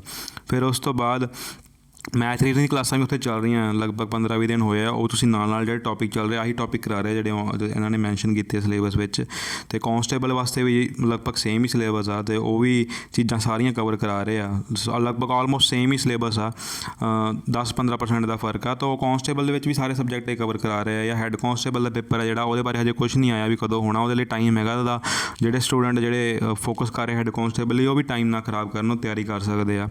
ਫਿਰ ਉਸ ਤੋਂ ਬਾਅਦ ਪੰਜਾਬੀ ਲੈਂਗੁਏਜ ਵੀ ਉਹ ਤਿਆਰੀ ਕਰਾ ਰਹੇ ਆ, ਉਹ ਸ਼ੁਰੂ ਹੋਣਾ 1-2 ਦਿਨ 'ਚ ਕੋਰਸ। ਅਤੇ ਇੰਗਲਿਸ਼ ਲਈ ਵੀ ਸ਼ੁਰੂ ਹੋਣਾ, ਅਤੇ ਕੰਪਿਊਟਰ ਲਈ ਵੀ 1-2 ਦਿਨ 'ਚ ਸ਼ੁਰੂ ਹੋਣਾ। ਇਹ ਚੀਜ਼ਾਂ ਤਾਂ ਲਗਭਗ 1 ਮਹੀਨੇ ਵਿੱਚ ਉਹਨਾਂ ਨੇ ਕਵਰ ਕਰਾ ਹੀ ਦੇਣੀਆਂ ਸਾਰੀਆਂ। ਅਤੇ ਤੁਸੀਂ ਉਹਨਾਂ ਕੋਲ ਜੁਆਇਨ ਕਰ ਸਕਦੇ ਹੋ। ਸਾਰੇ ਕੋਰਸ ਦੀ ਫੀਸ 4000 ਰੁਪਇਆ, ਅਤੇ ਉਸ ਤੋਂ ਬਾਅਦ ਉਹਨਾਂ ਨੇ ਇਸੇ ਫੀਸ ਦੇ ਵਿੱਚ ਤੁਹਾਡੇ ਤੋਂ ਕੰਪਿਊਟਰ ਬੇਸਡ ਟੈਸਟ ਵੀ ਲੈ ਲੈਣੇ ਆ, ਤਾਂ ਤੁਹਾਡੀ ਤਿਆਰੀ ਬਹੁਤ ਵਧੀਆ ਹੋ ਸਕਦੀ ਆ। ਤਾਂ ਮੈਂ ਉਹਨਾਂ ਦਾ ਨੰਬਰ ਤੁਹਾਡੇ ਨਾਲ ਸ਼ੇਅਰ ਕਰ ਦਿੰਦਾ ਆ, ਜਿਹੜਾ ਤੁਸੀਂ ਦੇਖ ਸਕਦੇ ਹੋ ਸਕਰੀਨ 'ਤੇ, ਮੈਂ ਕੱਢਦਾ ਹੁਣੇ। ਸੰਘਰਸ਼ ਅਕੈਡਮੀ ਦਾ ਨੰਬਰ ਹੈਗਾ ਇਹ, ਇਹਨਾਂ 'ਤੇ ਕਾਲ ਕਰਕੇ ਤੁਸੀਂ ਇਹਨਾਂ ਨਾਲ ਜੁਆਇਨ ਕਰ ਸਕਦੇ ਹੋ, ਅਤੇ ਫੀਸ ਭਰਾ ਕੇ ਤੁਸੀਂ ਵਧੀਆ ਪੜ੍ਹ ਸਕਦੇ ਹੋ। ਆਹ ਇਹਨਾਂ ਦਾ ਨੰਬਰ ਆ 74950 37125। ਇਸ ਨੰਬਰ 'ਤੇ ਫ਼ੋਨ ਕਰਕੇ ਜਾਂ ਫਿਰ ਇਹਨਾਂ ਨੂੰ ਗੂਗਲ ਪੇ ਕਰਕੇ ਤੁਸੀਂ ਆਪਦੀ ਤਿਆਰੀ ਸ਼ੁਰੂ ਕਰ ਸਕਦੇ ਹੋ। ਮੈਨੂੰ ਲੱਗਦਾ ਇਸ ਵੀਡੀਓ ਥੋੜ੍ਹੀ ਲੰਬੀ ਹੋ ਗਈ ਕਾਫੀ, ਪਰ ਜੇ ਤੁਸੀਂ ਇਹ ਪੂਰੀ ਵੀਡੀਓ ਵੇਖੀ ਆ ਤਾਂ ਤੁਹਾਡੇ ਵਿੱਚ ਬਹੁਤ ਪੇਸ਼ੈਂਸ ਆ, ਤੁਸੀਂ ਬਹੁਤ ਅੱਗੇ ਜਾਣ ਦਾ ਕੈਲੀਬਰ ਰੱਖਦੇ ਹੋ। ਅਤੇ ਜੇ ਤੁਸੀਂ ਇੰਨਾ ਟਾਈਮ ਲਾ ਕੇ ਇਹ ਵੀਡੀਓ ਸੁਣੀ ਆ ਤਾਂ ਮੈਨੂੰ ਲੱਗਦਾ ਤੁਸੀਂ ਇੰਨੀ ਮਿਹਨਤ ਕਰਨ ਜੋਗੇ ਤਾਂ ਹੈਗੇ ਹੋ ਵੀ ਤੁਸੀਂ ਸੰਘਰਸ਼ ਅਕੈਡਮੀ ਤੋਂ ਆ ਸਾਰੇ ਲੈਕਚਰ ਮਤਲਬ ਕਿ ਟਾਈਮ ਲਾ ਕੇ ਪੜ੍ਹ ਸਕੋ। ਅਤੇ ਆਈ ਹੋਪ ਕਰਦਾ ਜੇ ਮਿਹਨਤ ਕਰਦਾ ਰੱਬ ਨੇ ਮਿਹਰ ਰੱਖੀ ਤੁਹਾਡਾ ਐਗਜ਼ਾਮ ਵੀ ਜ਼ਰੂਰ ਕਲੀਅਰ ਹੋਊਗਾ, ਜੇ ਤੁਸੀਂ ਸਾਰੀ ਵੀਡੀਓ ਸੁਣੀ ਆ ਤਾਂ ਇੰਨੀ ਮਿਹਨਤੀ ਹੈਗੇ ਹੋ ਜੇ ਤੁਸੀਂ। ਤਾਂ ਜੇ ਤੁਹਾਨੂੰ ਹੋਰ ਵੀ ਕੋਈ ਚੀਜ਼ ਨੂੰ ਲੈ ਕੇ ਕੋਈ ਡਾਊਟ ਹੋਵੇ ਤਾਂ ਸਬ ਇੰਸਪੈਕਟਰ PP ਨਾਮ ਦਾ ਗਰੁੱਪ ਆ, ਉੱਥੇ ਜਾ ਕੇ ਤੁਸੀਂ ਮੈਨੂੰ ਮੈਸੇਜ ਕਰ ਸਕਦੇ ਹੋ। ਅਤੇ ਆਪਦਾ ਜਿਹੜਾ ਇੰਸਟਾਗ੍ਰਾਮ ਜਿਹੜਾ ਮੈਂ ਚੈਨਲ ਬਣਾਇਆ ਹੋਇਆ ਤਿਆਰੀ ਵਾਸਤੇ ਜਾਂ ਫਿਰ ਹੋਰ ਅਵੇਅਰਨੈਸ ਵਾਲੀ ਚੀਜ਼ਾਂ ਵਾਸਤੇ, ਉਦੋਂ ਹੀ ਮੈਂ ਲਿੰਕ ਡਿਸਕ੍ਰਿਪਸ਼ਨ 'ਚ ਪਾ ਦੂੰਗਾ, ਤੁਸੀਂ ਉੱਥੇ ਵੀ ਜੇ ਕੁਝ ਪੁੱਛਣਾ ਚਾਹੁੰਦੇ ਹੋ ਮੈਨੂੰ ਪੁੱਛ ਸਕਦੇ ਹੋ। ਅਤੇ ਜੇ ਤੁਹਾਨੂੰ ਵੀਡੀਓ ਠੀਕ ਲੱਗੀ ਤਾਂ ਤੁਸੀਂ ਇਸ ਚੈਨਲ ਨੂੰ ਸਬਸਕ੍ਰਾਈਬ ਕਰ ਸਕਦੇ ਹੋ ਹੋਰ ਅਵੇਅਰਨੈਸ ਵਾਲੀਆਂ ਵੀਡੀਓ ਸੁਣਨ ਲਈ, ਅਤੇ ਮਰਜ਼ੀ ਹੈ ਤੁਹਾਡੀ ਲਾਈਕ ਕਰ ਸਕਦੇ ਹੋ, ਕੋਈ ਫੋਰਸ ਨਹੀਂ ਕੀਤਾ ਜਾਊਗਾ ਤੁਹਾਨੂੰ ਵੀ ਲਾਈਕ ਕਰੋ ਹੀ ਕਰੋ। ਅਤੇ ਧੰਨਵਾਦ ਤੁਹਾਡਾ ਸਾਰਿਆਂ ਦਾ ਵੀਡੀਓ ਦੇਖਣ ਲਈ। ਸਤਿ ਸ਼੍ਰੀ ਅਕਾਲ ਜੀ।